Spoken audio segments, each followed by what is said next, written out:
I decided to take a break from everything. Work had been draining me for years, and the past few months felt like the worst of it. My sleep was all over the place, my appetite was gone, and I was starting to feel angry all the time for no reason. I just needed to be away from people, from emails, from traffic, from every single small thing that made me feel like I was being crushed by noise. So I started looking around for remote cabins in Idaho. I live in Oregon, and I figured a few days deep in the woods would help clear my head. I didn't want anything fancy, no resort, No glamping. just a basic cabin. For walls, a roof, and peace. I found one through a small site that listed off-grid rentals. The photos showed a small log cabin deep in the woods near the Payette National Forest, backed up against a hill and surrounded by thick pine trees. No electricity, no cell service, a wood stove for heat, pump for water, outhouse out back. It looked perfect. I booked it for 10 days. The drive there took longer than I expected. The last 45 minutes were on a narrow dirt road that climbed steadily into the hills. I passed no other houses, no signs of people, just long stretches of forest on either side. My GPS lost signal halfway up the road, but I had downloaded maps ahead of time. The directions said to park at a small clearing and walk about 300 yards to the cabin, since the path was too narrow for cars. I parked, grabbed my pack, and hiked in. The trail was tight and overgrown, like no one had been there in a long time. A few down branches lay across the path, and I had to push through some brush that scratched at my arms and legs. But then, just like the photos, the cabin came into view at the end of the trail. It looked a little more run down than I expected, but still solid. The logs were aged and gray. The roof sagged slightly in the middle, but not enough to be a problem. A rusted chimney pipe stuck out the top. There was a small porch in front with 2 steps that creaked when I walked up them. The door stuck a little when I pushed it open, but it finally gave. Inside was dark and musty. I opened the single window and let in the light. Dust floated through the air in thick streaks. A cot against the back wall, a small table, a cracked wood stove in the corner. A couple shelves held old metal pots and mismatched bowls. There were a few spider webs in the corners, but otherwise it was clean, quiet, the kind of quiet you feel in your bones. I unpacked, set up my cot, and went outside to get water from the pump. Took a few tries to prime it, but eventually water splashed out, clear and cold. The outhouse was about 20 yards behind the cabin, tucked into some trees. Smelled bad, like they always do, but it was usable.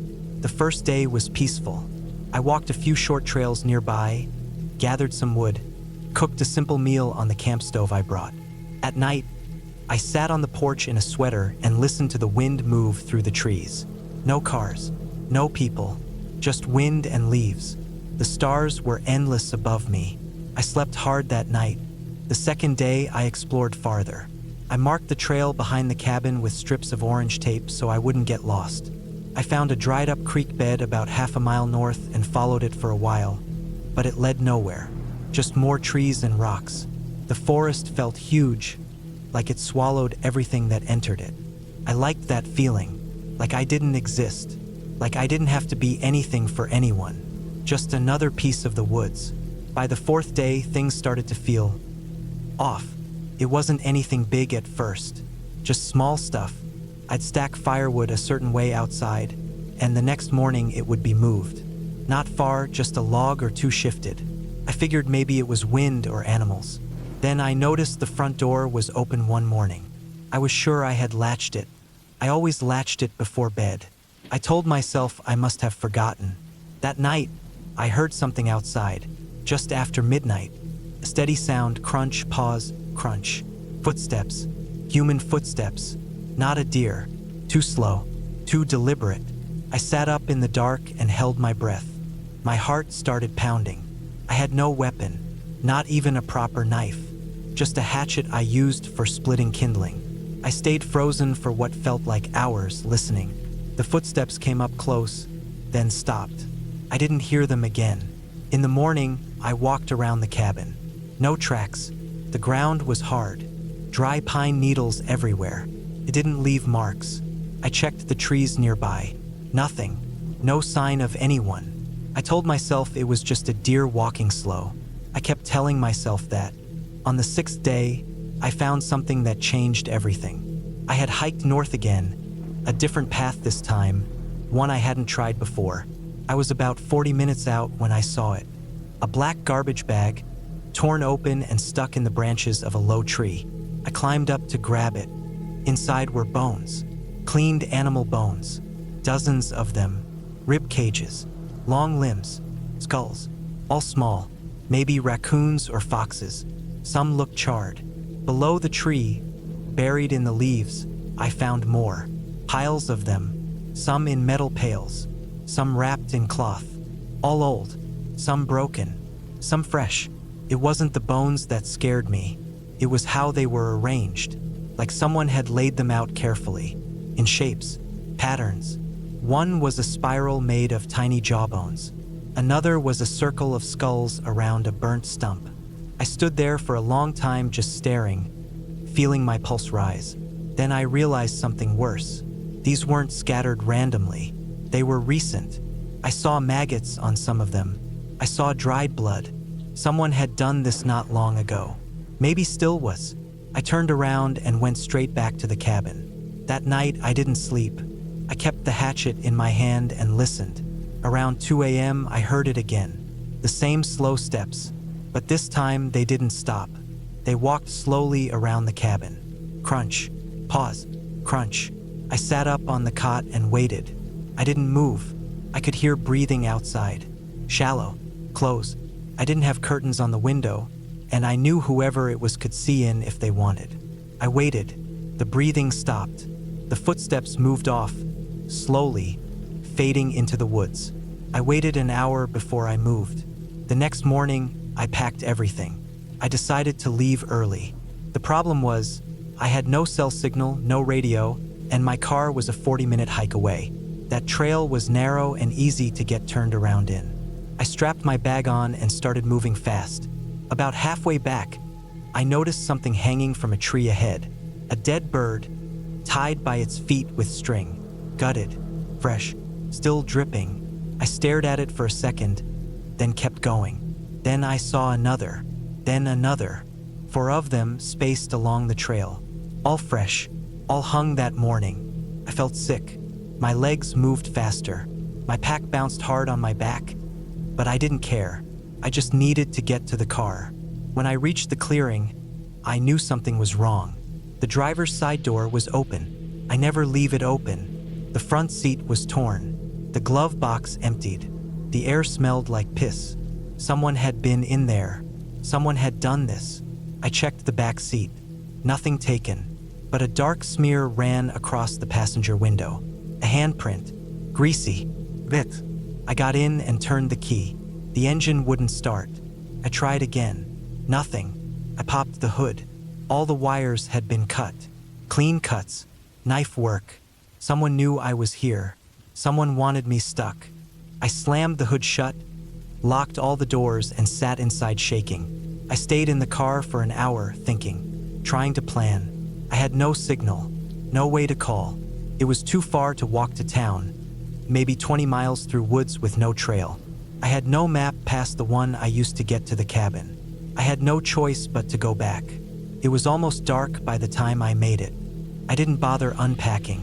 I pulled the table in front of the door and sat on the floor with my back against the wall, gripping the hatchet. I watched the window. I listened. That night was different. There were no footsteps. No breathing. Just silence. Then, just after midnight, the window shattered. A rock the size of a fist flew through, landed hard on the floor beside me. I jumped to my feet and rushed to the window. Nothing outside. Nothing I could see. I turned the lamp off and crouched low in the dark. My breathing was loud in my ears. I waited. 20 minutes later, something hit the door hard. Once, then again. I held the hatchet tight and backed up. Then nothing, for the rest of the night. When the sun finally rose, I opened the door carefully and looked out. A dead squirrel lay on the porch. His throat was slit. I was done. I stuffed what I could into my pack and left everything else. I didn't care. I had one goal: get out, get to a road, find someone. I didn't care how far. I started walking south, the opposite.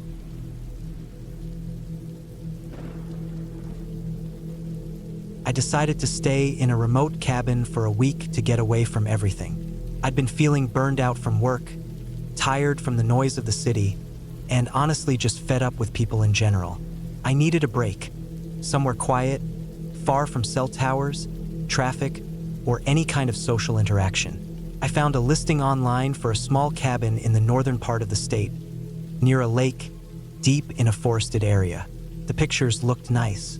It was an old wooden structure, simple and a little worn down, but that was exactly what I wanted. A place with no frills, no distractions, just quiet. The drive took me almost 6 hours. The last hour was the roughest. I had to drive along a narrow dirt road full of potholes, with trees closing in on both sides. The further I got, the more I realized how far from anything I really was. No gas stations, no houses, not even any road signs. I had downloaded the GPS maps ahead of time, so I wasn't too worried. But when I finally arrived, I was definitely in the middle of nowhere.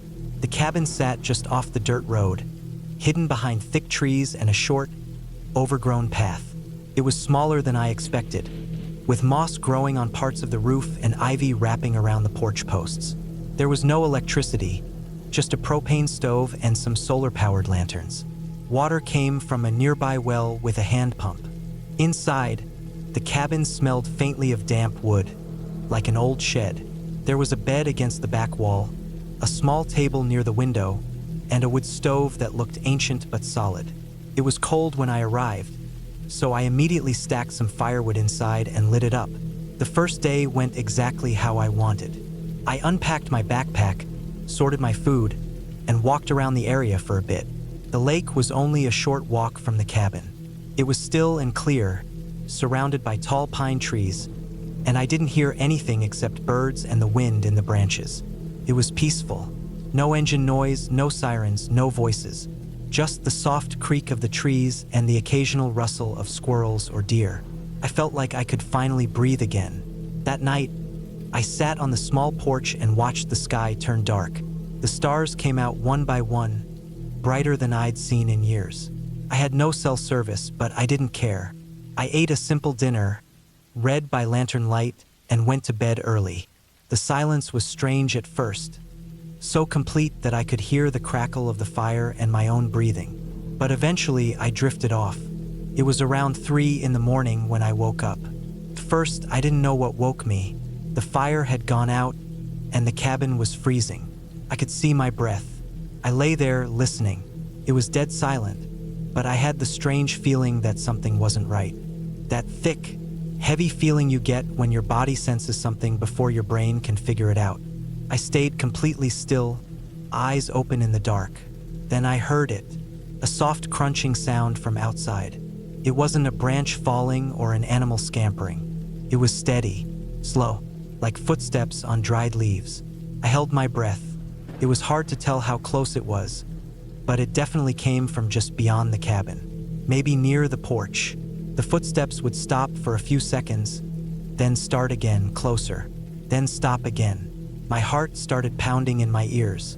I told myself it could be a deer or something else walking through the woods, but it didn't sound like that. Deer don't stop and start like that, and deer don't walk in straight lines toward cabins. The sound stopped completely after a few more seconds. I waited, lying in my sleeping bag, eyes wide open. After a while, I convinced myself it was probably nothing, maybe even my imagination. I eventually fell asleep again, but it wasn't restful. The next morning, I went outside to check. I walked slowly around the cabin, scanning the ground. The leaves were scattered and flattened in a few areas near the porch, like someone had stepped on them, but I couldn't see any clear footprints. The ground was too hard and dry. Still, something felt off. I couldn't shake the feeling from the night before. I spent most of the day chopping wood, making food, and walking the trail near the lake. I told myself I was just being paranoid. It was easy to get jumpy out here alone, especially when you're used to background noise all the time. At night, every little sound feels louder. Every creak or crack can set your mind racing. The second night was colder. I made sure to stack more wood into the stove and kept the lantern next to my bed. I fell asleep around 10. This time, I woke up a little earlier, around 1 in the morning. I had to pee, so I got up, put on my boots, and stepped outside with the flashlight. I didn't go far, just a few feet from the cabin. The night air was still. I could hear insects and frogs near the lake. But then, just before I turned to go back inside, I heard something in the distance. Something different. It was a soft metal-on-metal sound. A light click, like two pieces of steel tapping together. I stood there, not moving, listening hard. The sound came again, a bit louder this time. Then nothing. I walked slowly back to the cabin, trying to stay calm. I closed and latched the door behind me. That time, I didn't fall back asleep. I stayed up, sitting in bed with the lantern on, staring at the door.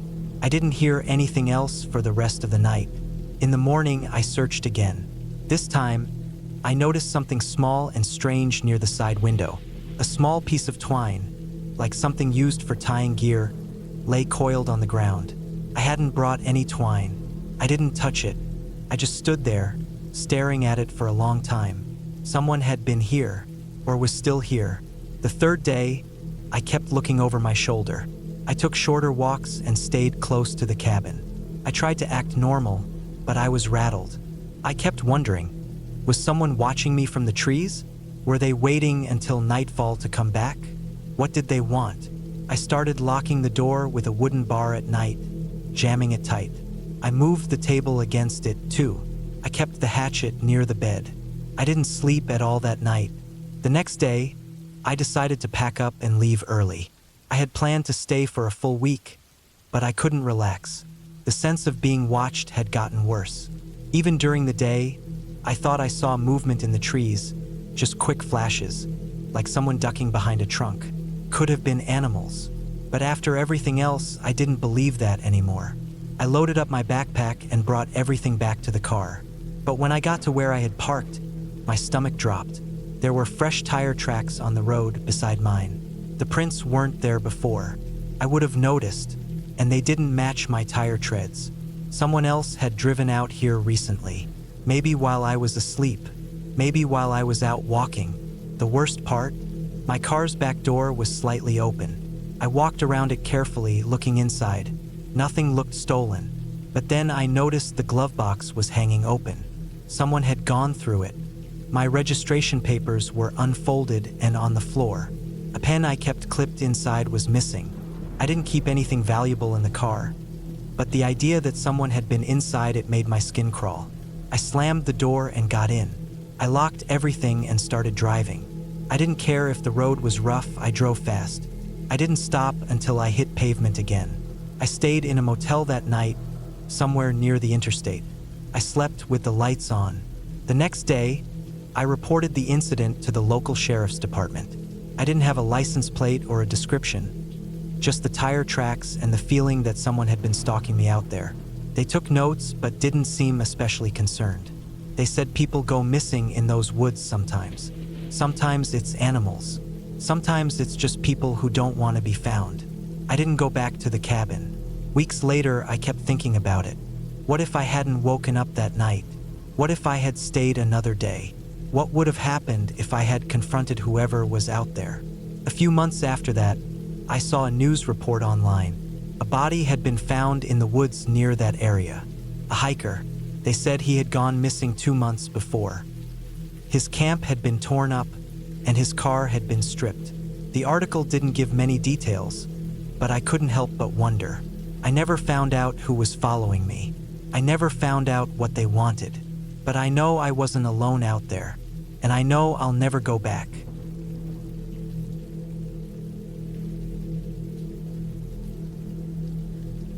I had been wanting to get away for a while. I was getting tired of the noise, the traffic, the endless buzz of the city. Every day felt the same, waking up to concrete, dealing with work, then going to bed with my head full of things I didn't want to think about. I needed silence. I needed air that didn't smell like exhaust. So when I saw the listing for the cabin online, something about it made me pause. It wasn't anything special, just a plain wooden place tucked into the woods near the edge of a large lake up north. probably 3 hours from the closest decent-sized town. But it looked peaceful, quiet, surrounded by tall trees with no neighbors in sight. Just a gravel driveway and a single-level cabin with a deck and a little dock reaching into the lake. That was exactly what I wanted. I booked it for 2 weeks. I figured that was enough time to reset. I packed everything I thought I'd need: non-perishable food, batteries, firewood, a knife, extra blankets, a first aid kit, and a couple of flashlights with spare batteries. I didn't want to rely on local stores because I wasn't sure how remote this place really was. The owner had said the cabin had running water, solar-powered lights, and a propane stove, so it wasn't totally off the grid. There was no cell service, though. That part one hesitated on for a second, but in the end, I convinced myself that maybe no service was the whole point. The drive out there was long. Once I got past the last town, the road narrowed into cracked pavement, then turned into gravel, then just dirt. The trees started to press in tighter and tighter, and I saw fewer and fewer signs of people. No mailboxes, no driveways, no fences. Just the woods. The GPS cut out just before I reached the turnoff to the cabin, but I recognized the split in the trees from the pictures. The driveway wasn't much, just 2 tire tracks running through the woods. My car rattled and bounced the whole way in, but it made it. When I first stepped out, the quiet hit me. No cars, no people, no buzz from distant highways. Just wind in the trees and the occasional bird. Felt still, like the kind of silence that sinks into your bones. I walked up to the porch, unlocked the front door with the key that had been left in a combination lockbox, and stepped inside. It was just one big open room with a kitchen in the corner, a little dining table, a couch and chair, and a bed against the back wall. There was a wood stove near the center with a small pile of chopped logs stacked beside it. A bathroom was tucked in behind the kitchen. Everything was clean, kind of worn but in a good way, like it had been used but well cared for. The windows looked out into the woods and down toward the lake. No curtains, no blinds. Just bare windows and the sense that nothing out there would be looking in anyway. The first couple of days went by exactly how I hoped. I woke up when the sun came in through the windows. I cooked simple meals. I read for hours, listened to the sounds of the forest, watched the lake move. It was calming in a way I hadn't felt in years. I even started to lose track of what day it was. That's when I noticed something that didn't sit right. I was sweeping the floor one morning when I felt a slight breeze near the center of the cabin. It didn't make sense. None of the windows were open, and there wasn't a fan. But every time I passed that one spot near the rug by the kitchen table, I could feel the faintest draft. I stopped and stood there. I crouched down and felt around. Nothing, but the draft was real. I could feel it against the hairs on my arms. I rolled the rug back, thinking maybe there was a crack in the floor, but under the rug I found a trapdoor. I hadn't seen it in any of the pictures. I hadn't read anything about it in the listing. It had no handle, just a small, recessed grip built into the wooden panel. I tried lifting it, and it came up easier than I expected. Underneath was a dark square opening with a wooden ladder leading down. I stood there for a while just looking into it. I don't know why, but I didn't go down right then. I closed the trapdoor and put the rug back. I told myself it was probably just storage. Maybe the owner kept supplies down there. Maybe it was an old root cellar. Still, I didn't like that it hadn't been mentioned. I tried to forget about it, but over the next couple of days, I started feeling different, like something had shifted. I'd wake up in the middle of the night not knowing why. Sometimes it felt like the air in the cabin was thicker, heavier. I catch myself staring at that rug, thinking about what was under it, wondering why the owner had hidden it. One night, I was sitting in the chair near the wood stove when I thought I heard something underneath the floor, just a faint creak. Not loud, not even enough to be sure it wasn't in my head, but it was enough. The next morning, I decided to go down. I waited until the sun was up. I made sure I had my flashlight and my pocket knife, even though I knew how dumb that probably looked. I rolled the rug back, opened the trapdoor, and climbed down the ladder. The basement, or whatever it was narrow. The ceiling was low. I had to crouch in places. The walls were bare earth, reinforced with old wooden beams that looked like they'd been there forever. The air smelled damp and stale, like dirt and old wood and something else I couldn't place. The space was divided into two small rooms. The first was mostly empty except for some old boxes and a couple of shelves with dusty jars. The second room was darker. I had to squeeze through a narrow doorway to get in, and that's when I saw it. There was a mattress on the floor, an old, stained one. Beside it, a bucket, a small pile of clothes, a rope tied to a bolt in the wall. It was like someone had lived down there, or been kept there. I stood frozen for a long time. My flashlight beam shook as I scanned the room. The mattress had a dip in the center, like it had been used.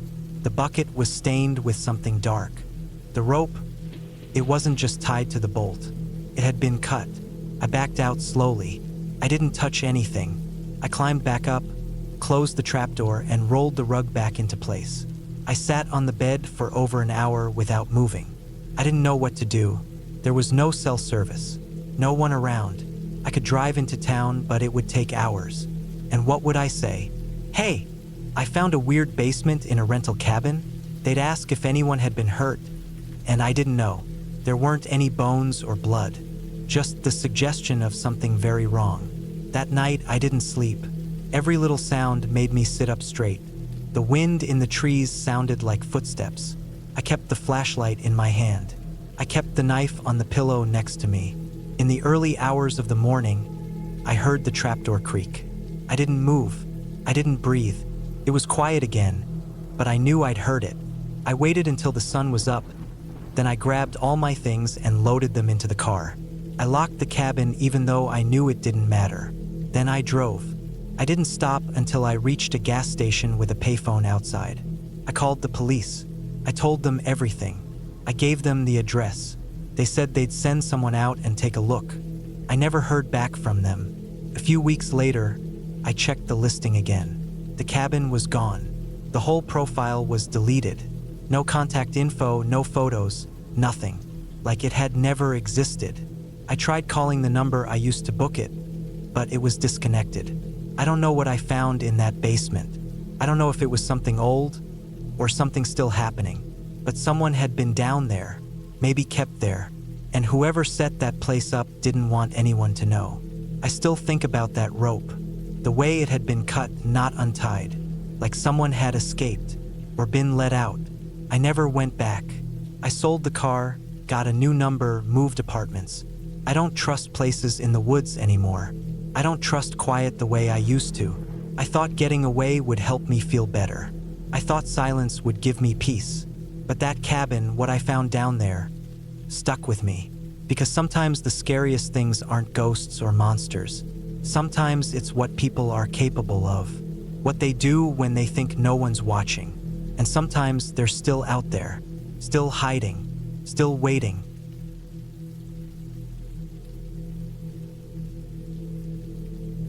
I had been looking forward to this trip for months. A cabin in the middle of the woods, miles away from the nearest neighbor, no distractions, just peace and quiet. It seemed perfect. I needed a break, away from everything: work, city life, people. The idea of being completely alone, surrounded by nature, was something I had craved for a long time. I rented the cabin online. It wasn't a fancy place, just a small, rustic cabin tucked deep into the forest. The pictures on the website didn't give much away, but the reviews were positive.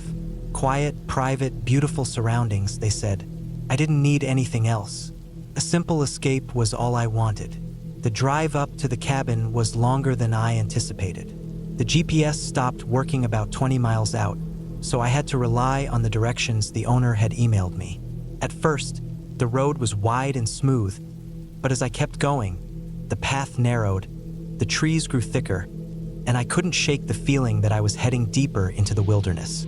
When I finally arrived, the cabin was exactly as described: small, wooden, with a faded red roof, surrounded by towering pines.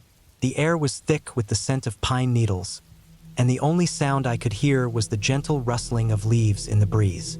It was peaceful. I was glad I'd come. I unlocked the door, which creaked ominously, and stepped inside.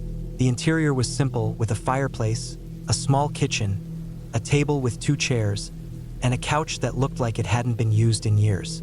There was a single bedroom with a queen-sized bed, a dresser, and a window that looked out over the woods. It was cozy, but something felt off. Maybe it was the silence, the way everything felt still. Or maybe it was the way the forest seemed to press in, as though it were watching me. I unpacked my things, took a quick look around, and decided to go for a hike. The owner had mentioned some trails nearby, and I was eager to explore. I grabbed my backpack, filled it with water and a few snacks, and set off into the woods. The trail was easy at first, winding through dense trees with soft earth beneath my boots. I wasn't too far from the cabin, but the deeper I went, the more I felt like I was alone in the world. The silence was almost absolute, save for the occasional bird call or the distant rustling of animals. But as I walked, I started to notice something strange. It was too quiet. No insects, no small animals scurrying in the underbrush. It was as though the woods were holding their breath. I tried to shake off the unease creeping up my spine. It was just my imagination, I told myself. I pushed on, but I couldn't escape the feeling that something was off. The trees felt too close, the path too narrow, the air too thick. I walked for about an hour, not really paying attention to how far I'd gone, until I realized the path had started to look unfamiliar. The trees seemed more twisted, the shadows darker. I stopped, checked my phone, and saw that I had no signal. Of course, I thought, I was in the middle of nowhere. I turned around and started heading back. But as I walked, the feeling of being watched grew stronger. I kept glancing over my shoulder, half expecting to see someone, or something, lurking just beyond the trees. But there was nothing, only the heavy silence. I finally made it back to the cabin just as the sun began to set, casting long shadows across the yard. I was relieved to be back, though my nerves were still on edge. I locked the door behind me and sat by the window, watching the darkening forest outside. The stillness felt suffocating now. It wasn't peaceful anymore, it was unnerving. I tried to shake off the feeling, so I lit the fireplace and sat down to read. The crackling of the fire should have calmed me, but the unease lingered. Every now and then, I thought I heard something outside, a snap of a twig, a rustle of leaves. I told myself it was just the wind, but the longer I sat there, the more convinced I became that something, or someone, was out there. I spent the evening trying to relax, but sleep wouldn't come. Every sound outside made my heart race.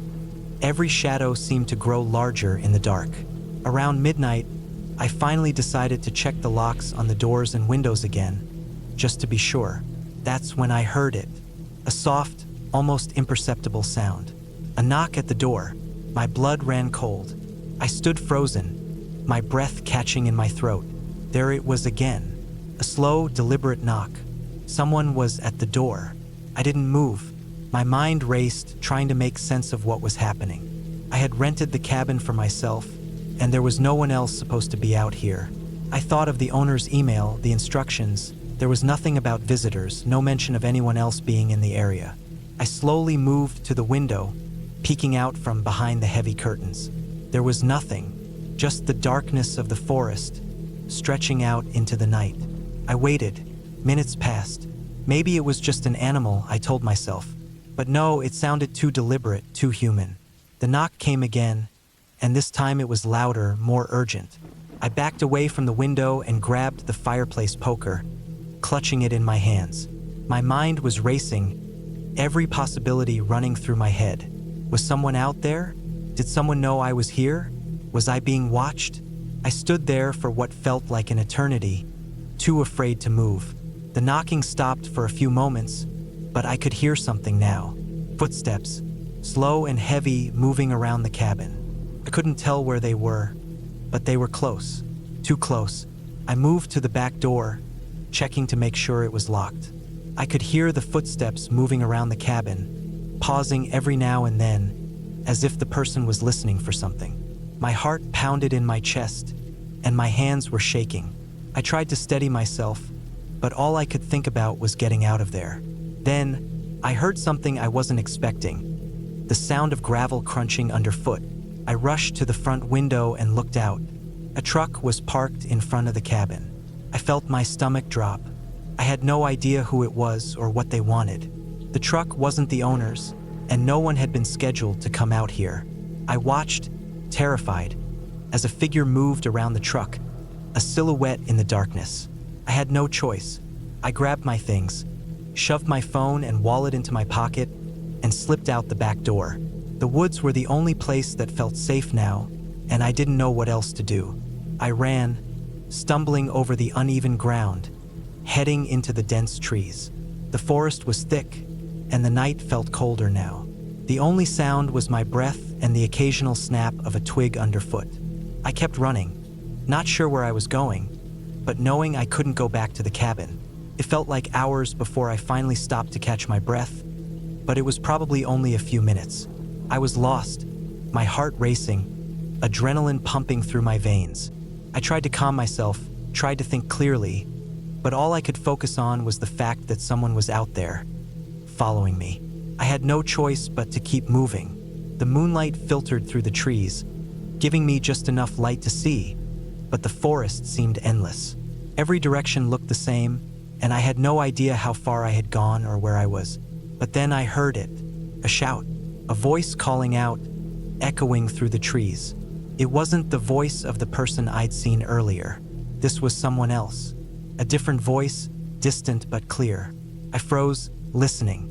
It was a woman's voice, calling for someone. Hello? Can anyone hear me? Help! I recognized the voice immediately. It was the owner of the cabin. She had sent a message earlier in the day, confirming the booking. She must have come out to check on me, or maybe she had seen something strange and was looking for help. Without thinking, I ran toward the voice.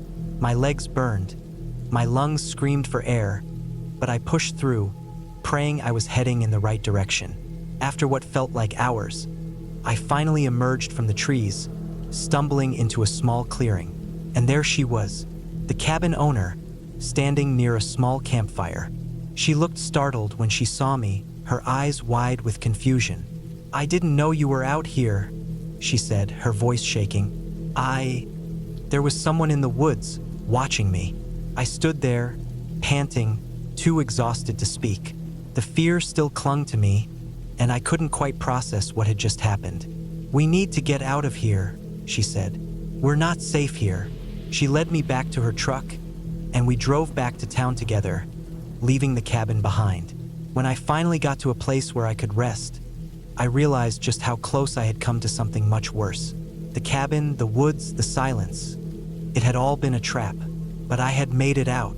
I didn't know who was out there or what their intentions were, but I had escaped, and that was all that mattered.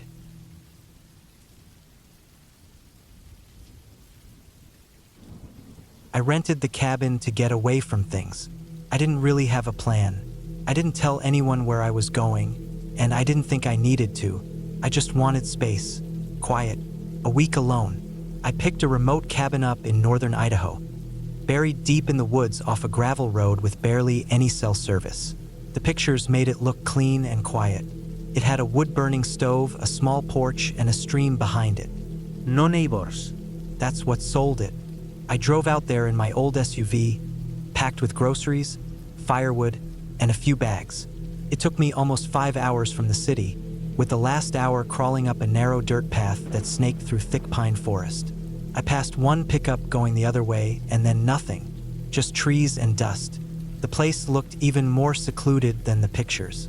The cabin sat on a slope, surrounded by tall trees and mossy rocks.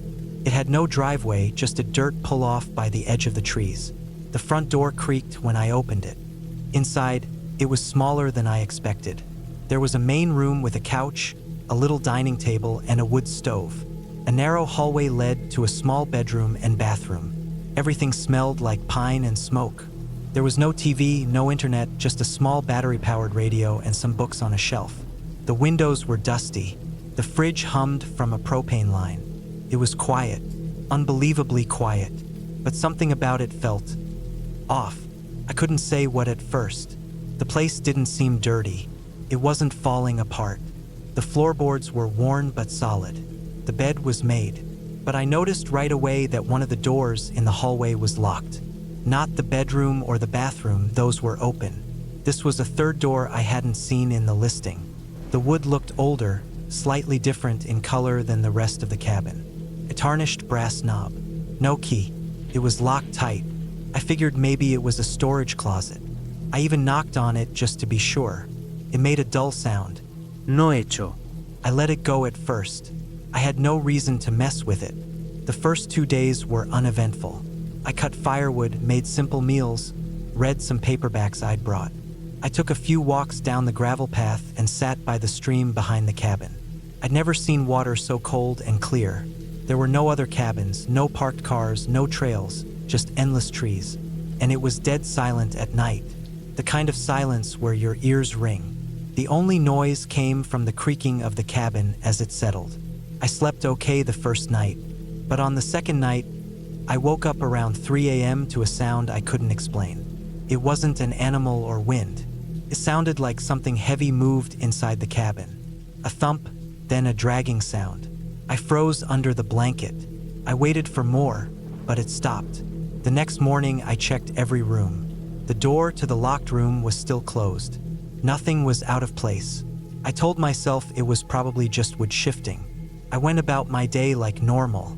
I hiked a bit farther, tried fishing in the stream, ate dinner by lantern light. But that night I heard it again, louder this time, a definite dragging sound. Then what sounded like something bumping against a wall. I held my breath, heart pounding. I stared at the ceiling, then slowly got up and walked out into the hallway. The sound stopped. The locked door stood there, silent. I pressed my ear against it. Nothing. I started to get uneasy. This wasn't just paranoia. Something was going on in that room. I couldn't shake the feeling. That evening, I tried to see if I could unlock it. I used a screwdriver, then a small knife. The knob wouldn't budge. The lock was old, built into the wood itself. I didn't want to break the door, but I needed to know. The next morning, I went outside and found a flat rock the size of my hand. I brought it inside, waited until noon when the sun was bright, then slammed it into the doorknob. After a few hard hits, the brass plate cracked.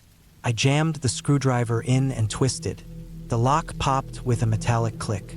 The door creaked as I pushed it open. The smell hit me first, stale, musty air, like old clothes and damp wood. The room was small and windowless, maybe 8 by 10 feet. It had a wooden floor and plain walls. No furniture, just a stained rug in the middle and a square metal hatch on the far side of the floor with a rusted handle. That's it. No shelves, no boxes, no cleaning supplies, just that. The hatch made my stomach twist.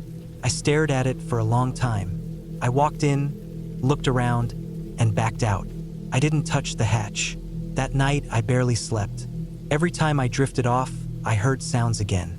Shifting, dragging, a metallic creak. I stayed under the blanket, clutching the flashlight. I didn't go out into the hallway. Couldn't. The next day, I stood outside the cabin for hours. I kept walking the edge of the woods, trying to clear my head. But I couldn't leave it alone. Around noon, I went back in and opened the door to that room again. The air inside was still musty. The hatch looked worse in daylight. The handle was old and bent. There were scuff marks around it, like something had scraped at the wood. I squatted down and tried pulling the handle. It groaned but didn't move. I braced my feet and pulled harder. With a loud metallic shriek, the hatch lifted. Cold air wafted out, damp and sour. A black square hole, maybe 3 feet wide, dropped straight down into darkness. I shined my flashlight in. There were wooden steps leading down. Steep, narrow, coated in dust.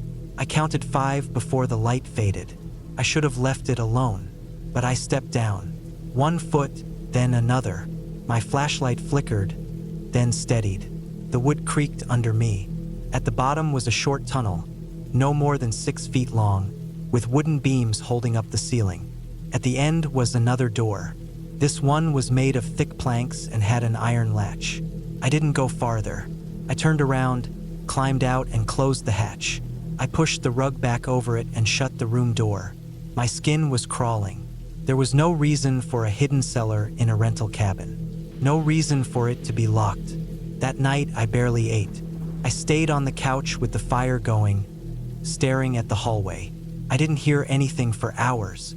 Around midnight, I started to doze. But then I heard the door creak. The door to that room. Slowly, softly, it creaked open. I sat up, breathing fast. My flashlight was already in my hand. I turned it on and pointed it down the hall. The door was open a crack. I didn't remember leaving it unlocked. I walked slowly over and pushed it shut again. I leaned against it for a minute, then went back to the couch. I didn't sleep. By the next morning, I'd had enough. I packed my bags, threw everything into the SUV, and tried to drive out. But when I got to the dirt road, there was a tree down. A full pine tree, big and old, right across the path. I don't know when it fell. The weather had been calm. There was no wind. It hadn't rained, but it blocked the entire road. I tried backing up and turning around, but there was no way around it. The forest was too dense. I got out and checked the tree. The trunk was fresh, no rot, and the roots looked clean, like it had been cut or pushed. But there were no tracks, no saw marks. I had no chainsaw, no signal. I was stuck. I went back to the cabin with my stomach churning. I locked every door and window. I put a chair under the knob of that hidden room. I didn't sleep at all that night. I just sat up in the corner with my flashlight and a fire poker beside me. At 2:30 a.m., I heard something open, a thump, then creaking wood, then dragging. I couldn't take it anymore. I stood up, grabbed the flashlight, and walked to the hallway. The hidden room door was wide open. I went in. The hatch was open too. I stood at the edge and aimed the light down. The steps were dark. The tunnel looked empty, but I heard something move down there, just barely. A shift, a breath. I backed away and shut the hatch. I found a small table and dragged it over the opening. I stacked firewood on top. Then I left the room and locked the door behind me as best I could with the broken knob. I stayed awake until morning, watching the windows. At first light, I walked back to the fallen tree. I spent hours using a hand saw and axe from the shed out back, cutting enough of the trunk to inch my SUV around it. My hands were blistered, arms aching. By mid-afternoon, I finally cleared a path. I drove down that dirt road faster than I should have, not stopping until I saw paved road and passing cars. I didn't even look back. I never left a review. I never told anyone what happened. I didn't have proof, but for months afterward, I had nightmares of doors opening, of dragging footsteps, of breathing in the dark. I kept seeing that hatch, the tunnel, the second door, but it's what I didn't see that scared me the most. I don't know what was behind that second door down in the cellar. I don't want to know, but whatever it was waiting, listening, moving. I never went back. I never will. And every time I stay somewhere new,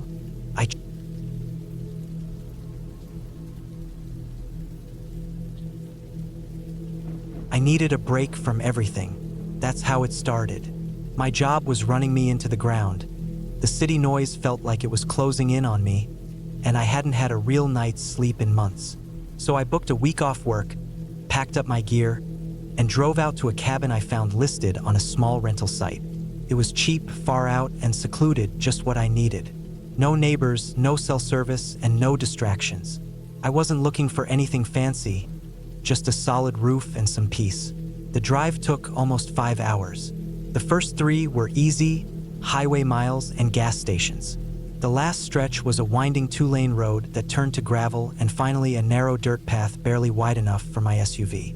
Trees thickened around me, and the late afternoon light made long shadows across the forest floor. I didn't pass a single car. By the time I pulled up to the cabin, the sun was almost gone. It was smaller than I expected, with gray wooden planks, a green tin roof, and one small porch light flickering like it wasn't sure it wanted to stay on. I stepped out, stretched my legs, and listened. Nothing. No traffic, no voices, not even birds. Just the wind brushing through trees and the occasional creak of branches. It was quiet in a way the city never is. That part was exactly what I wanted. Inside, the cabin was simple. A small kitchen, 1 bedroom, a bathroom with a cranky faucet, and a main room with a wood stove, a sagging couch, and an old dining table. The windows were small, dirty, and had heavy curtains. I dropped my backpack, cracked open a beer, and sat outside to watch the stars come out. The night was clear, and for the first time in months, I felt like I could breathe. I didn't do much that first night, just settled in, got the fire going, made a simple meal, and read until I got sleepy. I slept hard. No sirens, no neighbors fighting, no car alarms. Just deep, solid sleep. The second day, I explored a little. There were no marked trails, but the trees were spaced out enough that I could move around easily. I didn't go far, maybe a mile or two, but I found a stream, a ridge with a decent view, and signs of old logging activity. I saw an old rusted chainsaw blade half buried in the dirt and some tree stumps with axe marks that had long since weathered. No cabins, no other people. The place felt abandoned in time. That night was colder. The fire died quicker and I had to add logs around 3 a.m. I was half awake, fumbling in the dark, when I heard something outside. A thud, then another. I froze. It sounded like someone stepped on the porch. But when I peeked through the curtain, I saw nothing. No movement, no shadows. Just the porch and the trees beyond it. I told myself it was probably a raccoon or deer, maybe even snow slipping off the roof. Still, I locked the door, which I hadn't done the night before. The third day, I stayed closer to the cabin. I kept looking at the tree line like it would move, like I'd missed something the night before. I brought my camping knife with me, just in case. I didn't see anything, didn't hear anything unusual, but the feeling stuck with me, like I wasn't really alone. Around dusk, I noticed something strange. There were footprints behind the cabin. Not mine. I know where I walked and I hadn't gone back there. These were spaced out like someone had been walking slowly. The prints were shallow but clear boot prints, not animal. They circled the cabin once, then stopped beneath the bedroom window. I checked every window and every door after that. Nothing was broken, nothing open. I stayed up late that night, fire going strong, lights on. I didn't sleep much. I told myself maybe someone used the cabin before me and came back by mistake. But the footprints looked fresh, edges still crisp. No wind or rain to blur them. That meant they had to be recent. That meant someone had come by in the last 24 hours. And they hadn't knocked. The next morning, I found more prints. This time near the front. Again, they weren't mine. I took pictures of them on my phone even though I didn't have service. Something about recording them made me feel more in control. The prints were closer together now, like whoever it was had been crouching or dragging something. My stomach turned when I realized they led to the edge of the porch and just stopped. No return trail, like the person had either gone inside or vanished. I checked the cabin top to bottom. Closets, crawl spaces, under the bed. Nothing. I looked under the porch with a flashlight. Just dirt and old leaves. Still, I felt watched.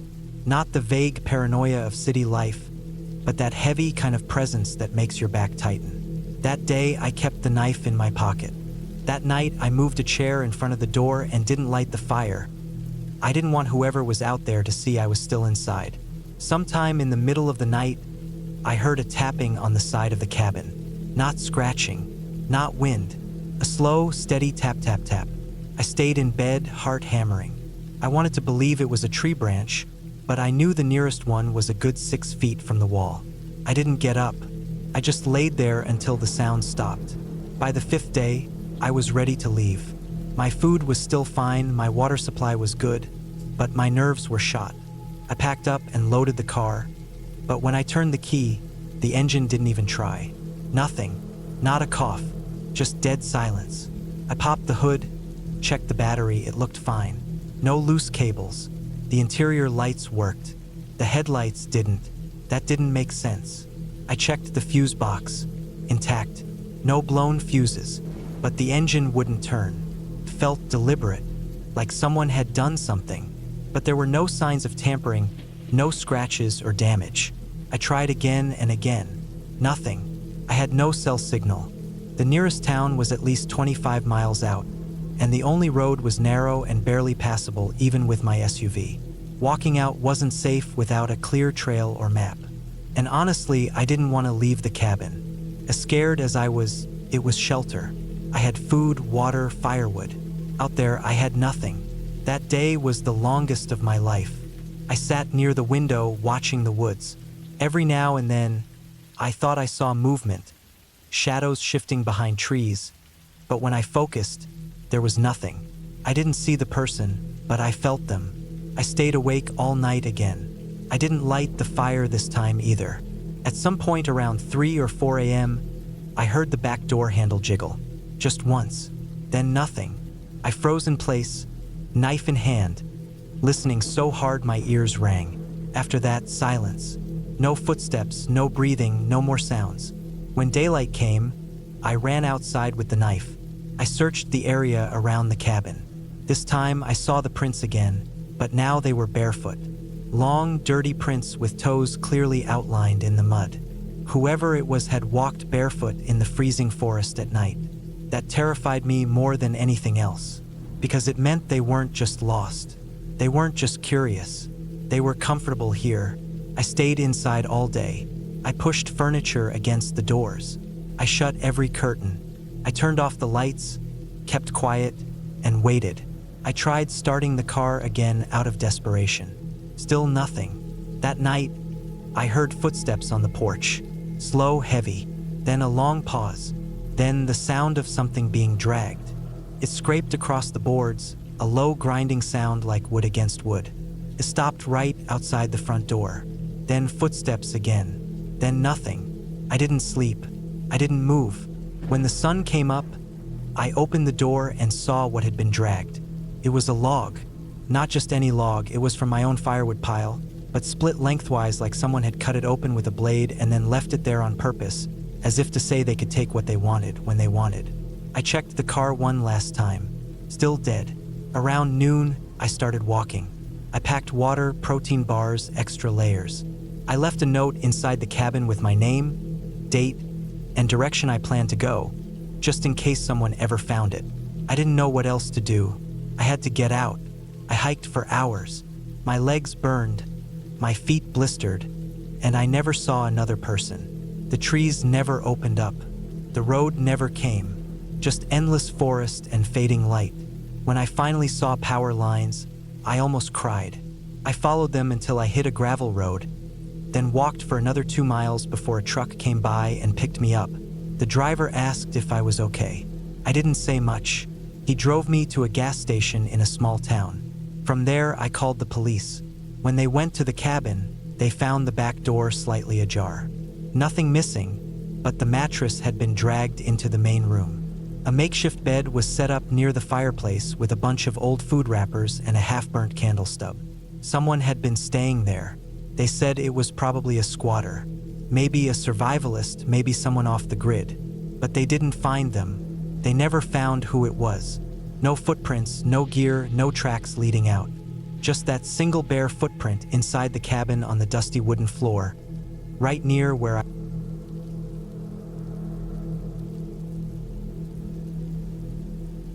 I was 37 when I decided to take a break from the city. I had been working a desk job for over a decade, staring at screens, answering emails, and dealing with deadlines that never seemed to stop. My back hurt constantly, my eyes were always dry, and I hadn't had more than a weekend to myself in over a year. So when my supervisor approved 2 weeks of leave, I packed up and got out of town. I didn't book a hotel. I wanted something quiet, somewhere far from people, phones, and internet. I found a small cabin listed on a local website, owned by a man who used to rent it out during hunting season. He didn't use it anymore, said it was just sitting empty. No electricity, no running water, but he said it had a working wood stove and a well out back. That was enough for me. I told him I didn't care about the rest. It was about a 4-hour drive north of the city. The last stretch was a long dirt road that twisted through dense woods. There weren't any houses along the way, no stores, no gas stations. Just trees, birds, and the crunch of gravel under my tires. I had downloaded a map in advance, printed it just in case, and brought along enough food and supplies for 2 weeks. I had canned goods, bottled water, a good sleeping bag, a heavy flashlight, and a few basic tools in the trunk just to be safe. When I reached the place, the sun was starting to dip behind the trees.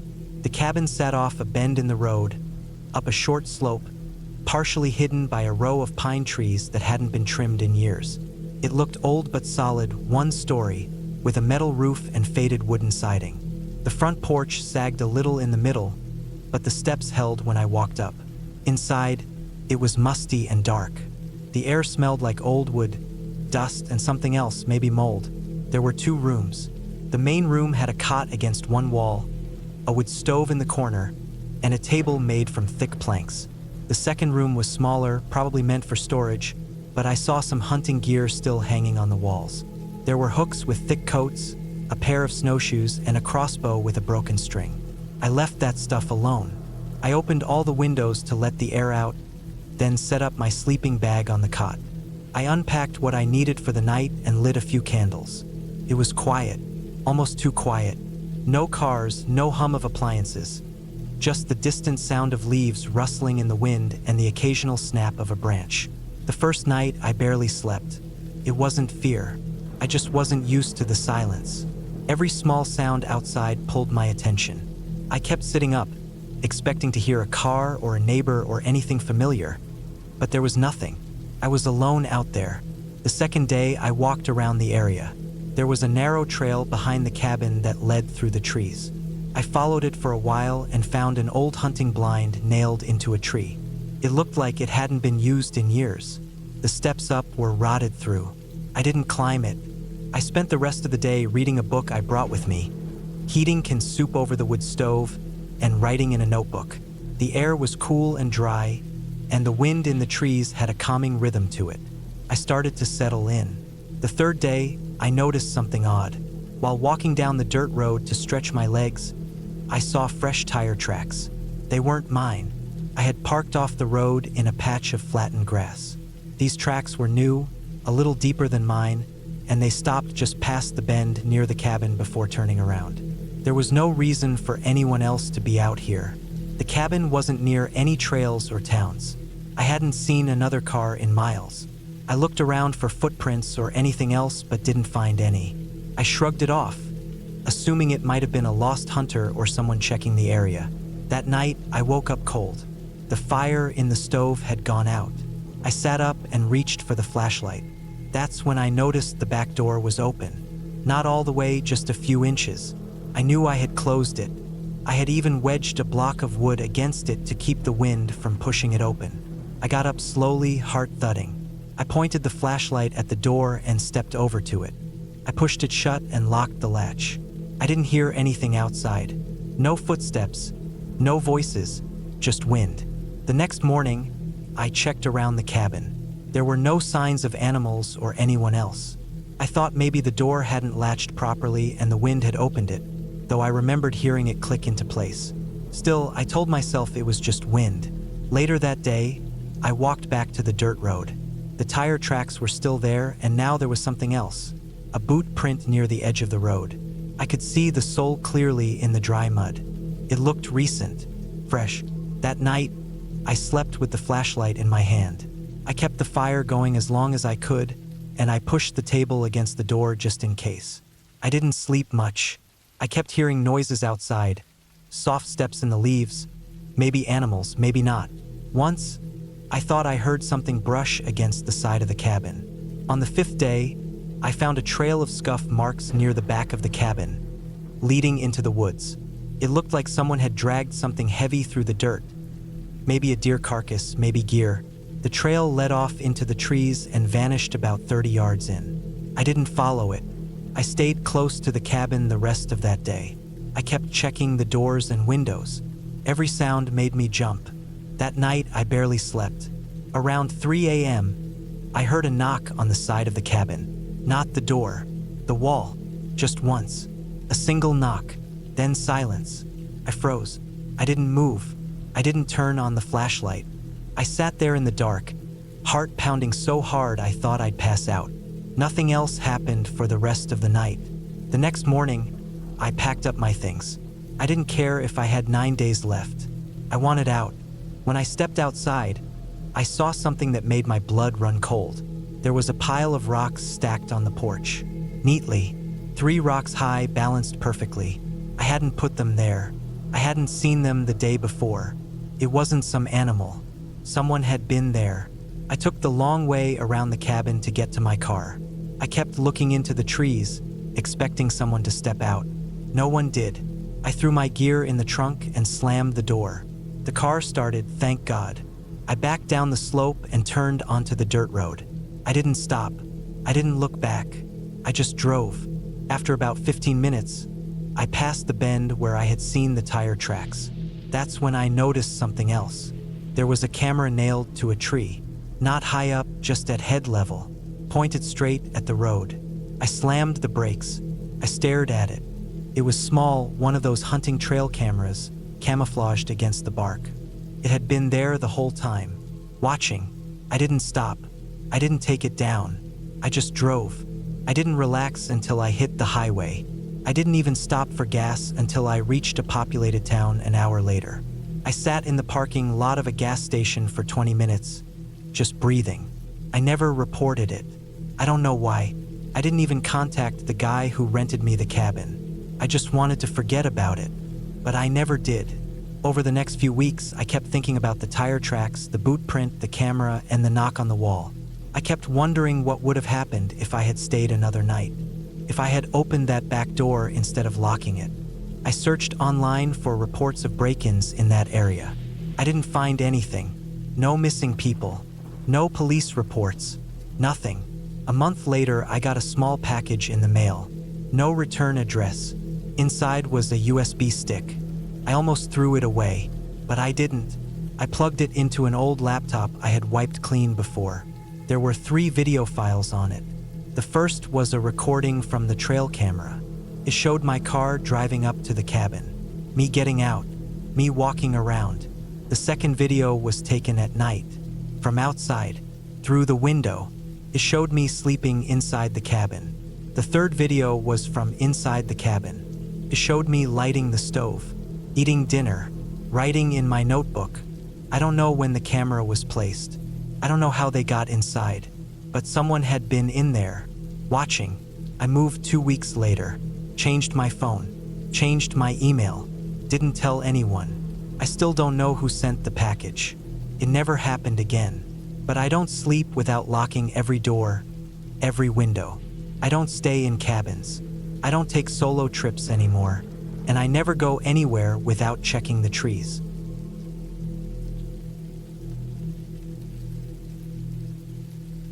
I had been looking for a quiet place to get away for a while. Life in the city had started to feel like too much noise packed into too small a space, and I needed a break. I didn't want a hotel or a resort. I wanted isolation, real quiet, somewhere deep in the woods, far away from cars, stores, or people. After some time scrolling through cabin rentals online, I found one that didn't look like much, just an old wooden cabin in the forest near the border of Idaho and Montana. It was off a gravel road and surrounded by dense trees, maybe a 20-minute drive from the nearest gas station. The listing was short, said it had electricity, running water, and a wood stove. No Wi-Fi, no cell service. That's exactly what I wanted. It was cheap too, probably because it wasn't very modern. I booked it for a full week. The drive out there was long. I left in the early morning, made good time on the highway, then slowed down once I turned onto a winding 2-lane road surrounded by pine trees and empty hills. The last stretch was a gravel road that climbed gradually uphill through thick forest. I drove slowly, trying to avoid the deep ruts and potholes. My phone signal dropped to 0 bars about 10 minutes into the gravel road. Eventually, I reached the cabin. It was small, older than the photos made it seem, with dark wood walls and a metal roof speckled with rust. There was a short wooden porch and a single window in front. No driveway, just a wide dirt area to park in. I shut off the car and stepped out. Everything was quiet. Not peaceful quiet, dead quiet. The kind that presses against your ears and makes you aware of your own breathing. Inside, it smelled like old wood and dust. The air was still stale. There was a small living room with a faded armchair, a short couch, and the wood stove in the corner. The kitchen had a little table, 2 chairs, and an old electric stove. A short hallway led to the bedroom and a small bathroom. No decorations, no photos or paintings. The only sound was the faint hum of the refrigerator. I unpacked some food into the fridge, stocked up some wood inside, then sat on the porch for a while. The sun was just beginning to go down, and the trees around the clearing were already throwing long shadows. I didn't see a single house or structure through the woods, just trees in every direction. No birds either. That struck me as strange, but I told myself it was just evening settling in. Maybe the birds were quieting down for the night. The first night I went to bed early. It was dead silent. No cars, no wind, no animals. Just complete stillness. I lay in bed staring at the ceiling for a long time. The mattress was stiff, and I could hear every creak of the old cabin when I moved. Around 2 a.m., I thought I heard a sound outside, a kind of soft snapping like a twig underfoot. But it was faint, and it didn't happen again, so I told myself it was an animal and forced myself to fall asleep. The next day, I went for a walk. There was a rough path behind the cabin that looked like it hadn't been used in years. It led through thick trees, up and down small slopes, sometimes disappearing under brush. I followed it for maybe an hour, just wandering. I didn't see anyone, no other cabins or trails. But I did find something that made me stop. There was a tree, an old pine, and at the base of it was a pile of stones. At first, I thought it was just some natural pile of rocks, but the shape was too neat. It looked deliberate, like a cairn or a marker, and next to it, pushed halfway under a bush, was a rusted can. I pulled it out. It was a soup can, the label long gone, rust eating through the metal. I looked around, but there was nothing else. No sign of a campsite, no trash, no gear. Just the can and the stones. Something about it felt off, but I didn't have a reason why. It just gave me a weird feeling. I kept walking, but I didn't go too far after that. I circled back to the cabin by mid-afternoon. I made a fire in the stove, ate a sandwich, and tried to read a book. But I couldn't stop thinking about that pile of stones. That night, the sound came back. Louder this time. Snapping twigs. Then silence. Then again, closer. I sat up in bed and held my breath. It wasn't wind. It wasn't a deer. It was footsteps. Slow, deliberate. Someone was walking near the cabin. I got out of bed and went to the window. I didn't open the curtain all the way, just enough to peek out. The trees were dark and still. The clearing was empty. I couldn't see anyone, but the steps had been real. I was sure of it. The next morning, I checked around the cabin. The dirt was too hard to hold tracks, but I thought I saw something, maybe a scuff in the earth, maybe not. Couldn't tell. The trees around the clearing looked the same. I told myself it had to be a deer, maybe a bear, but I didn't believe it. I spent most of the day chopping some wood and trying to stay busy. I didn't go back on the trail. I didn't want to. I kept looking at the edge of the woods, feeling watched. At one point, I saw something move through the trees, maybe 30 yards out. Just a flash, a shape too tall to be a deer, passed between two trunks and was gone. I froze, waited. Nothing moved after that. I stared for a long time, trying to convince myself I hadn't seen it. But I had. Something was out there. I went back inside and locked the door. I stayed inside the rest of the day, even after it got dark. I didn't light a fire. I didn't want the smoke or the light drawing attention. I lay in bed in the dark, not even under the blankets, just listening. Around midnight, it came again. This time it was clearer. Footsteps, slow, heavy, moving around the cabin. Gravel underfoot. Then the soft crunch of pine needles. I held my breath. The steps paused on the porch, right outside the door. Then a soft knock. Just once. I stayed completely still. My heart was thudding so loud I thought it would give me away. No one said anything. No one knocked again. Just silence. Long, crushing silence. Then the steps moved again. Slowly, off the porch, circling the cabin. I didn't move until dawn. When it got light, I went outside with a hatchet.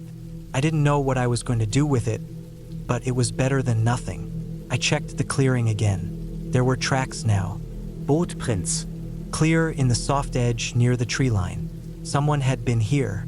I packed up my things and loaded the car. I didn't care that I had only stayed 3 nights. I was leaving. I walked around to the back of the cabin to check one last time before I left. That's when I saw it. Scratched into the wood of the back wall, shallow but wide, were 5 words. "You shouldn't have come here." I stared at it for a long time. It wasn't old. The wood was still pale around the edges of the scratches, not weathered like the rest of the wall.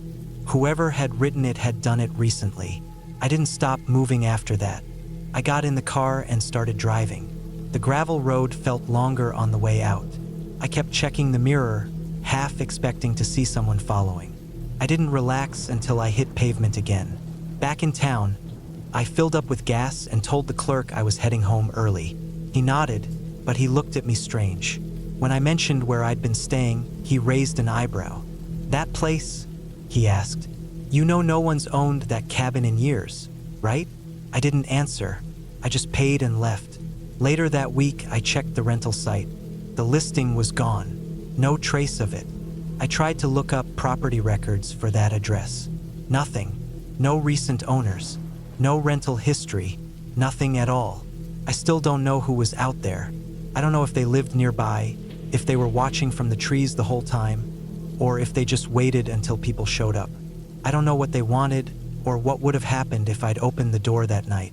I don't want to know. I've never been back to that part of the country since. I don't rent remote cabins anymore. I don't go hiking alone. And I don't ignore that feeling in my gut when something feels wrong. That week in the cabin changed something in me. It showed me how thin the line is between safety and danger, between being alone and being watched. I was lucky. I got out. But not everyone does. Whoever was out there wanted to scare me. Or maybe that was just the first part of something worse. Either way, I learned the lesson. I shouldn't have gone there, and I never will again.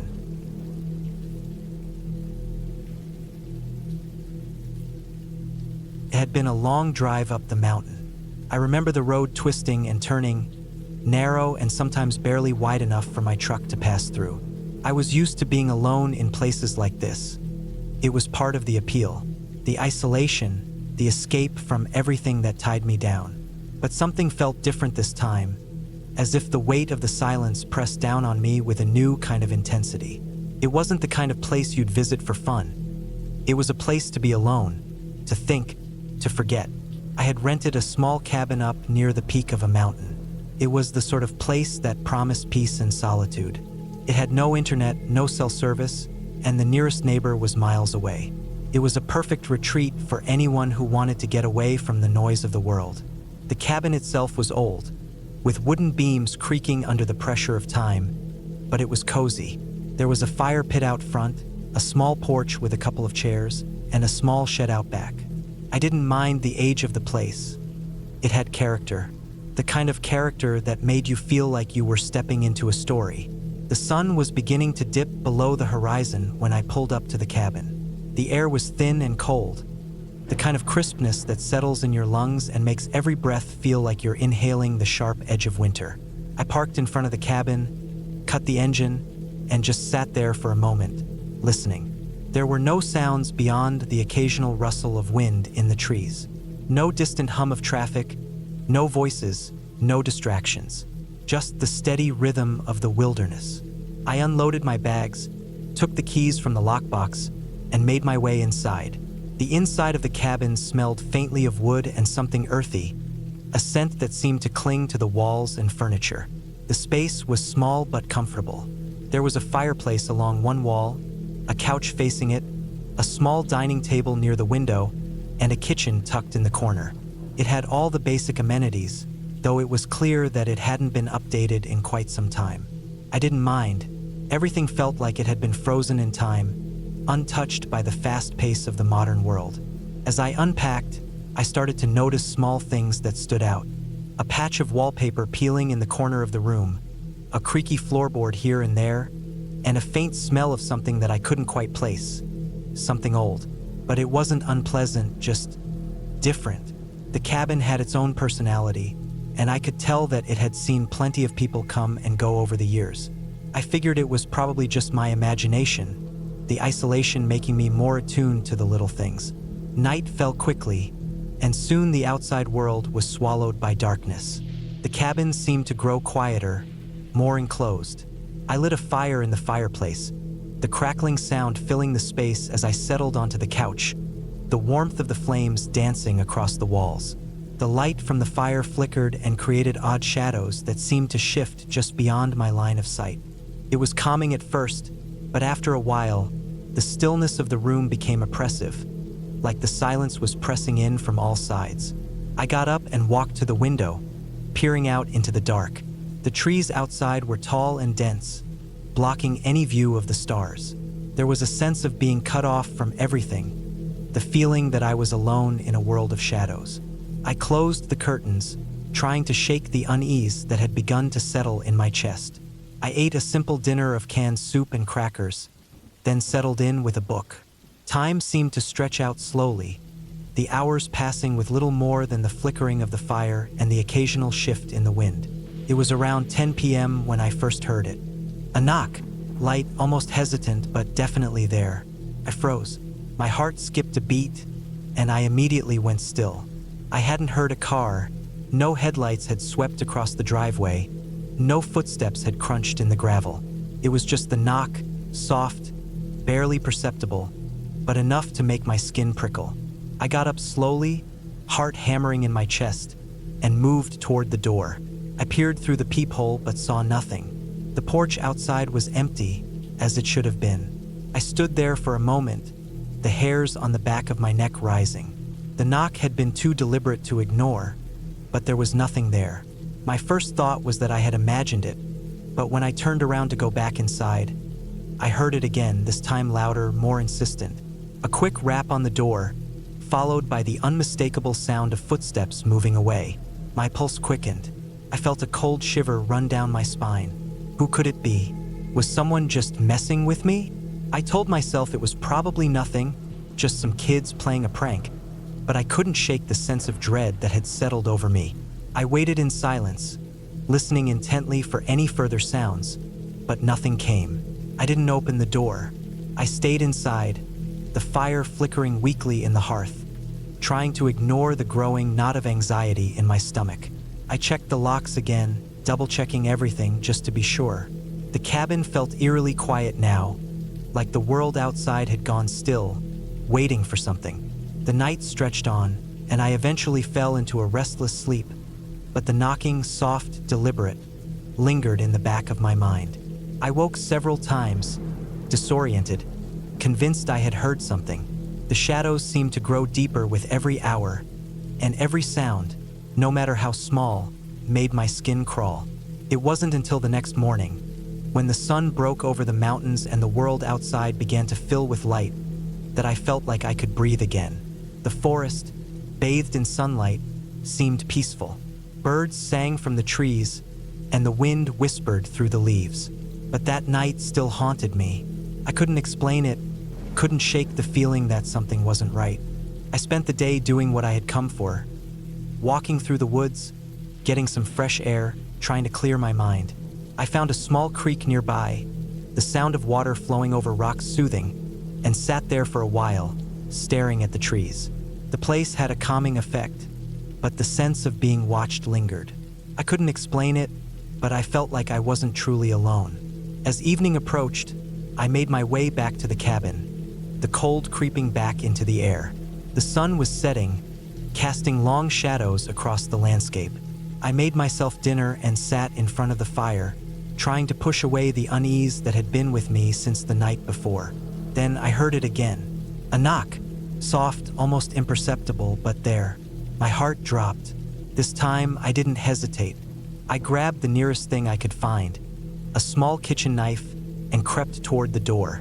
My breath was shallow, my palms clammy with sweat. I didn't know what I was expecting, but I wasn't ready for it.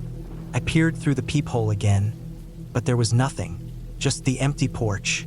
I waited for a few seconds, but the knock didn't come again. I felt stupid, standing there holding a knife, waiting for something that might not even be real.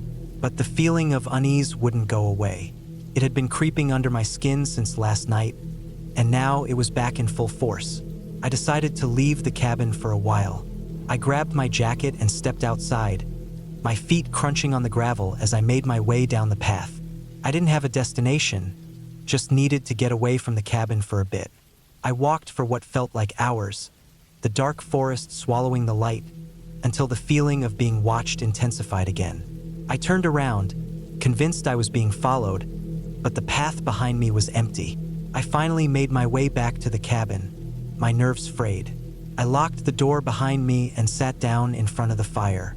The night was silent once more, but now I couldn't shake the feeling that something was wrong. By the time morning came, I had made up my mind.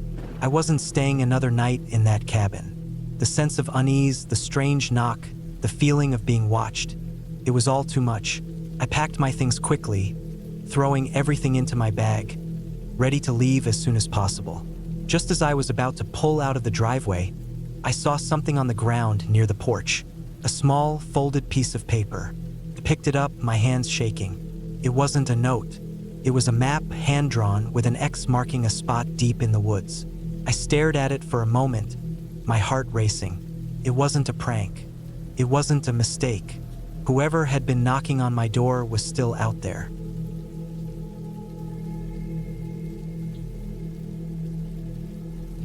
It was supposed to be a weekend getaway, just a few days to disconnect, to breathe the fresh air of the mountains, to enjoy the quiet, and to find some peace after the chaos of city life.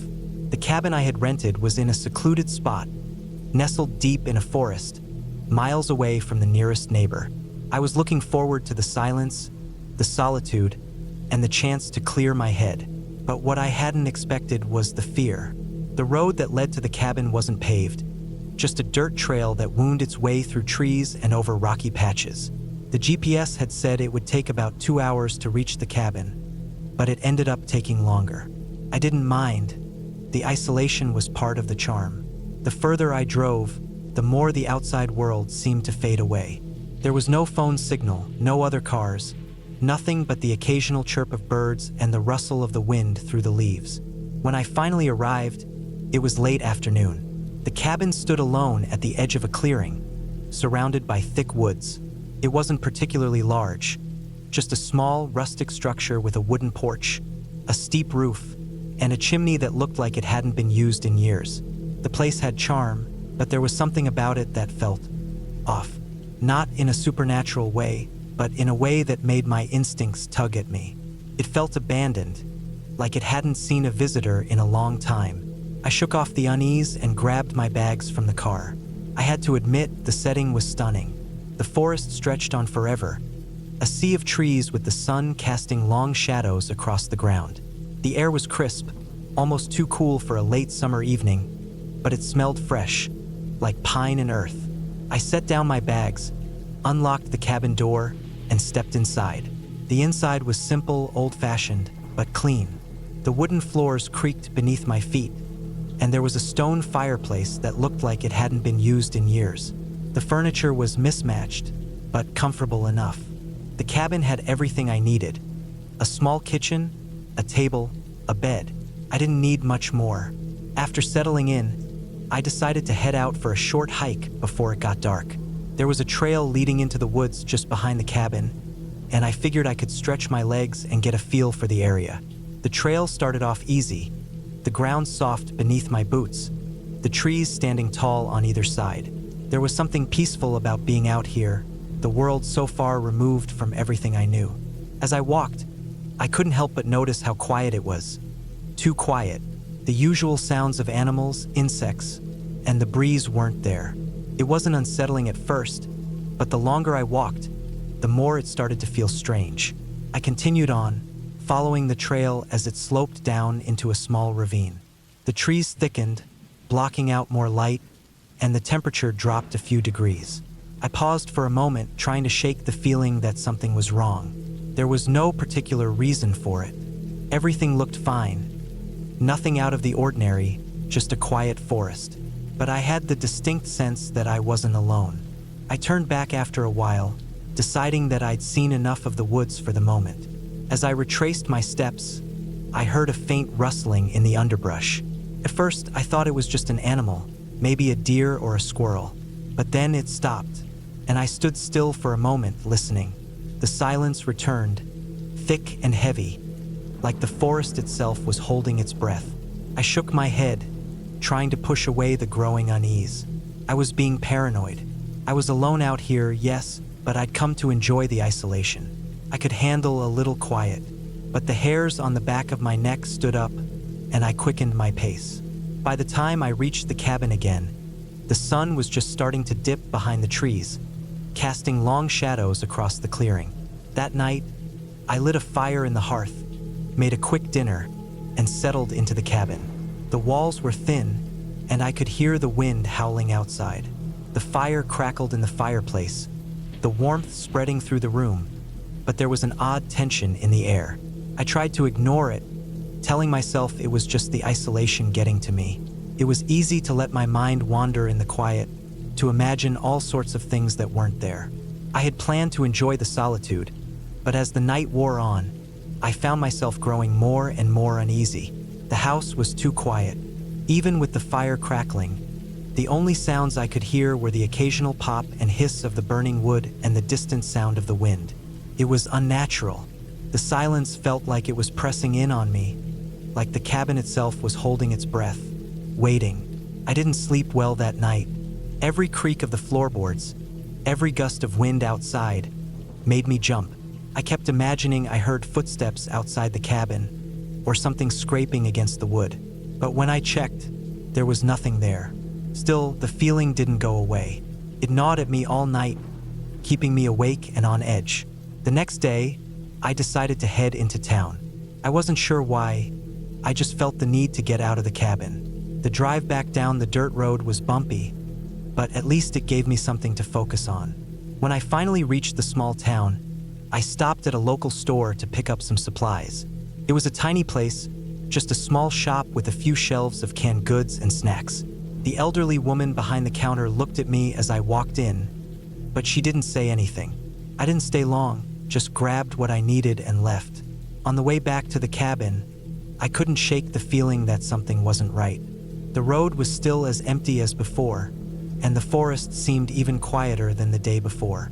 By the time I got back, the sun was starting to set again. I unloaded the supplies and made myself a simple dinner, but the nagging sense of unease was still there, lingering in the back of my mind. That night, I decided to leave the lights on. I didn't know why. Maybe it was the stillness of the woods, or maybe it was just my imagination running wild, but something about the place felt off.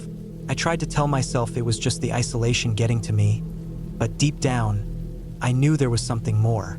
Around midnight, I heard a knock on the door. At first, I thought I was hearing things. It was a faint knock, soft but distinct. I froze, my heart racing. I wasn't expecting anyone. I had checked the road earlier, and there hadn't been any cars. I hadn't heard a single sound from the forest except for the wind. But there it was again, another knock, louder this time. I stood frozen in place, staring at the door. My mind raced. Who could it be? A neighbor? A lost traveler? The idea seemed ridiculous. The nearest house was miles away. There was no reason anyone should be out here, especially at this hour. I walked slowly to the door, my hand shaking as I reached for the handle. But I didn't open it. Instead, I stood there listening. The wind howled outside, and the silence that followed felt heavier than ever. Another knock, louder. I stepped back from the door. My mind was working overtime now, imagining all sorts of scenarios. What if someone was out there? What if they were trying to get in? My breath came faster as I tried to push the thoughts from my mind. But then I heard something else. A shuffle. A soft scraping noise just outside the cabin. I backed away from the door, my heart pounding. My head was spinning, and I couldn't think straight.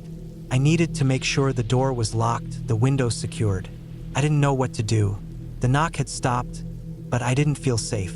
I felt exposed, vulnerable in a way I hadn't before.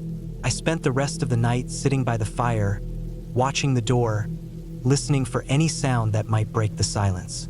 But nothing came. The night passed uneventfully, and by morning, the air had settled. I still wasn't sure what had happened, but I had to admit that the feeling of unease hadn't completely faded. I packed my things, checked the cabin one last time, and left. The road back to the main highway seemed just as quiet as before, but the sense of relief was overwhelming. I couldn't explain it, but I knew I had made the right decision to leave. As I drove away, I glanced back at the cabin one last time. It stood there, silent and still, surrounded by the forest. And for the first time since I arrived, I felt like I could breathe again. I didn't know who or what had been knocking at my door, but I knew that I would never go back to that cabin again. The woods may have been beautiful, but I would never forget the strange sense of being watched, the unease that lingered long after I left. Whatever it was that made me feel so uncomfortable out there, I wasn't willing to stick around to find out.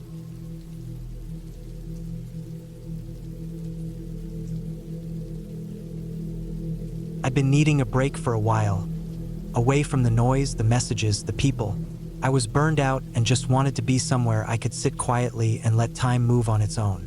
That's why I rented the cabin, a one-room wooden place on the edge of a mountain slope, with no neighbors for miles and no cell service unless I hiked half a mile up a ridge behind it. It was supposed to be a reset. Just me, the woods, a fire, and some books. I got there on a Sunday afternoon, just before the sun dipped behind the trees.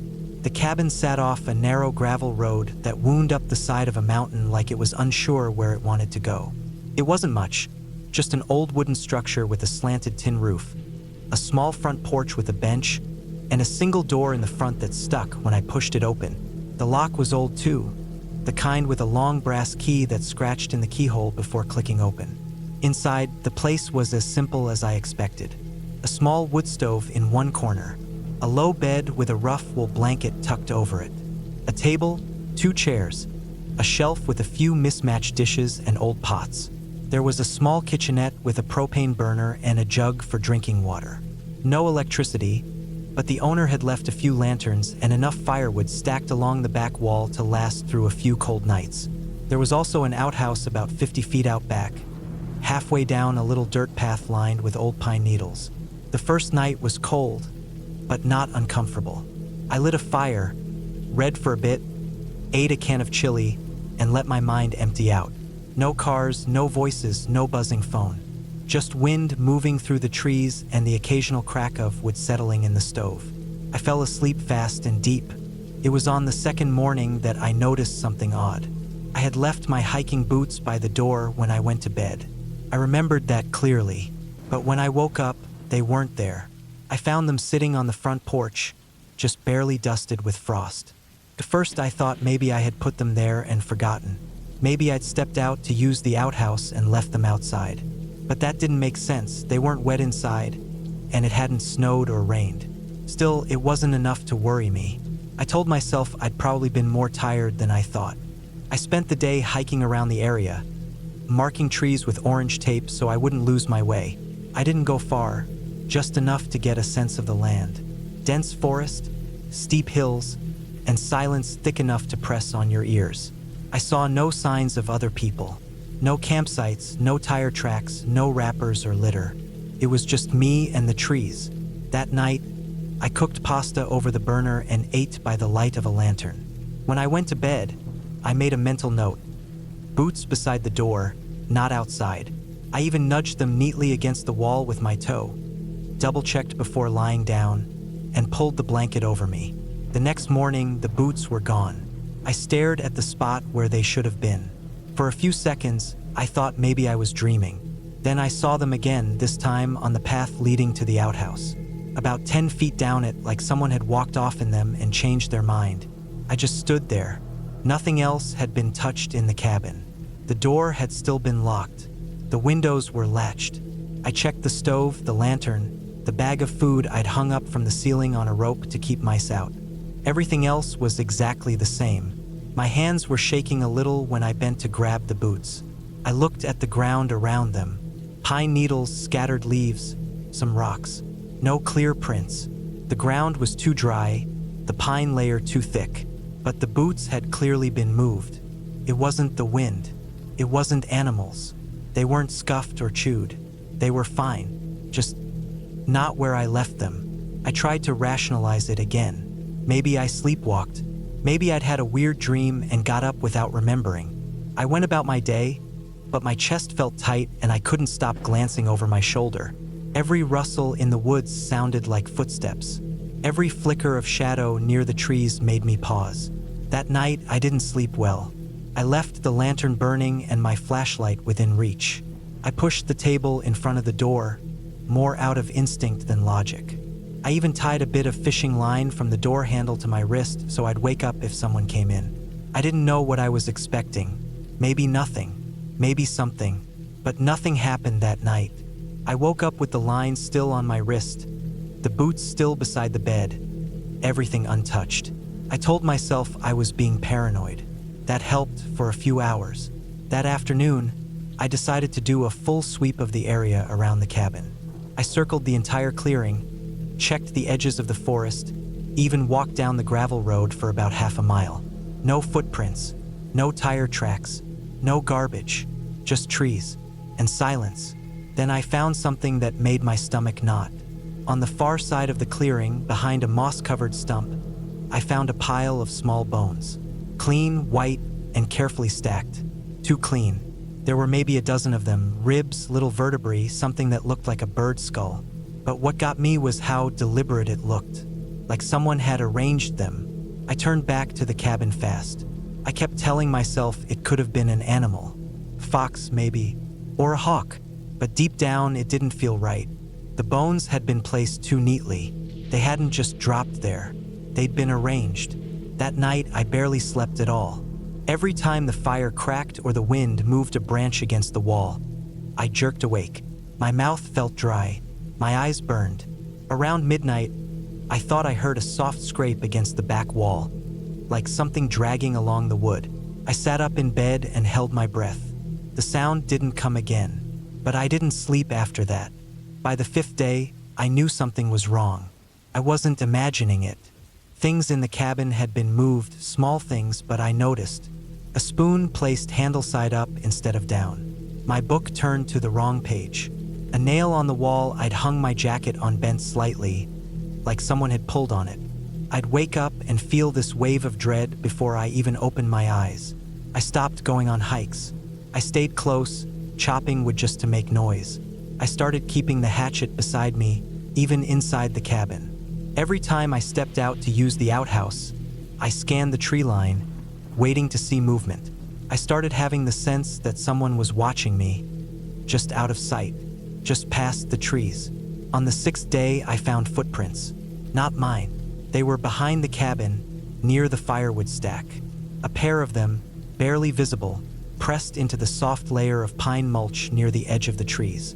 I knelt beside them, studying the shape. They were smaller than my boots.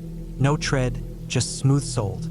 Maybe sneakers, but someone had been there. I moved fast that day. I packed my things. I wasn't supposed to leave until the next morning, but I didn't care. I threw my gear into my backpack, snuffed out the stove, locked the door, and started down the gravel road. It was about a 3-mile hike to where I'd left my truck parked near the ranger station's gate. I made it a mile before I realized someone was following me. I couldn't hear anything. No footsteps, no breathing. But every time I stopped, I had the strongest feeling that something behind me stopped too. I kept looking back. The woods were quiet, like they were holding their breath. I gripped the hatchet in my hand and walked faster. I got to my truck by late afternoon. It was untouched. I threw my stuff in the back and didn't stop driving until I hit the next town. I checked into a motel that night and sat under the yellow light of the bathroom, staring at my reflection. I looked like I hadn't slept in weeks. My eyes were sunken, skin pale. I kept replaying every moment in my head, trying to convince myself it wasn't real, that it was just stress or lack of sleep or paranoia, but I couldn't shake it. A few weeks later, the owner of the cabin called me. He said the next renter had found something odd, scratches under the bed, long ones, like from a knife or a tool, and a shirt tucked way back behind the firewood stack. Not one of mine. That was the last time I stayed in a remote cabin alone. I don't know who was out there. I don't know if they were watching me the whole time or if they just came across the place and decided to mess with me. But I know this, someone was there. Someone who never made a sound, never left a clear trail, but moved things, watched, waited. I still think about those nights, the boots, the bones, the scratches, and I still lock my bedroom door every single night.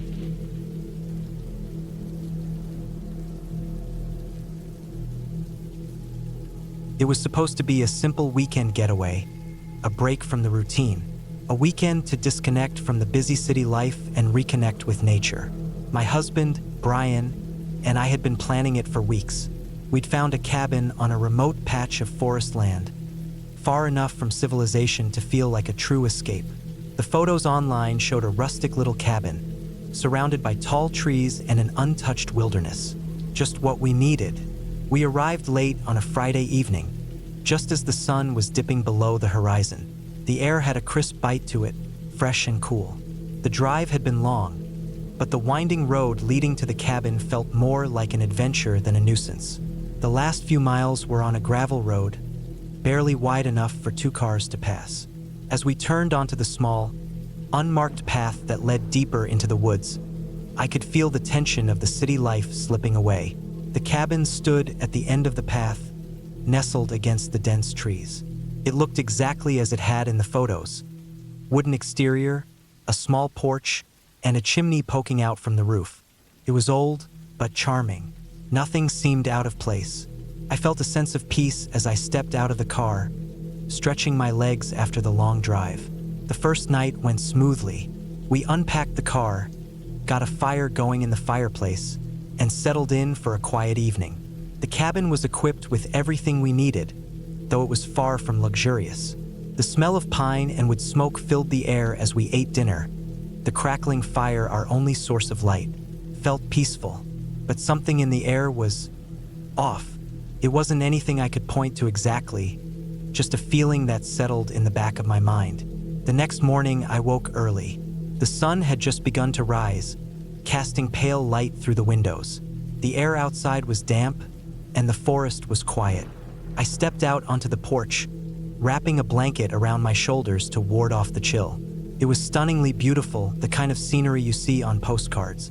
But the quiet was eerie, unnervingly still. No birds, no rustling of leaves, not even the sound of insects buzzing. Just silence. Brian came outside a few minutes later, looking just as confused as I felt. "I thought I heard something last night," he said, rubbing his eyes. "Not sure what though." I didn't say anything, just nodded. We spent the rest of the day hiking around the area, exploring the woods surrounding the cabin. The forest was dense but navigable, and we enjoyed the quiet solitude of being so far from civilization. Still, the feeling lingered. It felt like the woods were watching us, like something was out there, hidden in the trees. That night, things started to take a turn. After dinner, we sat by the fire once again, but the atmosphere was different. It felt heavier, like the air had thickened. The wind picked up, howling through the trees. I remember hearing the faint sound of branches creaking under the strain of the gusts, but nothing else. The silence of the woods had returned. I went to bed early, feeling uneasy for reasons I couldn't explain. I had always been sensitive to my surroundings, and the strange tension in the cabin was beginning to wear on me. I lay in bed, trying to sleep, but I kept hearing odd noises outside, soft thumps like footsteps on the porch. I told myself it was just the wind, the trees, or an animal passing by, but the sound came again, and this time it was much closer. My heart started to race. I sat up in bed, listening. There was no mistaking it now. Someone or something was on the porch. I couldn't see anything through the windows, just the black void of night. I held my breath, straining to hear. The footsteps stopped, but I couldn't shake the feeling that I wasn't alone. I tried to call out to Brian, but my voice wouldn't come. My throat felt tight, and my mind raced. I lay back down, pulling the blankets over me, hoping that whatever it was would just go away. Didn't.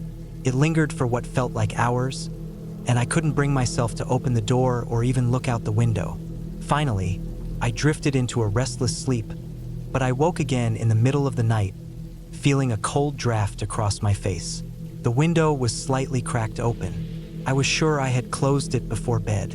My pulse quickened as I got up to shut it. When I turned to pull the window down, I noticed something odd. Small scratches along the wooden frame, deep gouges that hadn't been there before. I ran my finger along them, feeling the roughness of the marks.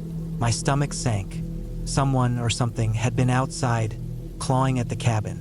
I quickly closed the window and locked it. That night, I couldn't shake the feeling that something was watching me. I stayed awake, staring at the ceiling, listening for any sounds of movement outside. But the rest of the night passed in eerie silence. The next day, I didn't want to leave the cabin. I told Brian I wasn't feeling well, and he agreed we should stay inside. But as the day went on, the feeling only grew stronger. The silence in the woods outside felt suffocating. I started pacing around the cabin, checking the locks, the windows.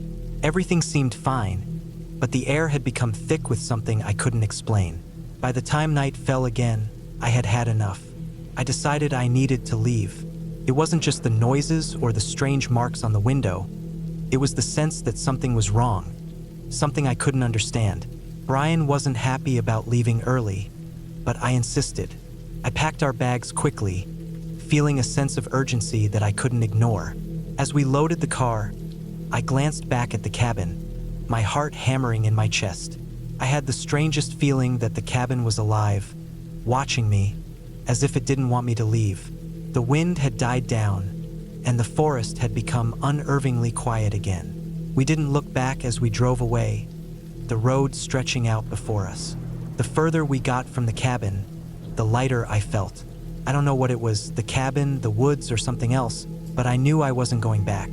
The entire drive home, I couldn't shake the feeling that I had narrowly escaped something terrible. Something that wasn't just in the woods, but something that had been inside the cabin all along, watching, waiting. As soon as we got home, I told Brian I needed to research the cabin. I found the listing online again and started going through the reviews. It was then that I came across a strange comment buried deep in the reviews. Someone had written that they left the cabin early because they felt like they were being watched. Another reviewer mentioned hearing strange sounds at night and seeing shadows moving outside the windows. And then I saw it. The cabin had been abandoned for years before it was listed on the rental site. It had been part of an estate sale. The previous owner, a man named Frank, had reportedly disappeared without a trace. There were no details on what happened to him, just that his disappearance remained unsolved. I sat back, my mind racing. Had something happened there? Was there a reason why the place felt so wrong? I didn't know, but I knew one thing for sure. I would never go back. The cabin in the woods would remain just a memory, a strange, unsettling memory. But at least it was behind me now, and I had learned something important. Not all escapes are meant to be taken.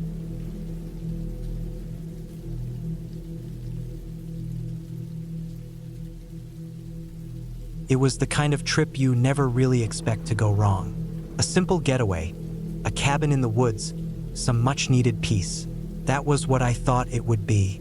But when I got there, the feeling in the pit of my stomach didn't feel quite right, and I couldn't shake it. It all started when I decided to take a few days off from work. Things had been stressful, too many deadlines, too many meetings, too many people asking for things I didn't have time to give. I needed to escape, get away from the noise, the emails, the texts, and just be alone in nature for a bit. I wanted quiet, fresh air, a few books, and no distractions. I found the cabin online. It was in a remote area, far from the nearest town. There were no neighbors for miles, just the kind of place where you could enjoy the silence and really feel disconnected from the world. The photos on the listing were idyllic wooden walls, a cozy stone fireplace, a large porch overlooking a serene lake. It looked perfect. When I arrived, it was late in the afternoon, the sun hanging low in the sky. The road up to the cabin had been a winding dirt path that seemed to go on forever, but eventually, I saw the small, rustic cabin nestled between the trees. It looked just like the pictures, quaint, isolated, surrounded by tall pines. For a moment, I thought it was the perfect place to unwind. But that feeling in the pit of my stomach, it only grew stronger as I got closer. I parked in front of the cabin, a little crunching sound beneath my tires as I stepped out. The place was eerily quiet, the kind of quiet where even the birds seemed to have gone silent. I shook it off, grabbed my bag, and headed inside. The door creaked as I pushed it open, and the musty smell of old wood and dust hit me. The inside was just as charming as the pictures, but there was something off about it. Maybe it was the stillness of the place or the faint feeling that someone had been here recently but was now gone. I started to unpack, telling myself to relax. There were no signs of anything wrong after all. The bed was made, the kitchen was stocked with the basics. Everything seemed fine. The furniture was a little old, but it had character. I sat down by the fire and let out a long breath, deciding that this would be exactly what I needed. But as the sun began to set, that feeling in my stomach didn't go away. It wasn't just the quiet now. It was the way the woods around the cabin felt. Too still, too silent. No wind rustling the leaves, no animals moving through the underbrush.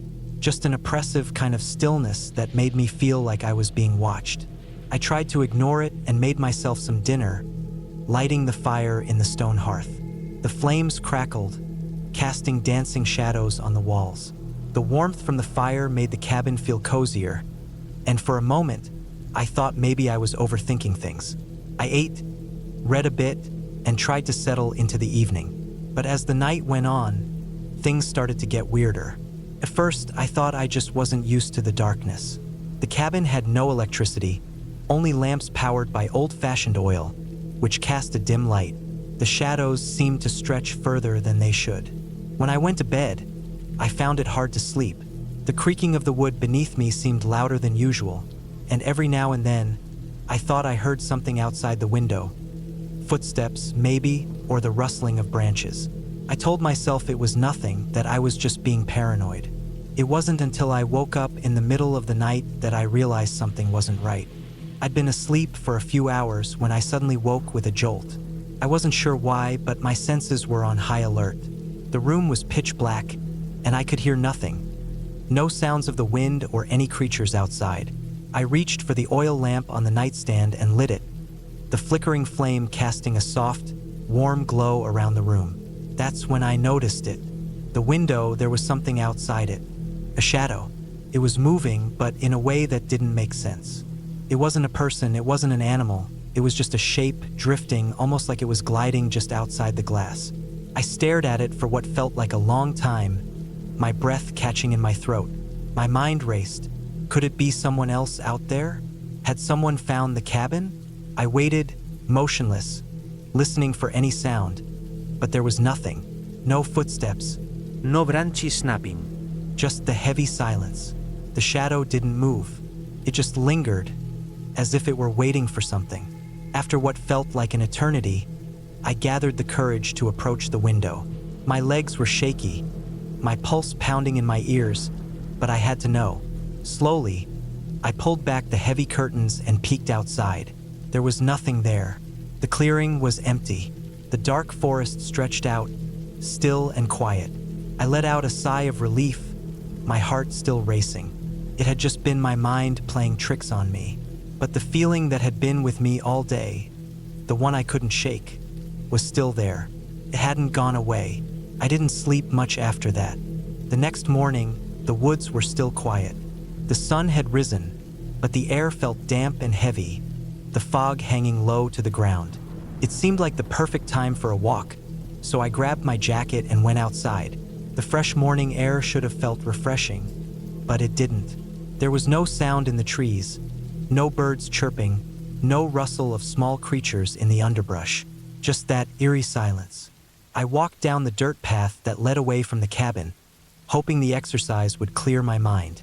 The ground was soft from last night's rain, and each step felt like I was walking in a dream. The trees around me seemed to loom, their branches thick and twisted. As I ventured farther into the woods, I felt the air grow colder, the quiet more oppressive. That's when I saw it, a shape just ahead of me between the trees. At first, I thought it was just another tree, but as I drew closer, I realized it wasn't. It was too straight, too unnatural. It was a post, a thick wooden beam shoved into the ground. The wood was weathered and old, covered in moss, but there was no mistaking it for anything else. I stopped in my tracks. My heart pounded. What the hell was this doing out here? I walked up to it, my instincts telling me to turn back, but something made me go closer. There was something carved into the wood, a symbol like a swirl, twisting in on itself. It didn't look like anything I recognized, but the deep grooves in the wood looked ancient, like something out of another time. I ran my fingers along it, feeling the cold, damp texture of the wood. Something in my gut told me I shouldn't be touching it. I quickly pulled my hand away and took a step back, my chest tightening. That's when I heard it, a soft sound, almost like a whisper. It wasn't clear, but it felt like it was coming from all around me. My body froze, my breath hitched in my throat. I turned around, but there was nothing behind me, just the thick forest, the trees, the stillness. I knew at that moment I needed to leave. There was something about this place that wasn't right. I hurried back to the cabin, almost running, my heart thumping in my chest. I slammed the door behind me, locking it. The fire was still burning, but it didn't feel comforting anymore. Felt wrong. I decided then that I would pack up and leave. The trip was over before it had even really started. I grabbed my things, stuffed them into my bag, and was about to leave when I noticed something strange. The air inside the cabin had changed. It felt thick, heavy, like something was pressing in on me. I walked to the door and reached for the handle. That's when I heard it again, the whisper. It was faint, but unmistakable. This time, it was coming from the back of the cabin, near the stairs. I hesitated, but something compelled me to check. Slowly, I moved toward the stairs, every step feeling heavier than the last. When I reached the bottom of the stairs, I saw it.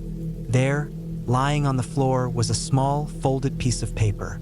I picked it up with trembling hands. On the paper were just 3 words, scrawled in a jagged, messy handwriting. Asterisk, leave now. Leave. Asterisk. A chill ran down my spine. I didn't need any more signs. I ran out of that cabin like my life depended on it. I don't know what was out there. I don't know if it was something that had been in those woods for years, or if it was something that was drawn to the cabin. All I know is that I never went back. The air cleared as soon as I left the woods behind, and I haven't looked back since. I don't care how much the cabin may have seemed peaceful at first. It wasn't. Something was wrong with it, something hidden beneath its old walls. I never did find out what it was, and part of me is glad for that.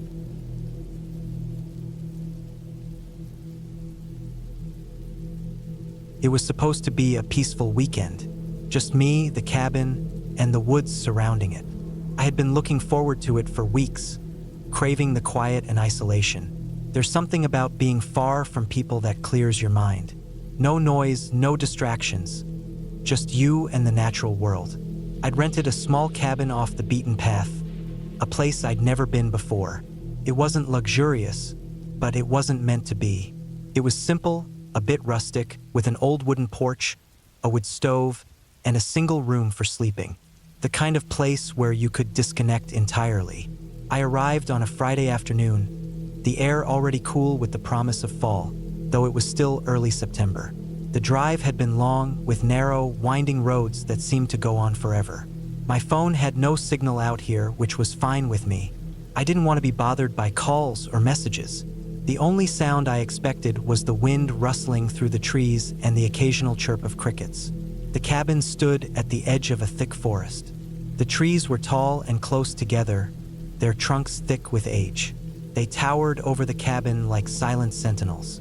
There was a small clearing in front of it, just enough space for a fire pit and a few wooden chairs.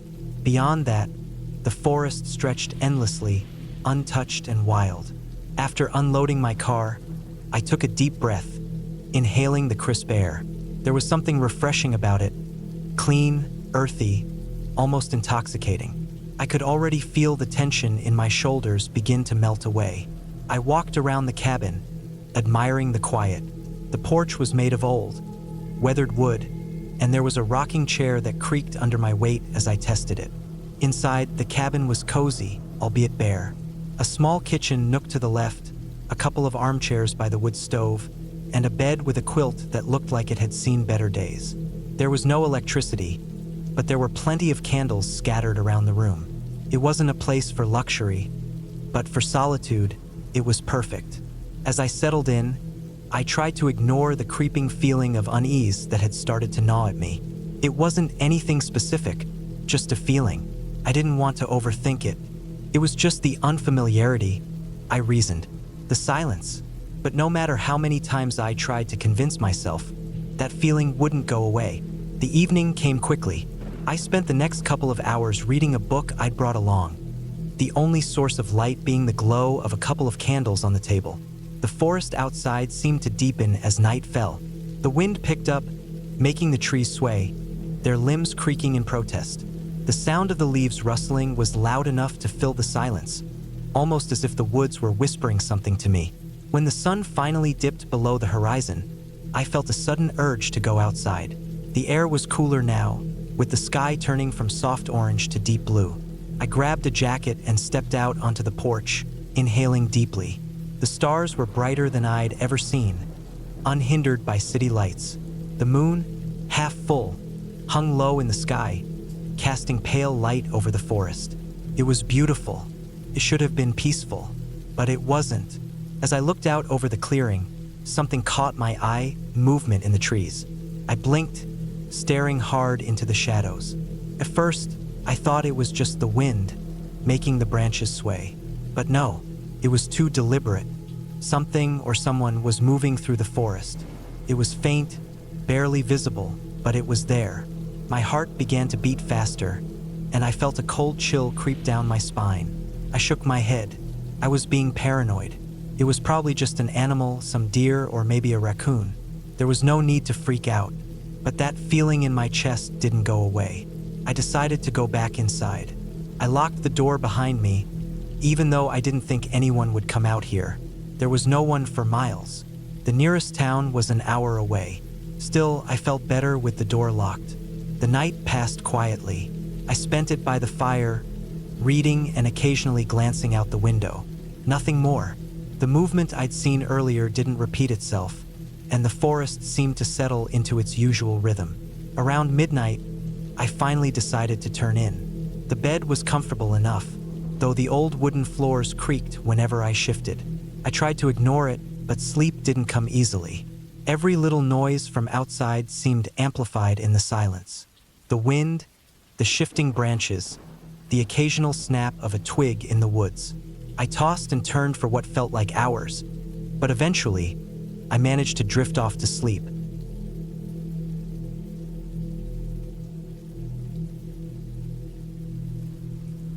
It was a quiet, clear afternoon when I decided to take a weekend trip alone, just to get away from the noise of the city and clear my mind. A cabin in the woods seemed like the perfect choice. A friend of mine had recommended it. Small, secluded, and far enough from civilization to give me the peace I craved. The drive was long. I left early in the morning, and by the time I got off the main highway and started heading down a narrow dirt road, the sun was already starting to dip low in the sky. The trees on either side grew taller, their thick branches stretching overhead, almost completely blocking the fading daylight. I turned off my phone to save the battery, knowing I wouldn't get service anyway. I didn't care. This was supposed to be about disconnecting, after all.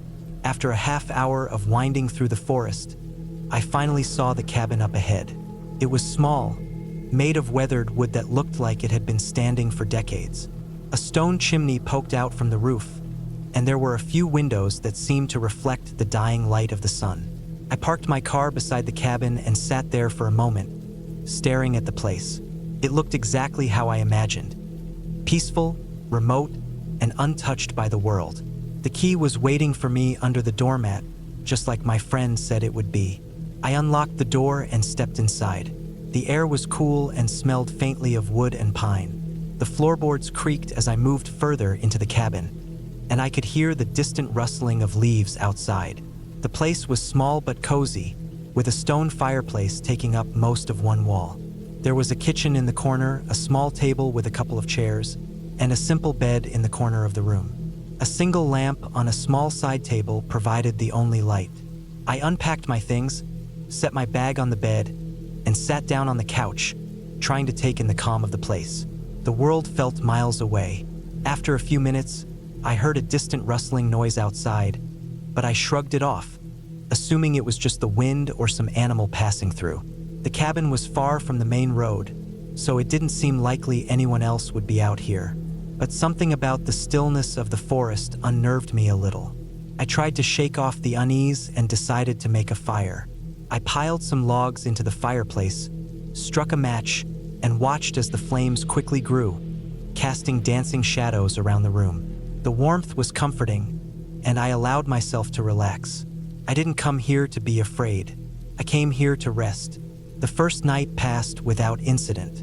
I sat by the fire, read a book, and had a simple dinner of canned soup.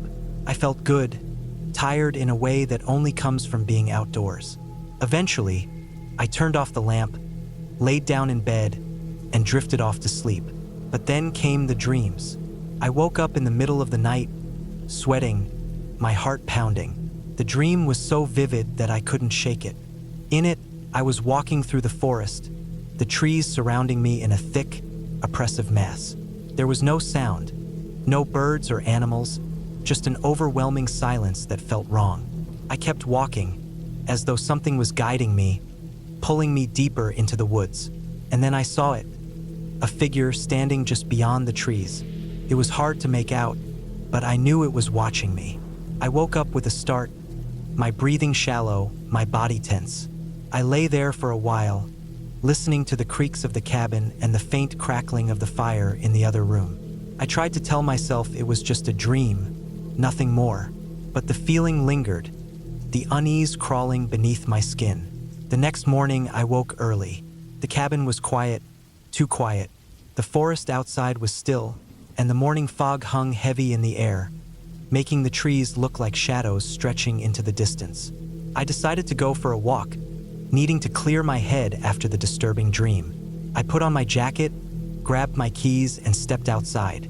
The chill in the air was refreshing as I walked toward the edge of the woods, taking in the smell of damp earth and pine.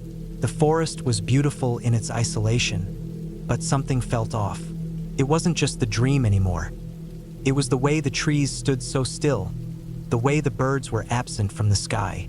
I felt like I was being watched, but whenever I turned around, there was no one there.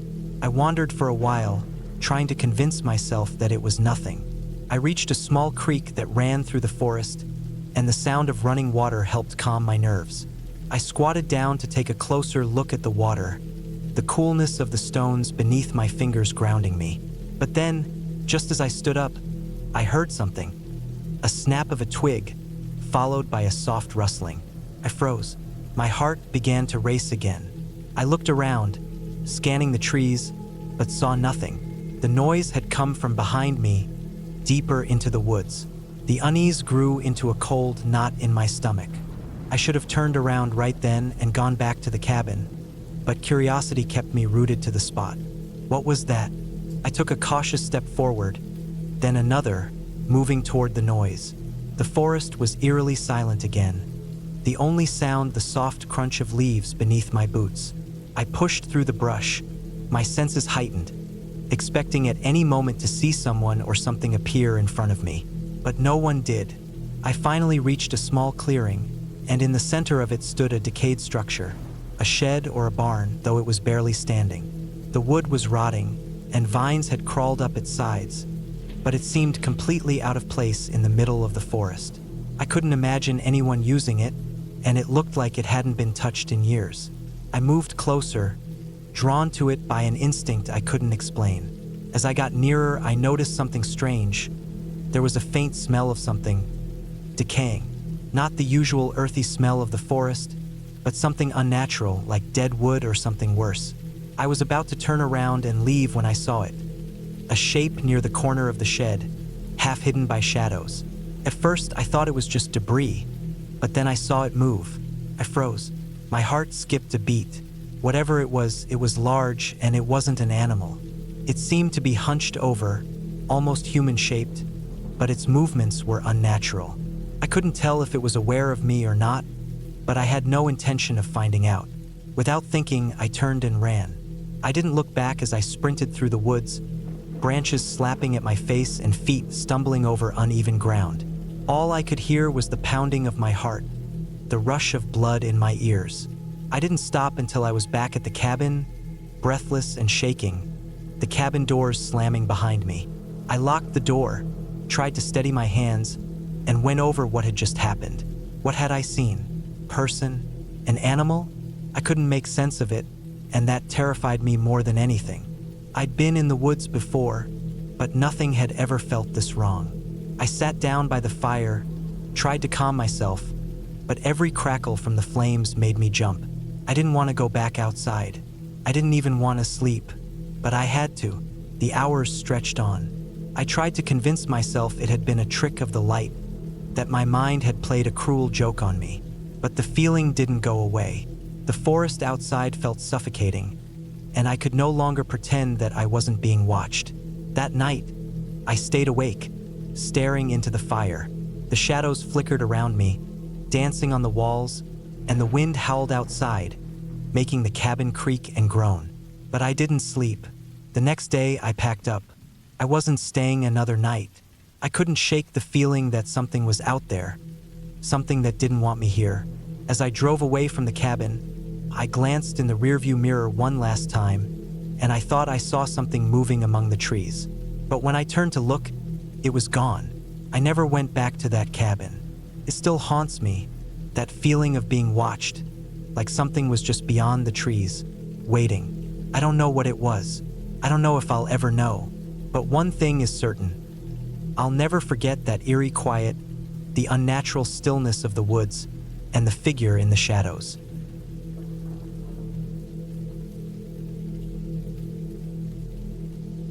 I needed a break. After months of working long hours at the office, I was burnt out. The constant noise of the city, the endless emails, and the pressure to meet deadlines had taken a toll on me. I craved solitude, a place where I could disconnect from the world and find some peace. That's when I remembered the old family cabin in the woods. It had been years since anyone had been there, but I figured it would be the perfect place to unwind. I packed my bags with essentials: clothes, food, water, a flashlight, a first aid kit, and some tools. I also brought along a few books and my journal. I left my phone behind, wanting to be completely off the grid. The drive to the cabin took several hours, and as I got closer, the roads became narrower and less maintained. Eventually, I reached a dirt path that led deep into the woods. The trees grew denser, and the sunlight barely penetrated the thick canopy. When I arrived at the cabin, I was relieved to see that it was still standing. The wooden structure looked weathered but sturdy. I unlocked the door and stepped inside. The air was musty, and dust covered the furniture. Cobwebs hung in the corners, and the floor creaked under my weight. I opened the windows to let in some fresh air and began cleaning. After a couple of hours, the cabin felt more livable. That evening, I sat on the porch, listening to the sounds of the forest. Birds chirped, leaves rustled in the breeze, and the occasional snap of a twig indicated the presence of wildlife. It was peaceful, and I felt a sense of calm I hadn't experienced in a long time. As night fell, I lit a fire in the fireplace and settled in with a book.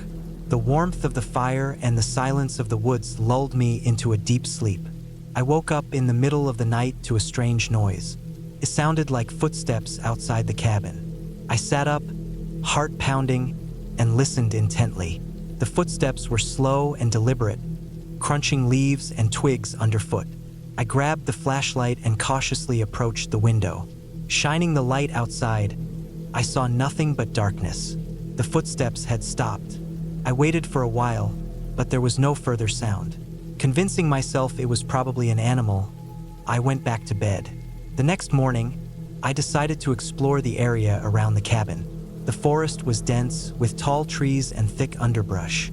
I followed a narrow trail that led to a small stream. The water was clear, and I took a moment to enjoy the tranquility. As I turned to head back, I noticed something odd. A set of footprints leading away from the stream and into the woods. They were human footprints, barefoot, and looked fresh. I felt a chill run down my spine. Was someone else out here? I decided to follow the footprints for a short distance, but they soon disappeared into the underbrush. Uneasy, I returned to the cabin. That night, I made sure to lock all the doors and windows. I kept the flashlight and a knife by my side as I lay in bed. Sleep didn't come easily, and I found myself listening for any unusual sounds. Around midnight, I heard the footsteps again, this time circling the cabin. I held my breath, heart racing. The footsteps stopped at the front door, and I heard the doorknob rattle. Someone was trying to get in. I jumped up, turned on the flashlight, and shouted, hoping to scare them off. There was silence. I waited for what felt like an eternity before cautiously approaching the door. Peering through the peephole, I saw nothing. I didn't sleep the rest of the night.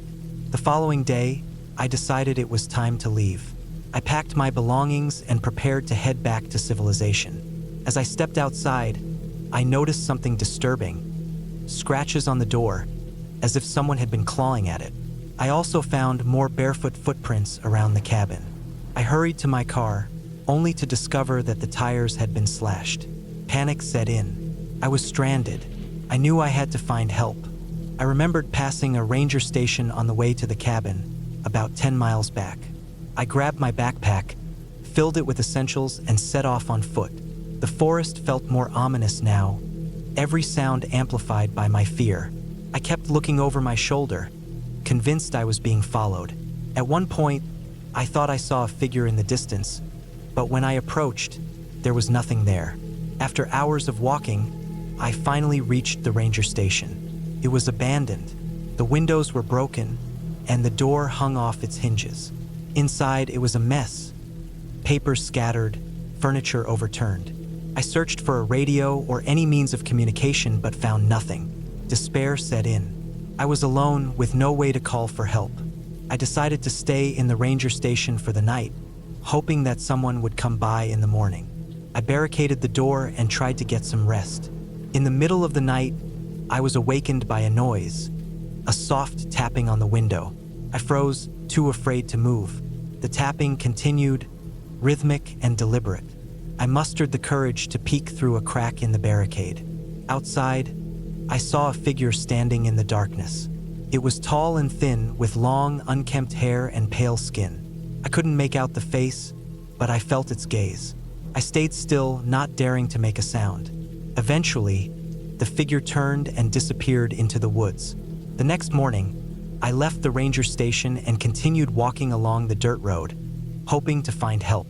After several miles, I came across a small cabin. Smoke rose from the chimney, and I felt a surge of hope. I approached cautiously and knocked on the door. An elderly man answered, surprised to see me.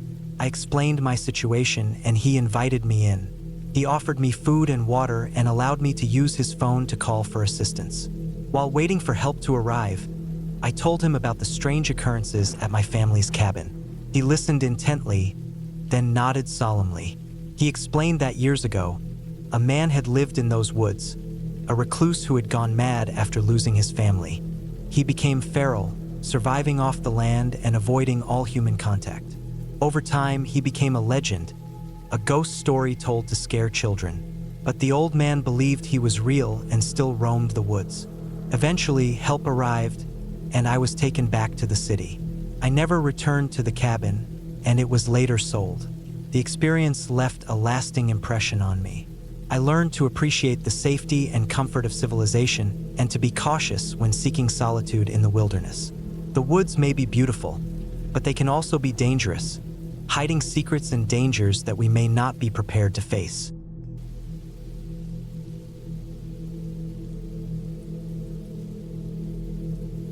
I needed a break. The stress of city life, the constant notifications, the endless meetings. It was all too much. So, I decided to retreat to a cabin in the woods, far from the noise and chaos. I found a listing online, a secluded cabin nestled deep within a forest, promising tranquility and solitude. It seemed perfect. Wikipedia 1. The drive was long, winding through narrow roads that became progressively more rugged. Towering trees flanked the path, their branches forming a canopy that filtered the sunlight into dappled patterns on the ground. As I approached the cabin, the GPS lost signal, and I relied on the printed directions I had wisely brought along. The cabin stood alone, a modest wooden structure with a porch overlooking a small clearing. It had a rustic charm, with weathered logs and a stone chimney. Inside, it was simple but cozy. A small kitchen, a living area with a fireplace, a bedroom, and a bathroom. There was no television, no internet, and barely any cell reception. Exactly what I wanted. Every writer, too. The first day was peaceful. I unpacked, lit a fire, and settled into a comfortable chair with a book. The silence was profound, broken only by the occasional rustle of leaves or the distant call of a bird. As night fell, the forest became a symphony of nocturnal sounds. Crickets chirping, owls hooting, and the gentle creaking of the trees swaying in the breeze. I slept soundly, lulled by the natural rhythms of the wilderness. The next morning, I brewed coffee on the gas stove and stepped onto the porch to watch the sunrise. The air was crisp, carrying the earthy scent of pine and damp soil. I felt a sense of calm I hadn't experienced in years. Later that day, I decided to explore the surrounding woods. I followed a narrow trail that wound through the trees, marveling at the untouched beauty of the forest. Sunlight filtered through the canopy, casting shifting patterns on the forest floor.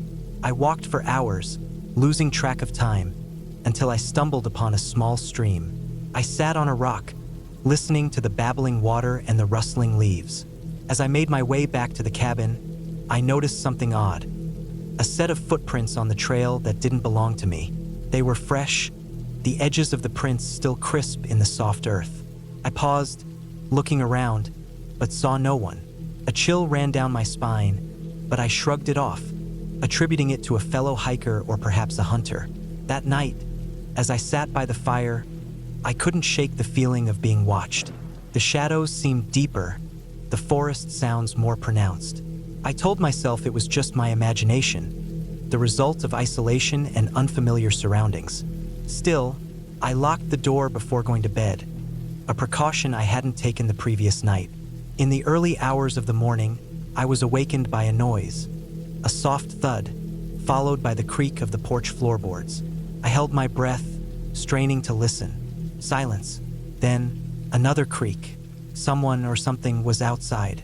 I quietly got out of bed and approached the window, peering through the curtain. The porch was empty, bathed in the pale light of the moon. I waited, heart pounding, but heard nothing more. Eventually, I returned to bed, though sleep eluded me for the rest of the night. The next morning, I found muddy footprints on the porch, footprints that hadn't been there the day before. They led up to the door and then back down the steps. I felt a surge of unease. Was someone playing a prank? Was there a local who resented my presence? I didn't know, but I decided to be cautious. I spent the day inside, keeping the doors and windows locked. I read, wrote in my journal, and tried to ignore the nagging feeling of being watched. As night fell, I built a fire and settled in, determined not to let fear ruin my retreat. Around midnight, I heard it again, the creak of the porch floorboards. This time, I didn't hesitate. I grabbed a flashlight and cautiously approached the door. I turned on the porch light and opened the door, shining the beam into the darkness. Nothing. The forest was silent. I stepped outside, scanning the area, but saw no one. The footprints from the previous night were still visible, but there were no new ones. I returned inside, locking the door behind me.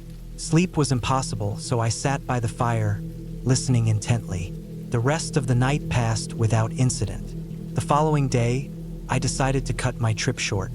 The peace I had sought was overshadowed by a growing sense of unease. I packed my belongings and prepared to leave. As I loaded the car, I noticed something that made my blood run cold. A carving on the tree near the cabin. It was a crude symbol, unfamiliar and ominous. I hadn't seen it before. I didn't wait to investigate further. I got in the car and drove away, not looking back. The sense of relief as I left the forest was palpable. I returned to the city, grateful for the noise and the crowds. In the weeks that followed, I researched the area, trying to find any information about the symbol or reports of strange occurrences. I found nothing. The cabin's listing had been removed, and the owner didn't respond to my inquiries. It was as if the place had vanished. To this day, I don't know what happened during those nights in the cabin. I don't know who or what was outside, but I do know this. Sometimes, the peace we seek hides secrets we aren't meant to uncover.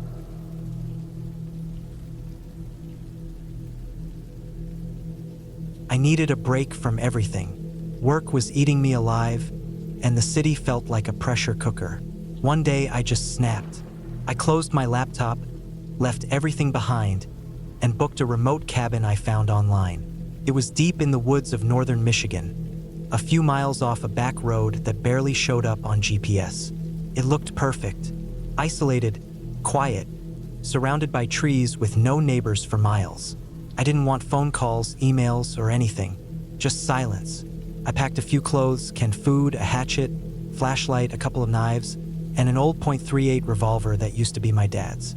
I wasn't expecting trouble, but being out in the middle of nowhere makes you think twice about going in empty-handed. I filled up the tank and drove north. After about 6 hours on the road, I turned off the highway onto a 2-lane road, then to a dirt trail that twisted through thick forest. There were no signs, just a printed map from the rental site that said to look for a marker nailed to a tree. I found it. The trail got worse the deeper I went. My tires slid over mud and wet leaves, the trees pressing close on either side like a tunnel. Finally, I saw the cabin through the trees. It looked old, maybe built in the 70s or earlier, with a steep roof and a crooked porch. It wasn't fancy, just a square wooden structure with one main room, a bathroom, and a loft for sleeping. There was no electricity, no running water, just a wood stove and a small water pump outside. The first night was calm. I built a fire in the stove, heated a can of stew, and read until I fell asleep in the loft. The woods outside were quiet, but not silent. I heard the occasional branch snap, the hoot of an owl, and once, something moving through the leaves. Probably a deer. I slept hard that night. The second day I spent hiking around the area. The forest was thick and full of fallen trees, some rotting and covered in moss. The air smelled like pine and damp dirt. I marked a few trees with ribbons so I wouldn't get lost. I saw signs of animals, tracks in the mud, a few burrows and droppings. I didn't see any people. Not a single sign anyone else had been around in a long time. That night I made a small fire outside, sat on the porch and watched the stars. I couldn't remember the last time I saw that many. On the third day, something felt off. I woke up early. The air inside the cabin was cold. I stoked the fire and went outside to pump water. That's when I noticed something. A footprint. It was in the dirt near the edge of the porch, a little smudged but clear enough. It wasn't mine. Too big, and the tread pattern didn't match my boots. I stared at it for a long time. Could have been old. Maybe someone passed through before I got here, but it didn't look old. I walked the perimeter, scanning the ground. I found 2 more prints behind the cabin, facing toward the woods. Then nothing. Creeped me out a little, but I didn't feel watched. Not yet. I told myself it was probably a hunter passing through, maybe checking traps.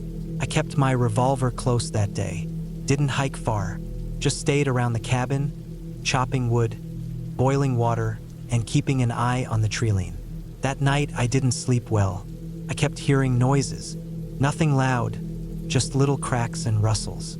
I'd sit up, listen hard, then hear nothing. Every time I was about to fall asleep, I'd hear it again. Around 2 a.m., I got up and looked out the window. Moonlight spilled across the clearing. I didn't see anything, but I couldn't shake the feeling that someone had been standing just out of sight. The next morning, I saw another footprint. This one was fresher, right in front of the cabin door. It hadn't been there the night before. I felt sick. My first instinct was to pack up and leave, but I had no signal and the trail was too rough to drive at night. I stayed alert all day, barely stepping off the porch. I loaded the revolver and kept it on me. That evening, I heard something in the woods. I was inside, chopping carrots with a dull knife, when I heard footsteps. Not an animal. Heavy steps, steady, moving through the leaves. Then they stopped. I stood frozen, holding the knife.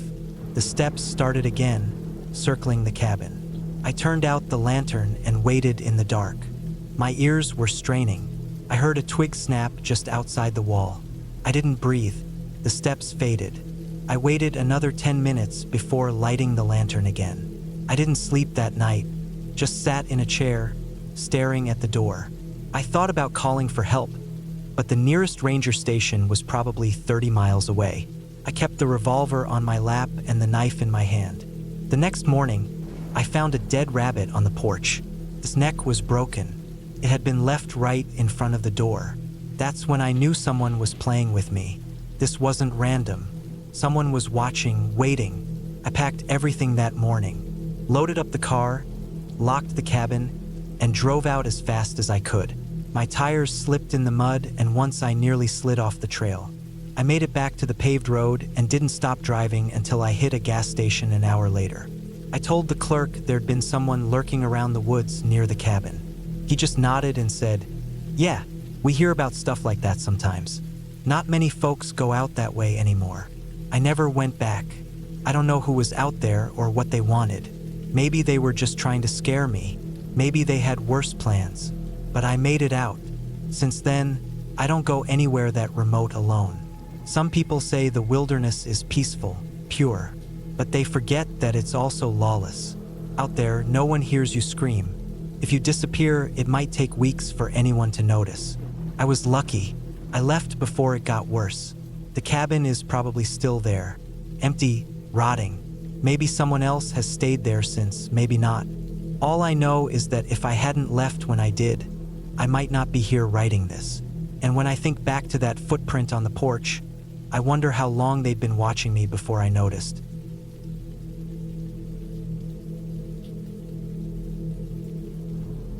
I arrived at the cabin just before dusk, the sun casting long shadows through the dense pine trees that surrounded the area. The structure stood alone, weathered and silent, nestled deep within the forest. The air was crisp, carrying the earthy scent of moss and decaying leaves. I had rented this secluded place for a week, seeking solitude and a break from the relentless pace of city life. The idea was to disconnect, to find peace in the simplicity of nature. The cabin was modest, a single-story wooden structure with a pitched roof and a small porch. Its exterior bore the marks of time.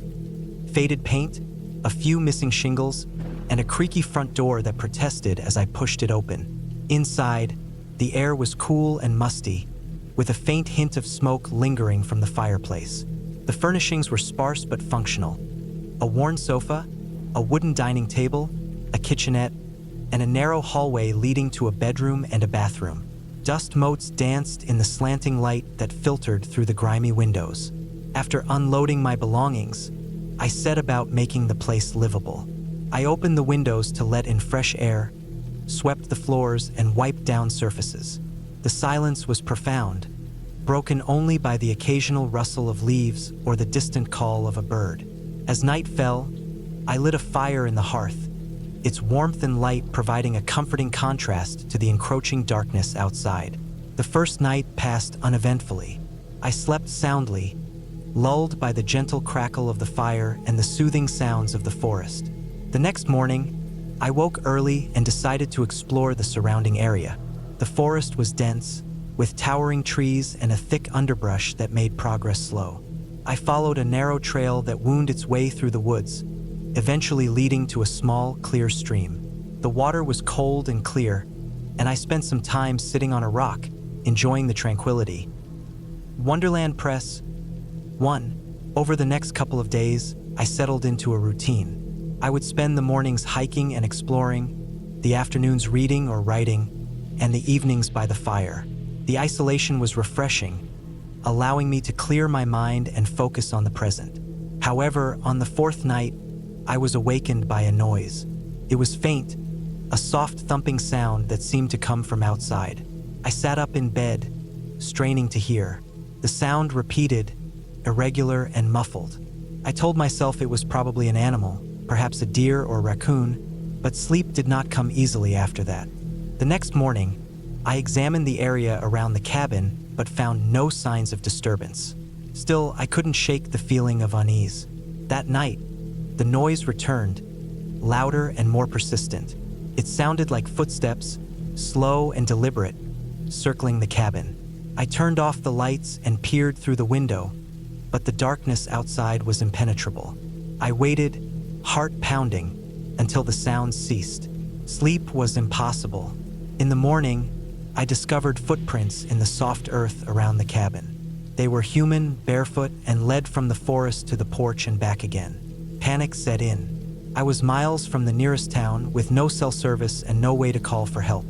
I considered leaving, but the thought of navigating the forest alone, possibly with someone or something watching, was daunting. I decided to stay, to wait until daylight before making any decisions. Masterclass 2. That night, I barricaded the door and windows as best I could. I sat in the dark, clutching a fireplace poker, listening. The footsteps returned, circling the cabin, pausing occasionally as if to listen. At one point, the doorknob rattled, and I held my breath, ready to defend myself. But the door held, and eventually the sounds faded. At first light, I packed my belongings and prepared to leave. As I stepped onto the porch, I found a small object placed carefully at the door. A carved wooden figure, crude and weathered. It resembled a human form, with exaggerated features and hollow eyes. I stared at it, a chill running down my spine. I left it where it lay and began the long trek back to civilization. I never returned to the cabin. I reported the incident to the local authorities, but they found no evidence of foul play. The cabin was eventually removed from rental listings, and I moved on with my life. But sometimes, in the quiet moments before sleep, I think about that figure on the porch and the footsteps in the night, and I wonder who or what was out there in the dark.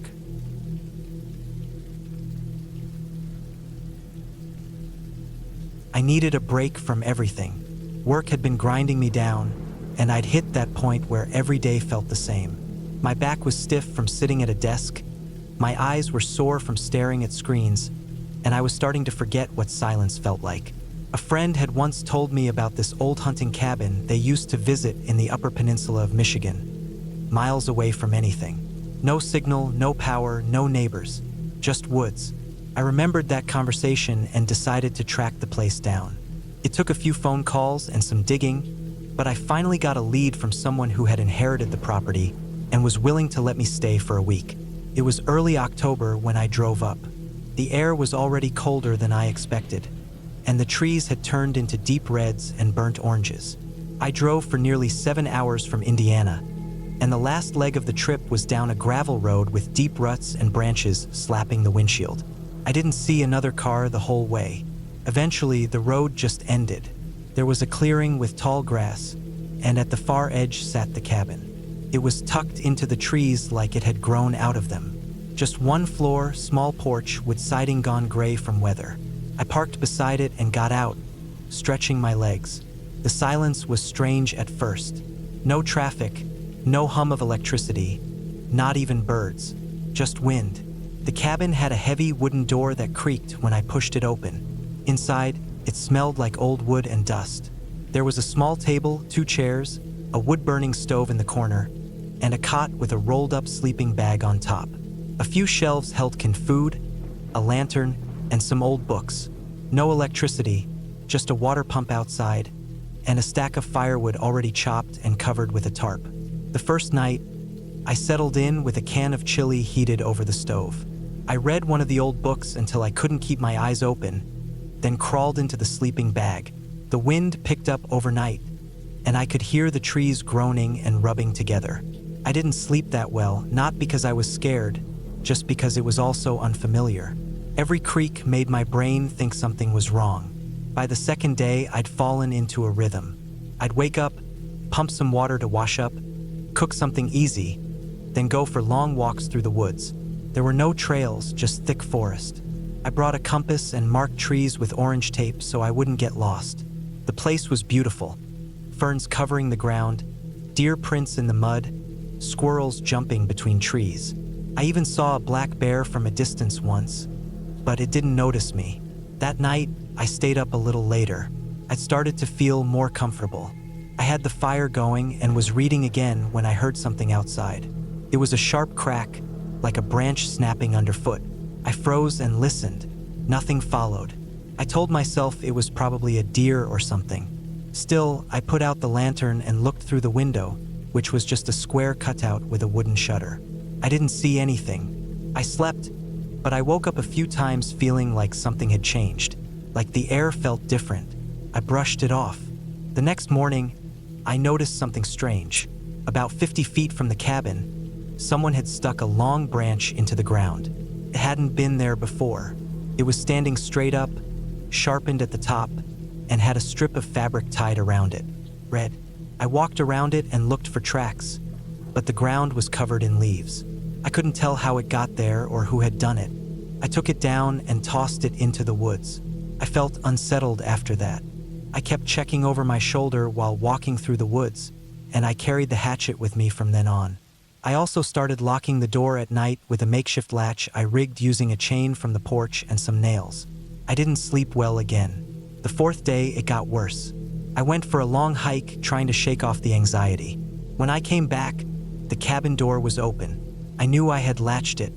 Inside, everything looked normal at first, but then I noticed one of the cans on the shelf was missing, and my sleeping bag had been unzipped. The lantern had been moved to the floor. I felt cold all over. Someone had been inside. I checked the woods, called out even though I didn't want to draw attention. I didn't see anyone, but I could feel someone watching me. That evening, I didn't light the lantern. I sat in the dark with the hatchet across my lap, listening. The woods were too quiet. No bugs, no owls, nothing. Around midnight, I heard footsteps, crunching slowly through the leaves, coming closer, then stopping. I held my breath. I didn't move for what felt like an hour. Eventually, I heard them retreat, fainter, gone. I didn't sleep. The next day, I packed everything up. I didn't care that I still had 2 days left. I needed to get out. But when I went to the truck, the tires were slashed. Not just punctured, sliced open with something sharp. I knew then someone was trying to keep me there. I had no cell service, no radio. The only thing I could do was hike out. I didn't know the nearest town, but I figured if I followed the road back the way I came, I'd eventually reach something. I packed water, food, my compass, and the hatchet. I left a note in the cabin just in case, writing the date and what I was doing. The hike was harder than I expected. I'd driven in, so I hadn't paid attention to how rough the road really was. It twisted and forked, and some parts were washed out. I kept going for hours. Then I found something that stopped me cold. Another post in the ground, just like before. Same sharpened point, same red fabric. This one was right in the middle of the road. I couldn't tell how long it had been there. I went around it, kept moving. I felt like I was being herded. Whenever I thought about taking a shortcut through the woods, I'd hear something.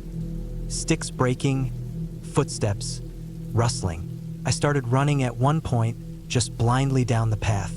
I tripped a few times, cut my hands. Eventually, I came to an old hunting blind in a tree. I climbed up and waited. Night fell. I stayed in the blind, curled up and shivering. I didn't dare light anything. In the dark, I could hear someone walking nearby, not even trying to be quiet, just circling. Occasionally, they'd stop. I didn't move. I must have fallen asleep at some point because when I opened my eyes, it was light. Everything was quiet again. I climbed down and kept moving. After another few hours, I finally saw a farmhouse through the trees. I ran to it, banged on the door, and nearly collapsed when someone opened it. I didn't explain much, just asked for help. They let me in and gave me water while I called the sheriff. I told them about the cabin, what had happened, everything I could remember. They sent someone out there. A few days later, I got a call. They had found the cabin, but there was no sign of anyone else. They found the slashed tires, the stick with the red cloth, but no footprints, no tools, no food wrappers, nothing. Whoever it was had cleaned up after themselves. I don't know who was out there. Maybe a squatter, maybe someone who didn't want me in their territory. But it was real. I didn't imagine any of it. I still have scars on my hands from where I fell. I haven't gone back to the woods since then. I still love nature, but now I stay in places with locks, neighbors, and phone service. I learned something out there. Not every threat has to be supernatural. Some of the scariest things out there are just people you don't see until it's too late.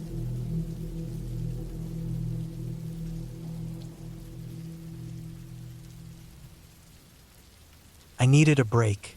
The city noise, the constant buzz of notifications, and the endless cycle of work had worn me thin. So, when I stumbled upon a listing for a secluded cabin in the woods, no Wi-Fi, no cell service, I booked it without hesitation. It was advertised as a digital detox haven, nestled deep within the forest, miles away from the nearest town. The drive was longer than expected. Asphalt gave way to gravel and gravel to dirt. The trees grew denser, their branches forming a canopy that filtered the sunlight into dappled patterns on the ground. By the time I reached the cabin, the sun was dipping below the horizon, casting long shadows that danced with the swaying trees. The cabin was modest, a single-story structure with a pitched roof, wooden siding, and a small porch. Inside, it was cozy. A fireplace, a kitchenette, a bathroom, and a bedroom with a queen-sized bed. There was no television, no radio, and as promised, no internet.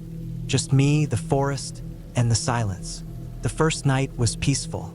I lit a fire, cooked a simple meal, and read a book by candlelight. The quiet was unfamiliar but welcome.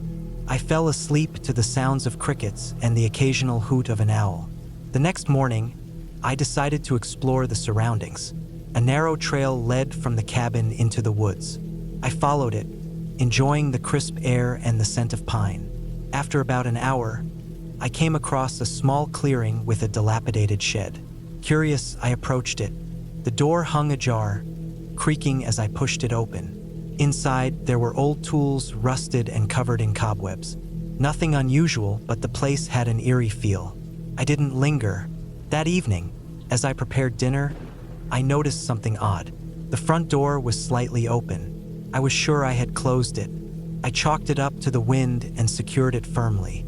Later, as I sat by the fire, I thought I heard footsteps outside. I froze, listening intently. Nothing. Just the crackling of the fire and the rustling of leaves. I told myself it was probably an animal and went to bed. GQ 1. The next morning, I found footprints on the porch. Human footprints. They were faint but unmistakable, leading from the woods to the door and back. A chill ran down my spine. I had no neighbors for miles. Who would be out here? I decided to cut my trip short. I packed my belongings and loaded them into the car. But when I turned the key, the engine sputtered and died. I tried again. Nothing. I opened the hood, but I knew little about cars. Everything looked fine, but the engine wouldn't start. Stranded, I returned to the cabin, trying to calm my nerves. I would wait until morning and then hike back to the main road to find help. That night, sleep eluded me. Every creak of the cabin, every rustle outside, set my heart racing. Around midnight, I heard it again. Footsteps, deliberate and slow, circling the cabin. I held my breath, clutching a fireplace poker. The steps stopped at the front door. Then, a knock. I didn't move. Another knock, louder this time. Then silence. Minutes passed, feeling like hours. Eventually, I mustered the courage to peek through the window. Nothing. The porch was empty. At first light, I set out on foot, following the dirt road back towards civilization. After several hours, I reached a gas station. I explained my situation, and the attendant called a tow truck for my car. I didn't mention the footsteps or the knocks. I wasn't sure anyone would believe me. When I returned with the tow truck driver, we found the cabin ransacked. Furniture overturned, drawers emptied, and the front door wide open. The driver looked at me, concerned. "Looks like someone was looking for something," he said. We towed the car back to town. The mechanic found nothing wrong with it. It started on the first try. I didn't go back to the cabin. I didn't want to know who or what had been out there with me. Writing Mastery 2. Back in the city, the noise and chaos felt comforting. The anonymity of crowds, the constant hum of life. It was a shield against the unknown. I still think about that cabin, about the footsteps and the knocks. I tell myself it was just a drifter, someone passing through. But deep down, I know I'll never truly be sure.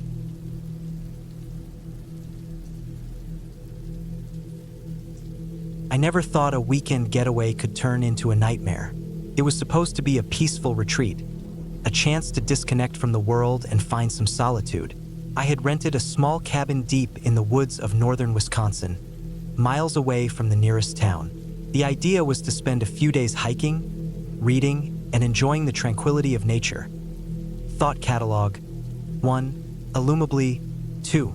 The cabin was rustic but comfortable. It had no electricity or running water, but it was stocked with firewood, candles, and a propane stove.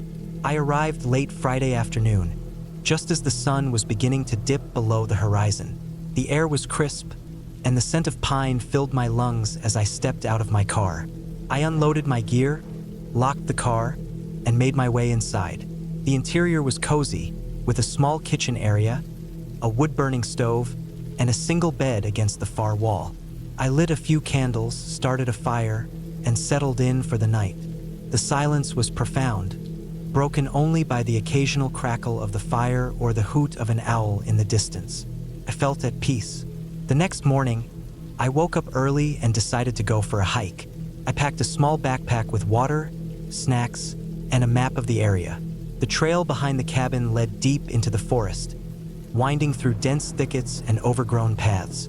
I walked for hours, marveling at the beauty of the untouched wilderness. In Famo.com. 3. Illumably.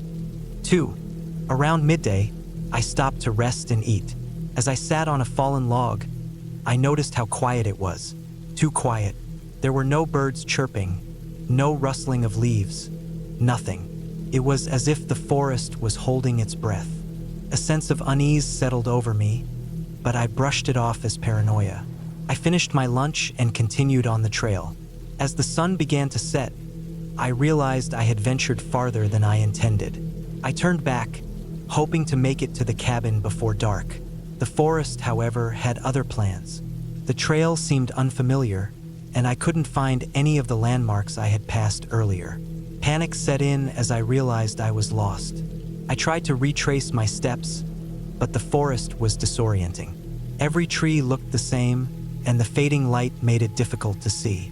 I stumbled through the underbrush, calling out for help, but there was no response. Eventually, I found a small clearing and decided to make camp for the night. I gathered some branches, built a fire, and huddled close for warmth. The night was long and filled with strange noises. I heard footsteps crunching through the leaves, twigs snapping, and what sounded like whispering voices. I told myself it was just animals, but deep down, I knew something was wrong. I didn't sleep at all, clutching a makeshift spear I had fashioned from a branch and a sharp rock. At first light, I resumed my search for the cabin. After hours of wandering, I finally stumbled upon the trail and made my way back. Relief washed over me as I saw the familiar outline of the cabin through the trees. I rushed inside, locked the door, and collapsed onto the bed. That evening, as I sat by the fire, I heard a noise outside. It was a soft tapping, like someone knocking on the door. I froze, heart pounding. I hadn't seen another person since I arrived. I crept to the window and peeked out, but there was no one there, just the darkness of the forest. The tapping continued, growing louder and more insistent. I grabbed my makeshift spear and approached the door. Taking a deep breath, I flung it open, ready to confront whatever was outside. But there was nothing, just the empty porch and the silent woods beyond. I stepped outside, scanning the area with a flashlight. That's when I saw them. Footprints in the dirt, leading away from the cabin and into the trees. They were human, barefoot, and fresh. I followed them for a short distance before they disappeared into the underbrush. A chill ran down my spine. I returned to the cabin, bolted the door, and stayed up all night, listening for any signs of movement. The next morning, I decided to cut my trip short. I packed my belongings, doused the fire, and left the cabin behind. As I drove away, I couldn't shake the feeling that I was being watched. Distractify. 4. Back in the safety of my home, I tried to rationalize the events of that weekend. Maybe I was just tired and paranoid. Maybe the forest played tricks on my mind. But deep down, I knew the truth. There was something out there in those woods, something that didn't want me there, and I had no intention of ever going back.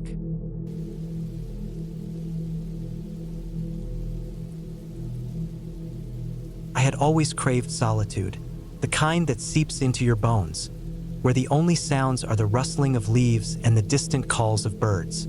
After years of city life, the constant hum of traffic, and the ceaseless chatter of people, I needed a break.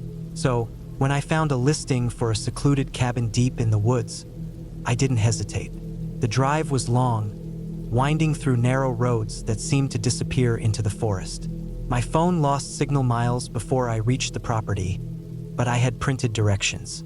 The cabin was nestled between towering pines, its wooden exterior weathered but sturdy. A small porch wrapped around the front, offering a view of the dense woods beyond. Inside, the cabin was modest.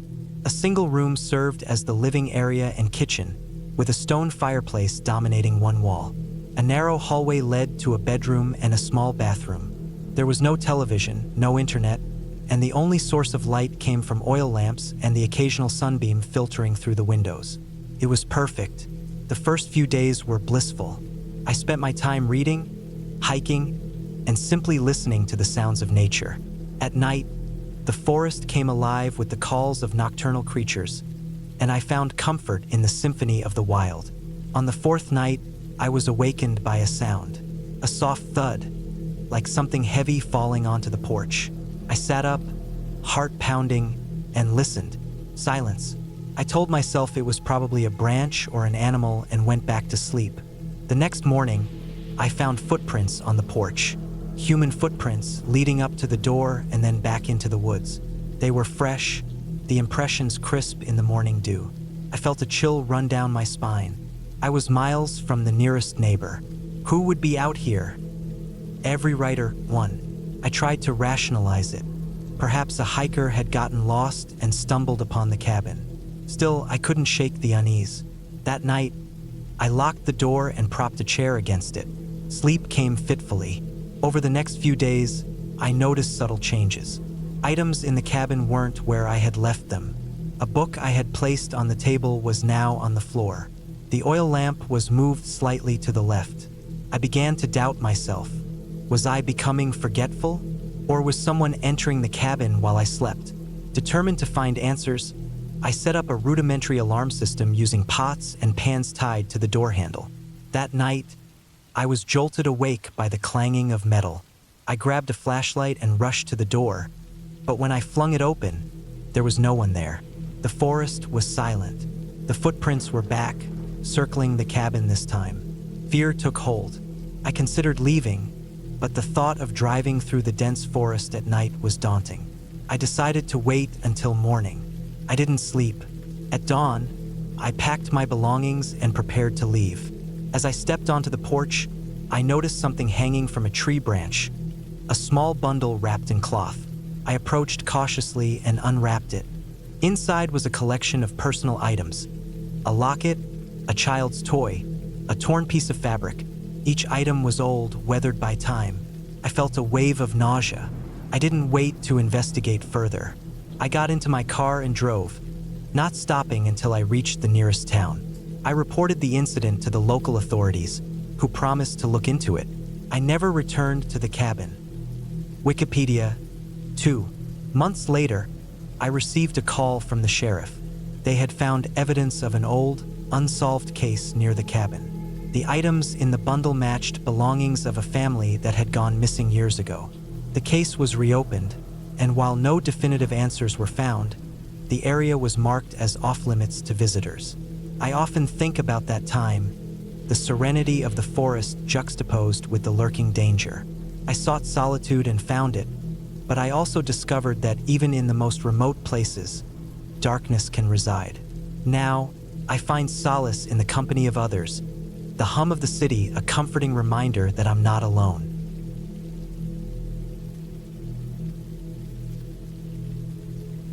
It had been a while since I'd taken any time for myself. Life had been a whirlwind of work, family, and commitments. So when I found the cabin deep in the woods, I thought it would be the perfect escape. A week away from everything.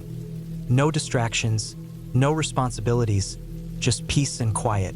It wasn't much, just a small, weathered cabin tucked away on the edge of a national forest. I didn't expect luxury, but I hoped for a chance to recharge. I had made sure to check the weather forecast before I left. Clear skies, a little chilly at night, but nothing I couldn't handle. The trip to the cabin was uneventful. A long drive followed by a dirt road that led deeper into the forest. I had been given the directions, and the place wasn't hard to find. But once I turned off the main road, the trees seemed to close in around me. The air was different out here, crisp, cool, and a bit musty, like the earth had been undisturbed for a long time. The cabin itself wasn't anything special. It was old, with a sagging roof and creaky wooden steps that groaned under my weight. There was a single, flickering light above the front door that I turned on, but I immediately noticed how dim it was. The windows were covered in grime, and the porch was littered with old, decaying furniture. A heavy, almost oppressive silence hung in the air. I remember standing there for a moment, feeling that odd mix of excitement and unease. I had come here for solitude, but there was something unsettling about the place. Maybe it was the isolation, or the way the trees seemed to press in on all sides, but I couldn't shake the feeling that something wasn't quite right. Inside, the cabin had a basic charm, with a stone fireplace on one wall and a small, worn-out couch facing it. The furniture was sparse, the kitchen old and unkempt, but functional enough. There was a small bathroom, a few bedrooms, and a large window that looked out over the woods. It wasn't fancy, but it felt comfortable in a rustic way.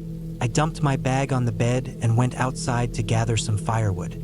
The trees around the cabin were thick, tall, dense, and packed so tightly that very little light managed to break through the canopy. The air smelled of pine and earth, a fresh, raw scent that made me feel connected to nature in a way I hadn't in years. As I walked through the woods, picking up sticks and logs for the fire, I felt the weight of the world start to lift off my shoulders. This was what I needed. That night, I built a fire in the stone hearth, the flames crackling and dancing in the dim light. I made myself a simple dinner, nothing fancy, just canned soup and some bread, but it tasted better than anything I'd had in weeks. I ate slowly, savoring the solitude and the warmth of the fire. After dinner, I settled onto the couch with a book I'd brought along, but the quiet was so profound that I couldn't focus. The crackling of the fire, the occasional rustle of leaves outside, and the soft creaking of the cabin itself were the only sounds. But there was something else, too, a kind of tension in the air. It was subtle, just enough to make the hairs on the back of my neck stand up every now and then. I tried to ignore it, chalking it up to the isolation. It was easy to get caught up in your thoughts when you're this alone. The cabin seemed like it was too quiet, though too empty, as if it had been waiting for someone to show up, and now that I was here, it didn't quite know what to do with me. I tossed another log onto the fire, hoping the crackle would fill the space, but the strange feeling persisted. Eventually, I decided to call it a night. The bed was firm but comfortable, and I was exhausted from the drive, so I quickly fell asleep. But sleep didn't come easily. I woke up in the middle of the night, feeling wide awake for no reason. My heart was beating a little faster than usual, and the air in the room felt thick, almost suffocating. I lay there for a while, staring at the ceiling, listening to the silence. Then I heard it, a faint sound, almost like footsteps outside the cabin, soft but distinct. My stomach clenched. I tried to rationalize it. Maybe it was an animal, maybe a deer or something else moving through the woods. It wasn't uncommon to hear wildlife out here. But then I heard it again. The sound was closer this time, as if someone or something was walking around the cabin. I got up slowly, my feet heavy on the floor, and tiptoed to the window. Peering out through the grimy glass, I saw nothing. The woods were dark, the trees pressing in so tightly that there was no way to see anything further than a few feet. But I felt it. I couldn't explain it, but there was a presence outside, a sense that I wasn't alone. My breath caught in my throat, but I tried to stay calm. Maybe it was just the wind playing tricks on me, or an animal scurrying around. I tried to tell myself that over and over, but the unease wouldn't go away. I sat back down on the edge of the bed, clutching the blanket tightly, and forced myself to breathe slowly, focusing on the sound of my own heartbeat to calm myself down. When the footsteps didn't return, I finally lay back down and closed my eyes, though I was far from relaxed. It wasn't until the next morning, when I stepped outside for some fresh air that I noticed the footprints. They were fresh too. Small, round imprints in the mud just outside the door. Too small to be from a bear, too round to be from anything else I could think of. I stared at them for a long time, trying to figure out what they meant. Maybe it was a kid playing a prank, or someone else in the area who didn't realize I was staying there. But the more I looked, the more it felt wrong. The footprints led in a circle around the cabin, as if someone or something had been walking around it. I was uneasy, but I didn't want to jump to conclusions. I decided to pack up and leave early, but before I did, I decided to walk around the area a bit more to get a sense of things. I was walking along the edge of the woods when I saw something that made my heart stop. A piece of fabric caught on a branch. It was torn, frayed, and dirty, and it looked like it had been there for some time. My mind raced. Someone had definitely been here before me. But why? Who? I backed away slowly, feeling the tight knot of fear tighten in my chest. This wasn't just some random stranger. This was deliberate. Someone had been watching me. And when I looked closer at the fabric, I realized something that made my blood run cold. It was part of a jacket that looked eerily similar to the one I was wearing. My hands started shaking. I had to get out of there. I packed my things quickly, throwing everything into my bag without bothering to fold it. The footsteps, the fabric, the feeling of being watched. There was no way I was staying another night in that cabin. As I drove away, I kept glancing in my rearview mirror, half expecting to see someone following me, but there was nothing, just the endless road behind me, leading back to the world I knew. It wasn't until I reached the main road that I started to feel my heart slow down. The weight lifted off my shoulders, and I began to breathe a little easier. The rest of the drive was uneventful, but I couldn't shake the feeling that I'd narrowly avoided something much worse. What would have happened if I hadn't noticed those footprints? Or if I hadn't found that fabric? I don't know who had been out there in the woods, or why they'd been watching the cabin, but I was sure of one thing. There was something off about that place. It was as if the forest itself was hiding something dark and unsettling. But whatever it was, I was glad I'd left before it found me. In the end, it was a relief to get back home. The cabin in the woods would stay in my memory as a place of strange tension, an empty shell waiting for something or someone to return. But I'd never go back.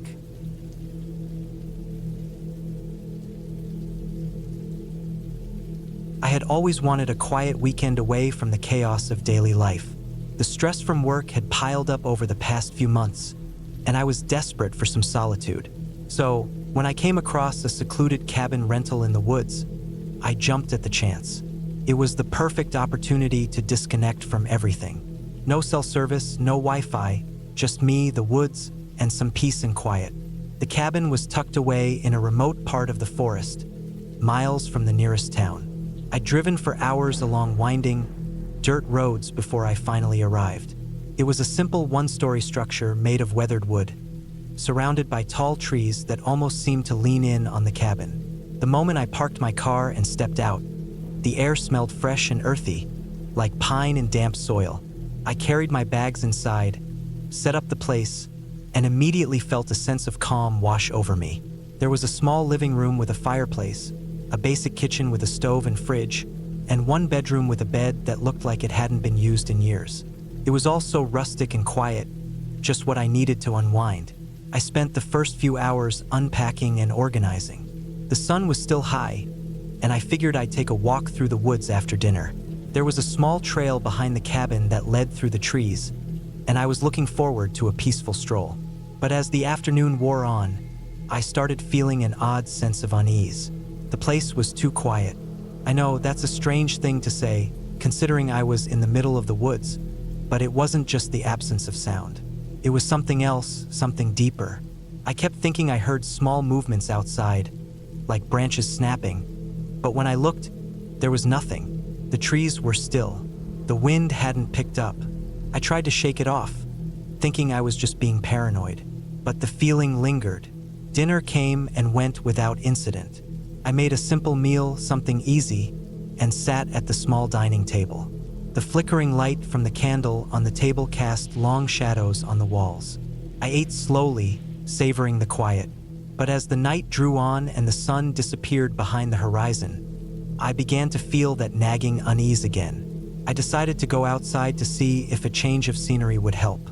Stepping out onto the porch, I felt the chill of the night air hit me. The woods seemed darker now, the trees towering above me like silent giants. The only sound was the distant rustle of leaves.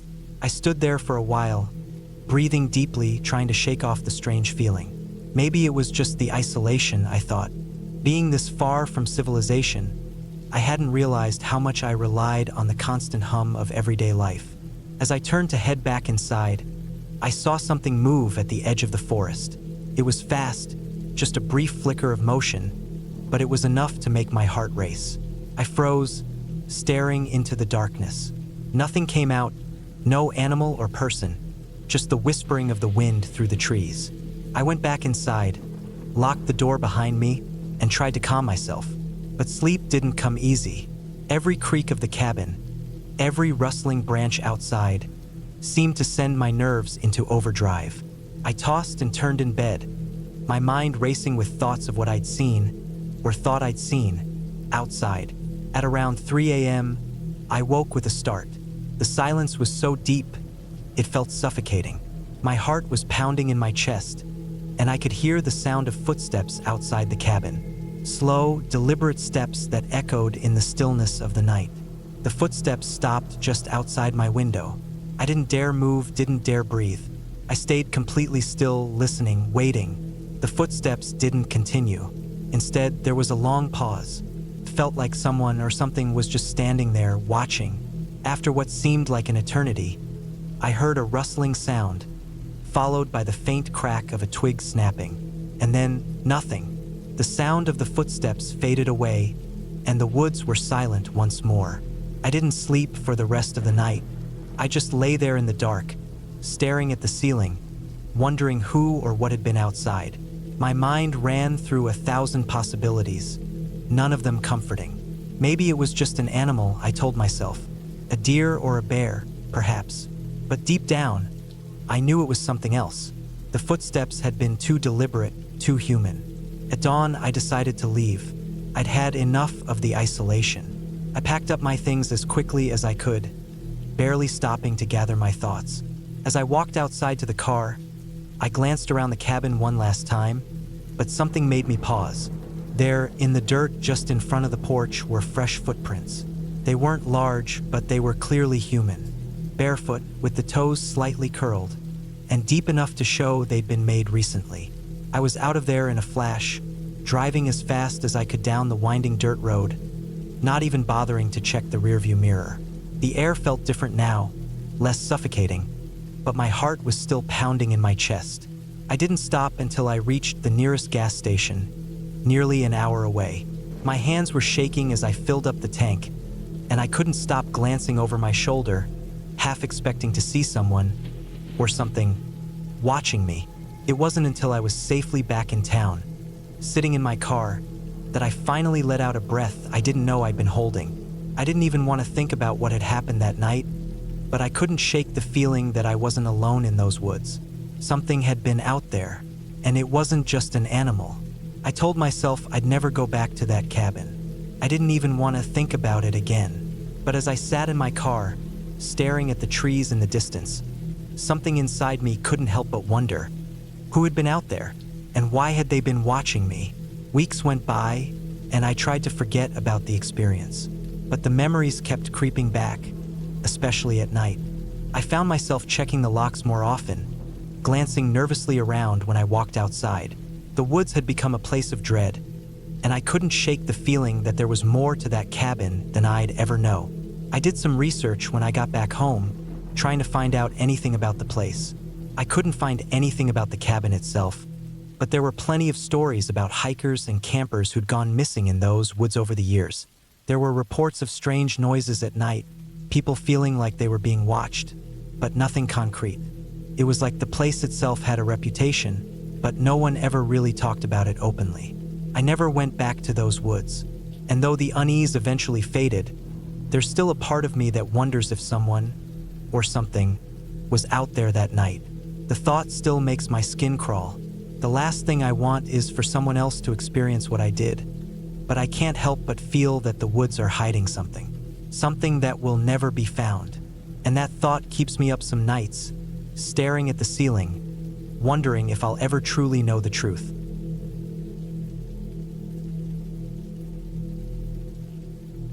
I had never been the type to back down from a challenge. So, when a friend offered me a cabin out in the woods for the weekend, far from any kind of civilization, I didn't hesitate. I'd been on hikes before, stayed in cabins, and enjoyed the solitude. This place, though, was different. Tucked away so far from town, surrounded by thick trees and steep, rocky hills, it had a kind of eerie pull to it that I couldn't quite shake. The cabin itself was small, one floor with a peaked roof. It had been built decades ago, the logs darkened by time and weather. The front porch was a little crooked, and the steps creaked underfoot as if the whole place was trying to remind you of its age. Still, it was cozy. The wooden walls inside, the simple furniture, and the large stone fireplace gave it a warmth that made it seem inviting. Even though I wasn't alone, my friend had agreed to join me. There was an odd emptiness to it that I couldn't quite explain. It was late afternoon when we arrived, and the sky had begun to darken by the time we got the fire going. The wind picked up as we unpacked our bags, the sound of branches scratching against the cabin's exterior like whispers in the dark. The only light came from the dying glow of the fireplace and the lanterns hanging in the corners of the room. After we had settled in, we sat by the fire, chatting about nothing in particular. There wasn't much to do out here, not really. There was a small stream a few hundred yards down the hill, but it wasn't anything special, and the surrounding woods were dense with undergrowth, making it impossible to hike too far without getting lost. I didn't mind, though. I was there for the quiet, for the break from the noise of the world. That night, as we tried to sleep, the strange noises began. At first, I chalked it up to the usual sounds of a cabin in the woods. The wind, the rustling of animals outside, the occasional thump or creak of the wood settling. But as the night wore on, I began to notice something unsettling. The noises seemed deliberate, like someone or something was out there, moving around the cabin. I didn't say anything to my friend. Maybe I was being paranoid. Maybe the isolation was starting to get to me. But I couldn't shake the feeling that I wasn't alone. It was around midnight when the noises grew louder, more distinct. A scraping sound, followed by a soft tapping, then a low thud against the wall. I sat up, my heart pounding in my chest. I strained my ears, listening. The tapping came again, this time louder and closer. I reached over and shook my friend awake. "Do you hear that?" I whispered, my voice tight with fear. She blinked, half awake. "What?" "I don't hear anything." But I did. The tapping continued, just outside the window now, followed by the sound of something heavy shifting against the cabin's walls. It wasn't the wind, and it wasn't an animal. It was something else, something deliberate. I felt my stomach tighten, my throat dry. "I'm going to check it out," I said, though my voice trembled. My friend grabbed my arm, but I pulled away gently. I had to know what it was. I had to face it. I grabbed the flashlight and stood, moving as quietly as I could. My feet were cold against the wooden floor, and I took a deep breath, trying to calm myself. The cabin was silent now, but the feeling of unease was thick in the air, wrapping around me like a cold blanket. I moved toward the window, my fingers gripping the edge of the wooden frame. I hesitated before peering out, the flashlight trembling in my hand. I didn't know what I was expecting to see, but the sight before me made my blood run cold. There was nothing, no animals, no shadows, just the black emptiness of the woods stretching out into the distance. And yet, I couldn't shake the feeling that I was being watched. I turned back to my friend. "I think we need to leave," I said, my voice barely above a whisper. She frowned, still groggy. "You're overthinking it. It's just the wind or some animal." But something in the back of my mind told me it was more than that. Something was out there, something that didn't belong. I couldn't explain it, but I could feel it in my bones. The night passed slowly, and by morning, I was exhausted. I hadn't slept a wink, my mind racing with thoughts of what could be lurking just outside the cabin. My friend was in a better mood, completely oblivious to the tension that still hung in the air. She was already packing up the small cooler with breakfast, chatting about heading down to the stream to do a little fishing. I agreed, though I didn't really want to leave the cabin. I felt safer here, at least as long as the door was locked, the windows shut tight. But the idea of going outside, of facing whatever was out there, terrified me. We left the cabin anyway, my feet dragging as we walked toward the stream. The woods felt different in the daylight, less oppressive, but still there was something off about the way the trees seemed to close in on us, their gnarled branches twisted and reaching, almost like they were trying to trap us in the woods. The stream wasn't much to look at, just a thin, babbling creek running through the forest.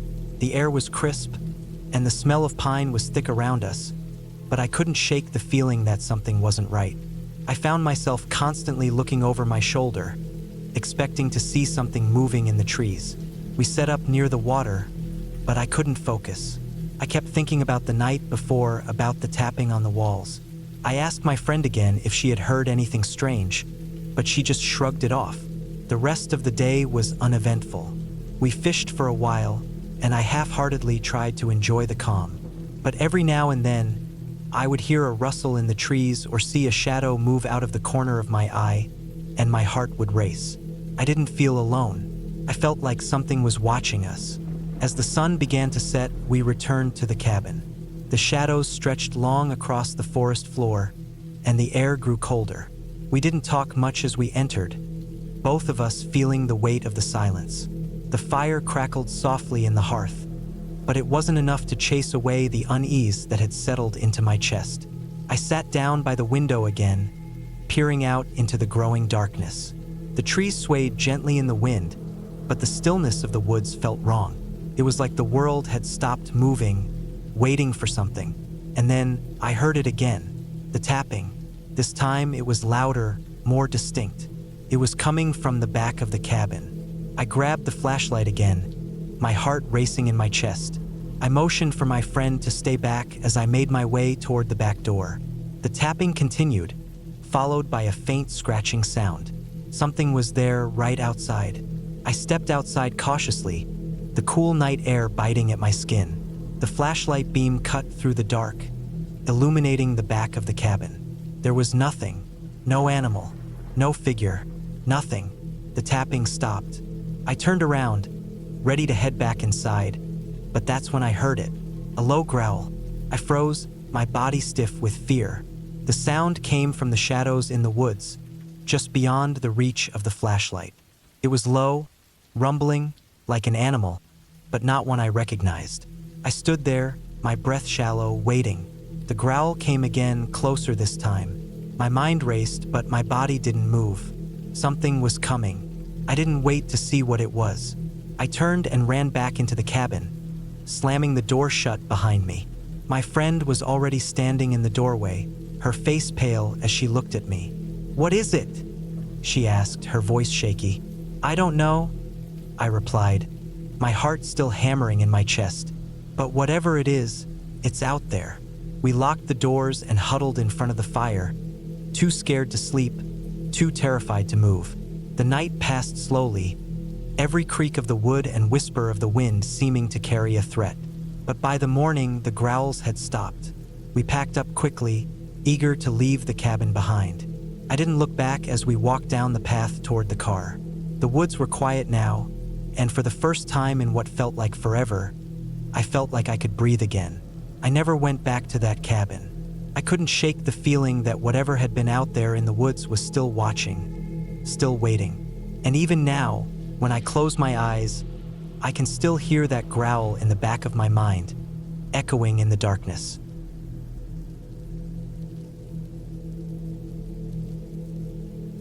I needed to get away from everything. Life in the city had become too loud, too fast, too much. I was behind on a big freelance project that was already overdue, and no matter how much I tried to focus at home, I kept getting distracted. My phone wouldn't stop buzzing. Neighbors made too much noise. Traffic never ended. My mind felt like it was constantly splitting in two. So, I decided to go off-grid for a bit and finish what I needed to do. A friend of a friend had a small, off-the-map cabin in the woods of northern Minnesota.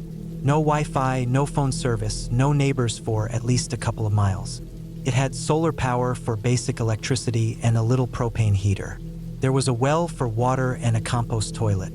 I wasn't looking for luxury, just silence and time. He told me where to find the key and gave me a list of instructions. The place had been empty for months, but he assured me it was safe and fully stocked with essentials. I drove up in early October. The leaves had just turned orange and red, and the air was getting crisp. I packed all the food I'd need for at least 2 weeks, extra gas for the small generator, and all the files I needed on my laptop. I didn't tell many people where I was going, just one friend and my sister, in case something went wrong. The road got rough about an hour before I got to the cabin. After a long, narrow gravel road through thick woods, the trees opened up just enough to reveal the small log structure, built decades ago and still standing strong. The cabin was basic but solid. There was a wood stove, a couple of windows that looked out into the thick trees, and a loft for sleeping. There was a deck out back and a small trail that disappeared into the forest. The first day I got there, I walked around the property to get familiar with it. It was quiet, really quiet. I could hear wind through the trees, the occasional bird, and the rustling of squirrels, but no traffic, no hum of power lines, nothing. I thought it was perfect. I set up my workspace at a small table by the window, facing out into the woods. The first night was peaceful. I lit the propane heater to take off the chill, made a quick dinner from canned soup and crackers, and went to bed early. The mattress in the loft was firmer than I liked, but I was too tired to care. The next few days were uneventful. I worked for hours, only stopping to eat or stretch. I read a little in the evenings and went to bed early.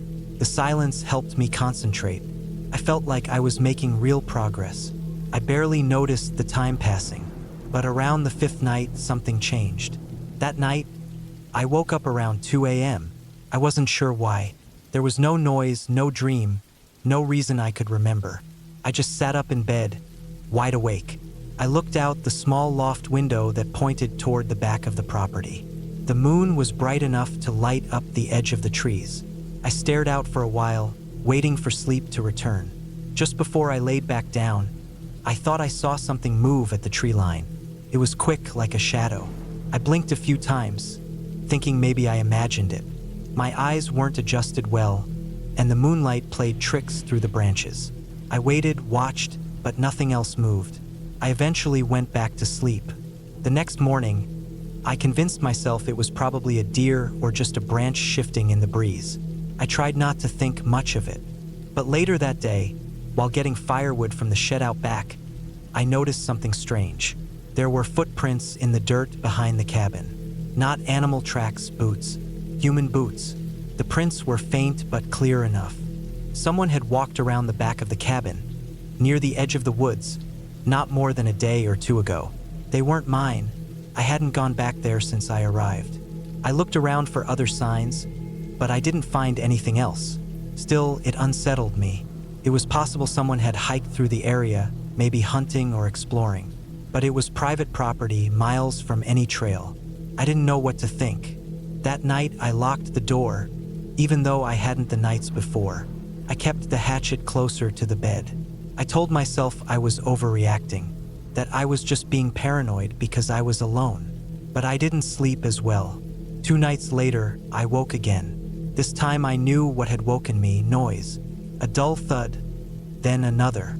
It sounded like something knocked against the side of the cabin. I froze. I didn't move. I just laid there listening. The sound came again. Something brushing against the wood, near the back wall. Not an animal. It was steady, slow. I got up, crawled to the window, and peeked out toward the woods. First, I saw nothing. Then, at the edge of the trees, I saw something. Someone. A figure half hidden by the trees. Just standing there. They weren't moving, just watching the cabin. I stayed low, barely breathing. After what felt like forever, the figure turned and slowly walked back into the woods. I didn't sleep again that night. In the morning, I went outside and circled the cabin. More boot prints. Fresh.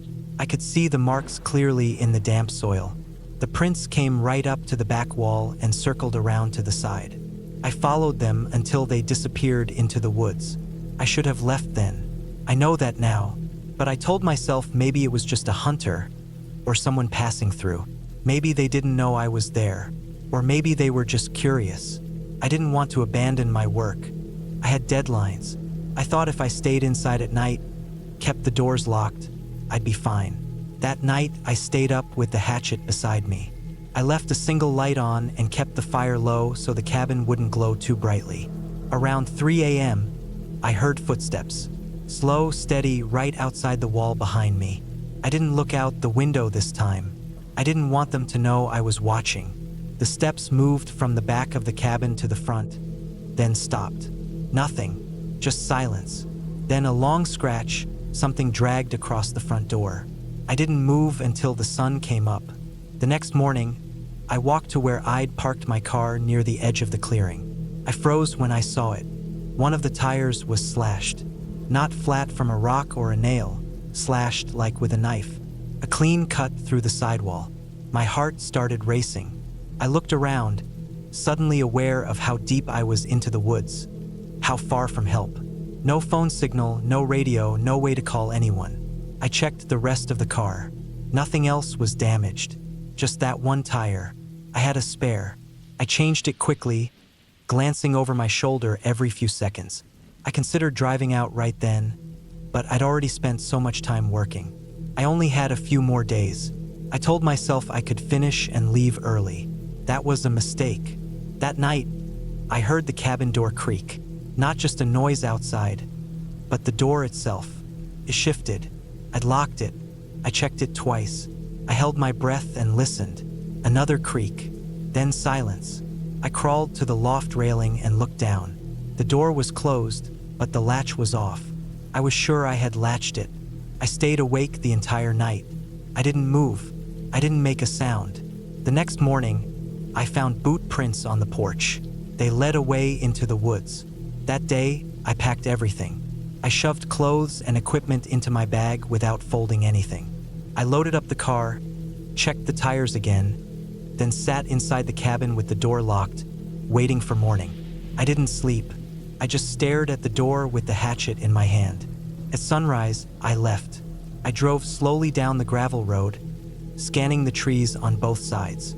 Nothing moved, but I could feel eyes on me. I didn't stop until I reached a gas station an hour away. I called my sister. I didn't tell her everything. I just said I was coming back early. Later that day, after I'd gotten back into town, I called the friend who owned the cabin. I asked if anyone else knew about it, if he'd ever had trouble out there. He hesitated, then said something that stuck with me. He said a few years back, someone had squatted in the woods behind the property. They found an old tarp, some food cans, a fire pit. They thought it was a hunter or a drifter. He said they cleared it out, didn't think much of it. But now that I mentioned it, he said maybe the person never really left. I never went back. I didn't finish the project there. I couldn't even look at the files for days. I still think about the man in the woods, how long he watched me, if he had been living out there the whole time, if he'd been in the cabin when I slept, if he had a key. I think about what would have happened if I hadn't locked the door, if I'd waited one more night. I left everything I didn't need behind. I never want to go back to that cabin again.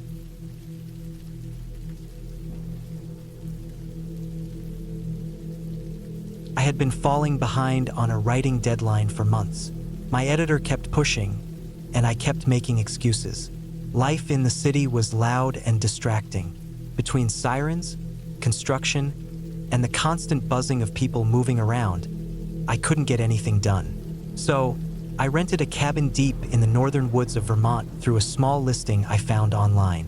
The ad was bare bones, just a couple photos of an old wooden structure surrounded by trees, a short note saying there was no Wi-Fi, and a line that read, asterisk, perfect for writers or people seeking solitude, asterisk. That's exactly what I needed.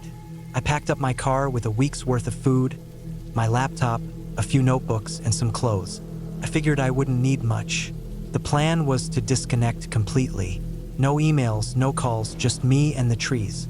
I left early on a Monday morning in October, hoping to beat traffic and get up there before dark. The drive was smooth for the most part. Once I got off the main highway, the road started to narrow, winding through dense forests that were turning shades of red and orange. There were fewer houses, fewer cars. Eventually, there were no houses at all, just trees on either side. My GPS kept losing signal, but I'd printed out directions just in case. I pulled off a dirt road and saw the cabin tucked behind a stand of tall pines. It looked even more run down than in the pictures. The wood was weathered, the roof sagging slightly in the middle. The front porch was tilted, and one of the support beams leaned out a bit like a broken leg. But it was quiet, and there were no neighbors for miles. That was all I cared about. I parked the car to the side, grabbed my backpack and a box of groceries, and made my way up the porch. The key was under a rusted coffee can on the windowsill, just like the owner had said. I let myself in. The place smelled like dust and old wood. The floor creaked with every step, and the interior was dark until I opened the blinds. There was no electricity, only a small propane heater in the corner and a wood-burning stove in the kitchen. It was all one room: bed, kitchen, a small table, and a door that led to a bathroom with an old toilet and a cracked sink. I checked the cupboards, empty but clean. I unpacked my food, mostly canned stuff, dry goods, instant coffee, and put everything away. I set up my laptop on the table, sat in the hard wooden chair, and listened. Nothing. No cars. No voices. Not even birds. Just wind moving through the trees and the occasional creak from the cabin settling. I liked it. The first night was cold, but I bundled up and slept okay. I kept the propane heater low and buried myself under 3 blankets. The silence was eerie, though. I wasn't used to it. Every little noise made me look around. I told myself it was the wind or a squirrel on the roof. Nothing to worry about. The second day, I actually got a lot of writing done. For the first time in months, I felt focused. I woke up early, made some oatmeal on the stove, drank instant coffee from a chipped mug, and typed until my fingers hurt. I took a break in the afternoon and walked into the woods behind the cabin. There was no trail, just trees and uneven ground covered in dry leaves. I didn't go far. I didn't want to get lost. When I got back to the cabin, something felt off. I couldn't say what exactly. Nothing looked different. The door was still locked. My things were where I left them, but it was a feeling, like someone had been there while I was gone. I shook it off. I was probably just jittery from being alone in an unfamiliar place. That night, I heard something. It was after midnight. I'd been in bed for a while but couldn't sleep. The wind had picked up, and the trees groaned outside. I heard a soft thump on the porch, like something stepped on it. Then another, slow, deliberate, the kind of sound you don't mistake for a branch falling. I sat up in bed and held my breath. The sound stopped. I waited, listening. Nothing. I stayed awake for another hour, then eventually drifted off. The next morning, I checked the porch. There were no footprints, but the wood looked damp in spots, and I thought I saw a faint muddy smudge near the door. Hard to tell. The boards were so worn and weathered already. Later that day, I was sitting at the table writing when I noticed the woods outside the window looked different. Not changed exactly, but I felt like I was being watched. I kept looking up from my screen, scanning the trees. No movement, but the feeling wouldn't go away. I got up and went outside. I stood on the porch and stared into the woods for a while. The wind rustled the leaves. A squirrel ran down a tree. Everything looked normal. Still, I walked around the cabin to check. Nothing. No tracks, no signs of animals, no broken branches. But when I went back inside, I saw it. On the floor by the back wall, next to the tiny bookshelf, was a small leaf. Bright red. It hadn't been there before. I was sure of it. I hadn't opened that window. There was no draft. So how did it get in? I picked it up, stared at it, then tossed it outside. I told myself I must have tracked it in without noticing. The following night was worse. Around 2 a.m., I woke up to a sound that chilled me. It was faint but sharp, like metal on metal. I sat up in bed, heart pounding, and listened. The sound came again. A short scrape. It was coming from the kitchen area. I stayed in bed, staring into the dark. I could just barely make out the shape of the table, the stove, the counter. Then the sound again. I got up quietly and moved toward the kitchen, grabbing the flashlight I kept next to the bed. I turned it on and scanned the room. Nothing. I opened the cupboards. Empty. I checked under the table. Nothing. I looked at the back window. One of the panes had a small scratch on it that I hadn't noticed before, like something sharp had dragged across the glass. I didn't sleep much after that. The next day, I walked further into the woods. I wanted to clear my head. I also wanted to see if there were any signs of animals or people nearby. I found nothing. No patas, no structures, no footprints.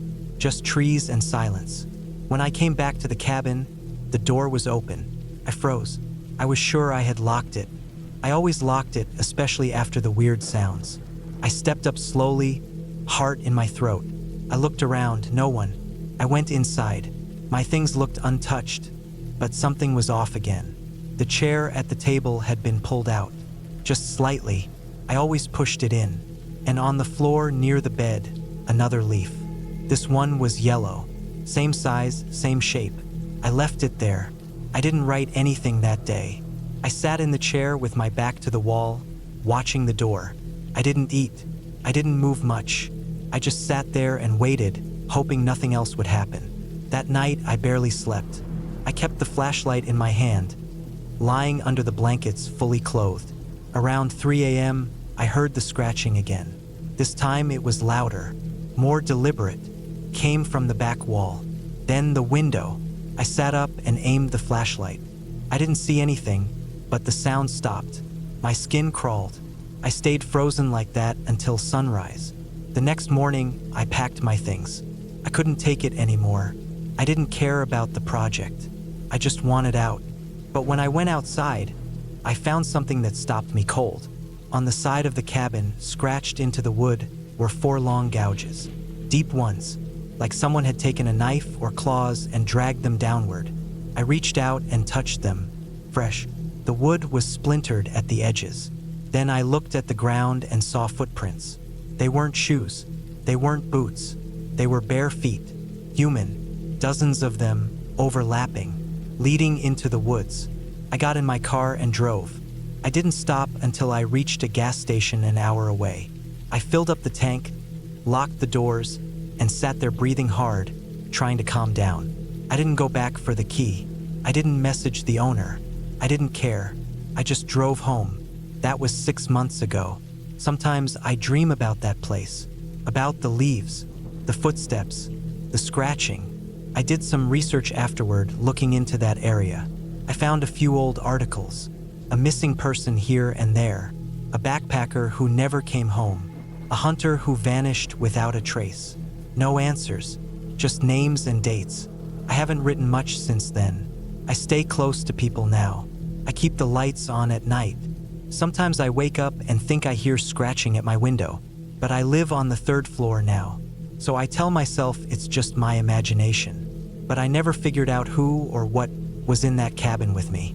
I never found out how they got in. And the scariest part is that I know they're still out there, somewhere in those woods, waiting.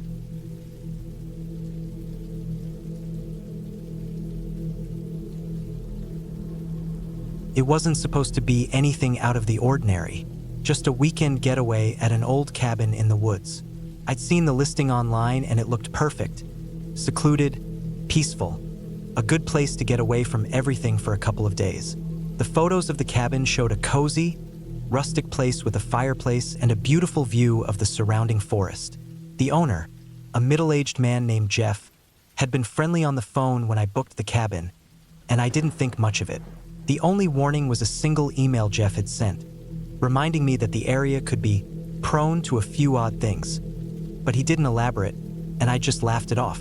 The drive out to the cabin was long. I took a highway for hours before turning onto a gravel road that snaked through thick trees. The deeper I drove, the more isolated it became. I hadn't seen another car for at least 30 minutes, and the only sound was the crunching of gravel under my tires and the occasional call of a bird overhead. The GPS started to lose signal as I got closer to the cabin, and the road began to twist and turn in ways that didn't seem to make sense. The trees on both sides of the road were thick, their branches hanging low, almost like they were trying to keep me from going any further. I felt a little uneasy, but nothing alarming. It was just the kind of place I'd wanted, far from everything, away from people, just nature and me.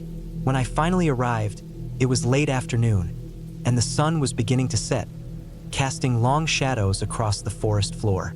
The cabin was as rustic as the pictures had shown. Weathered wood, a small porch, and a chimney poking out of the roof. It looked a little older than I expected, but nothing out of the ordinary. I parked my car and grabbed my things, making my way to the front door. Inside, the cabin had a musty, earthy smell, like it had been closed up for a while. The floors creaked underfoot, and the furniture was simple but sturdy. A stone fireplace was the focal point of the living room, and there was a small kitchen to the side. The windows looked out onto the forest, the setting sun giving the trees an orange glow. There was a certain quietness that settled around the place, a silence that felt both peaceful and unnerving at the same time. I unpacked my things, took a quick shower, and set about making dinner. As I cooked, I looked out the window, watching the fading light of the sun as it dipped behind the trees. Felt like a perfect escape. No distractions. No noise.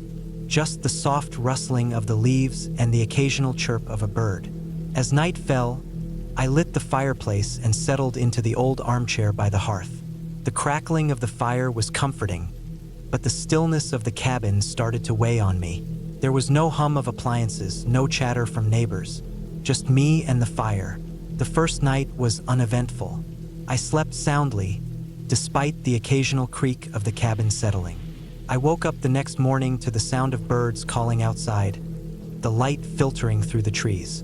It was a fresh day, and I felt ready to explore the surrounding woods. I grabbed my backpack, filled a water bottle, and set off along a narrow path that seemed to lead deeper into the forest. The air was crisp, the ground covered in fallen leaves and moss. The forest was dense, and the trees towered above me, their branches swaying gently in the breeze. I had no real destination in mind, just wanted to see what was out there. For hours, I wandered through the woods, enjoying the solitude. I came across a small stream and stopped to drink from it, the cold water refreshing. The forest seemed alive with the sounds of nature. Birds, insects, the rustle of animals moving in the underbrush. But as the day wore on, a strange sense of isolation started to creep in. By the time I decided to head back to the cabin, the sun was starting to sink lower in the sky. The path I had taken was no longer as clear as it had been earlier, the trees and brush growing denser. I thought I had a good sense of direction, but the more I walked, the more everything began to look the same. I stopped, looked around, and realized I hadn't seen the cabin for a while. I turned around, trying to retrace my steps, but it wasn't easy. The woods had a way of swallowing up the trail, making it harder to keep track of where I was. The sky was turning darker, and the shadows between the trees grew longer. A feeling of unease settled over me. I didn't like being lost, especially in a place this isolated. I picked up my pace, but the more I walked, the more disoriented I became. The trees seemed to close in, the underbrush thickening around me. I called out, half expecting someone to hear me, but there was nothing. No response, just the silent forest. As panic started to set in, I quickened my pace, but I couldn't shake the feeling that something was wrong. I couldn't quite place it, just a nagging sensation that I was being watched. I spun around several times, trying to see if there was anyone behind me, but all I saw were trees and shadows. It was then that I realized I hadn't heard any birds or animals for a while. The forest had gone completely silent. I stumbled forward, my heart racing, the feeling of being lost and alone overwhelming. And then I saw it, a faint light through the trees. A house. It wasn't the cabin, but it looked like another structure. I made my way toward it, thinking it was another cabin or maybe someone else who could help. But as I got closer, I realized something wasn't right. The building was old, dilapidated, and abandoned. Its windows were boarded up, and the door hung ajar, creaking in the wind. It looked like it hadn't been inhabited for years, but despite its state, there was something that pulled me toward it. Maybe it was the idea of shelter, or maybe the hope of finding help. I approached cautiously, every step echoing in the silence of the forest. The door creaked loudly as I pushed it open, and the smell of decay hit me immediately. Inside, the air was thick and musty, the floor covered in dust and dirt. Old furniture was scattered around, some overturned, others broken. The walls were peeling, and the remnants of long-forgotten belongings lay in piles. As I stepped further in, I noticed something strange. There were no signs of wildlife, no insects, not even the usual smell of earth and wood. It was as if the place had been completely cut off from the natural world. The silence was so thick it felt suffocating. I turned to leave, but before I could step back outside, I heard a noise. A faint sound, like footsteps, coming from deeper within the house. My pulse quickened. I froze, listening intently. The footsteps stopped, and then there was a rustling sound, followed by silence again. I couldn't just stand there. Something told me to leave, to get back to the cabin and forget this place. But I was too scared to move. I took a few cautious steps toward the noise, and as I did, I noticed something else. A faint light flickered in the far corner of the room. I moved closer, my breath catching in my throat. The light wasn't from a candle or a lantern. It was something else, something that didn't make sense. It seemed to be coming from the walls themselves. Without thinking, I turned and ran, stumbling over debris and nearly falling. I didn't stop until I was outside, gasping for air. The forest around me was just as still and silent as it had been before, but now it felt different. I couldn't explain why, but the hairs on the back of my neck stood on end. I had to get back to the cabin. I didn't care about exploring anymore. I needed to be there where I knew it was safe. It took me another hour, but I finally found my way back to the cabin. When I walked in, I locked the door behind me and stood there, breathing heavily. The fire had burned low, and the cabin was dark and cold. I felt an overwhelming sense of relief just to be inside, but that feeling didn't last long. The silence in the cabin felt heavier now, almost oppressive. I couldn't shake the images of the abandoned house and the strange light. I sat down by the fire, but I couldn't focus. My thoughts kept drifting back to that place in the woods. I stayed inside the cabin the rest of the evening, refusing to go back out. I didn't sleep much that night, haunted by the strange encounter. The next morning, I packed my things, left the key on the counter, and drove back to civilization. I never went back to that cabin. The woods are still there, but something in that place changed me. I don't know what it was. Maybe it was just my mind playing tricks, maybe it was the isolation, or maybe it was something I don't want to understand. But I know one thing for sure: I'm never going back.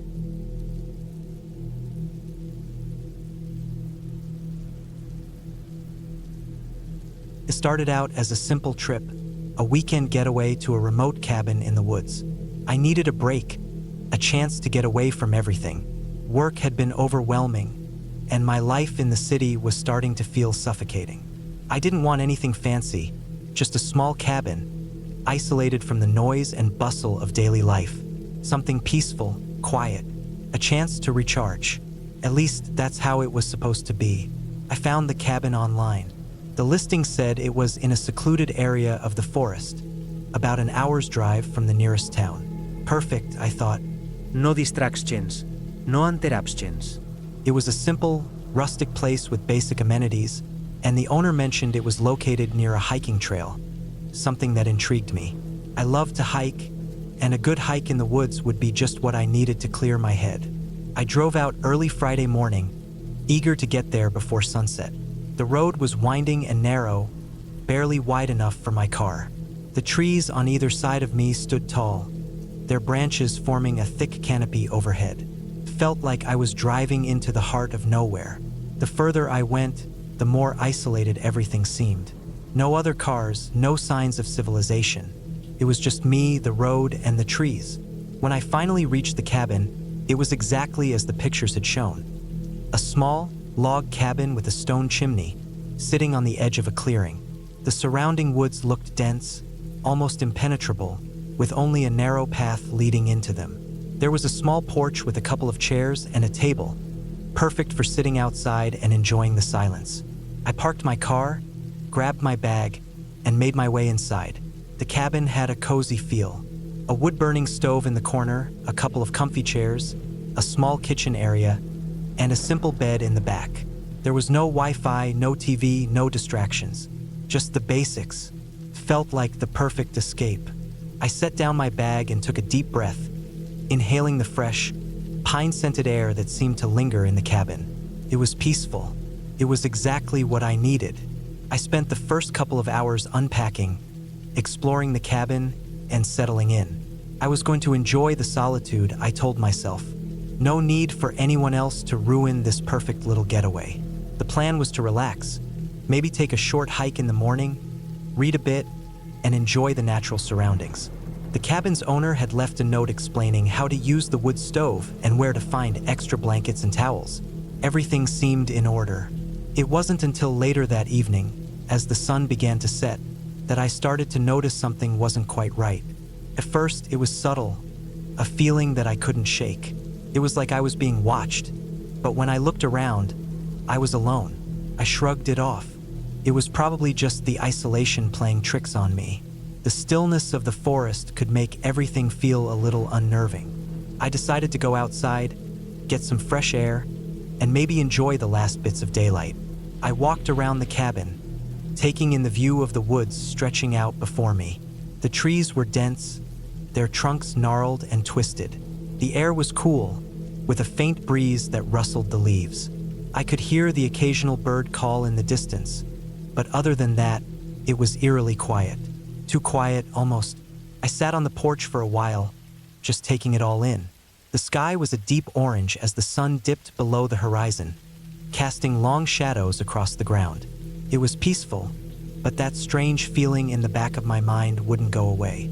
I kept glancing toward the woods, as if I were expecting someone, or something, to emerge from the trees. By the time it was fully dark, I went inside and lit the wood stove. The warmth from the fire was comforting, but the feeling of unease didn't subside. I made myself a simple dinner, nothing fancy, and ate it slowly, almost mechanically. My mind kept wandering back to the strange sense that I wasn't alone. After dinner, I washed the dishes and sat in one of the chairs near the fire, trying to relax. I picked up a book from my bag, hoping it would distract me, but the words blurred together. I couldn't concentrate. I kept hearing noises, cracks and pops from the cabin settling, the occasional sound of something brushing against the walls. It was probably just the wind, I told myself. But the longer I sat there, the more paranoid I became. I tried to brush it off and went to bed, pulling the covers up tight around me. The bed was surprisingly comfortable, but sleep didn't come easily. My mind kept racing, and I kept hearing sounds from outside the cabin. Scratching, tapping, rustling. Each noise made my heart race. At one point, I got up to check the windows, but saw nothing out of the ordinary. The forest was still, too still. I finally drifted off to sleep, but my rest was restless. I woke up several times during the night, convinced I heard something moving around outside. The final time I woke up, it was well past midnight. I lay there, frozen, listening intently. The sound I'd heard earlier, the tapping, scratching, it was louder now. It wasn't the wind. It wasn't the trees. It was something else. I slowly sat up in bed, my eyes straining to see through the dark. The only light came from the dim glow of the stove in the other room. I waited for the sound to come again. There it was, soft but unmistakable. A tap, followed by a slow scrape, like fingernails dragging along the wood, came from the direction of the front door. Couldn't breathe. I stayed completely still, hoping that whatever it was would go away. But the sound didn't stop. Continued slowly, methodically. I felt a cold sweat forming on the back of my neck.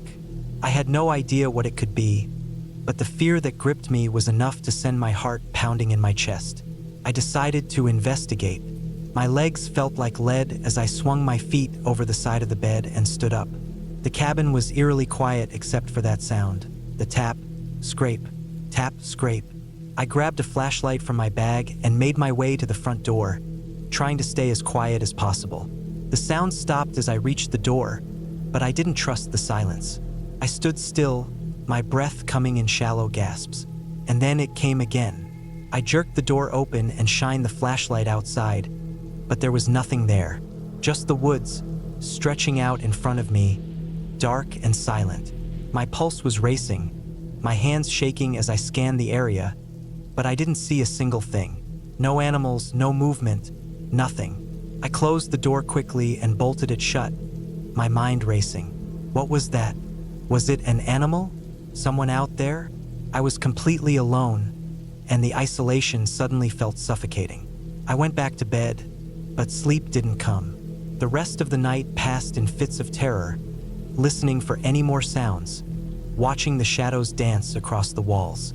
When the sun finally rose, I felt a small sense of relief. Maybe it had all been in my head, just a trick of the mind. But as the day went on, the unease returned.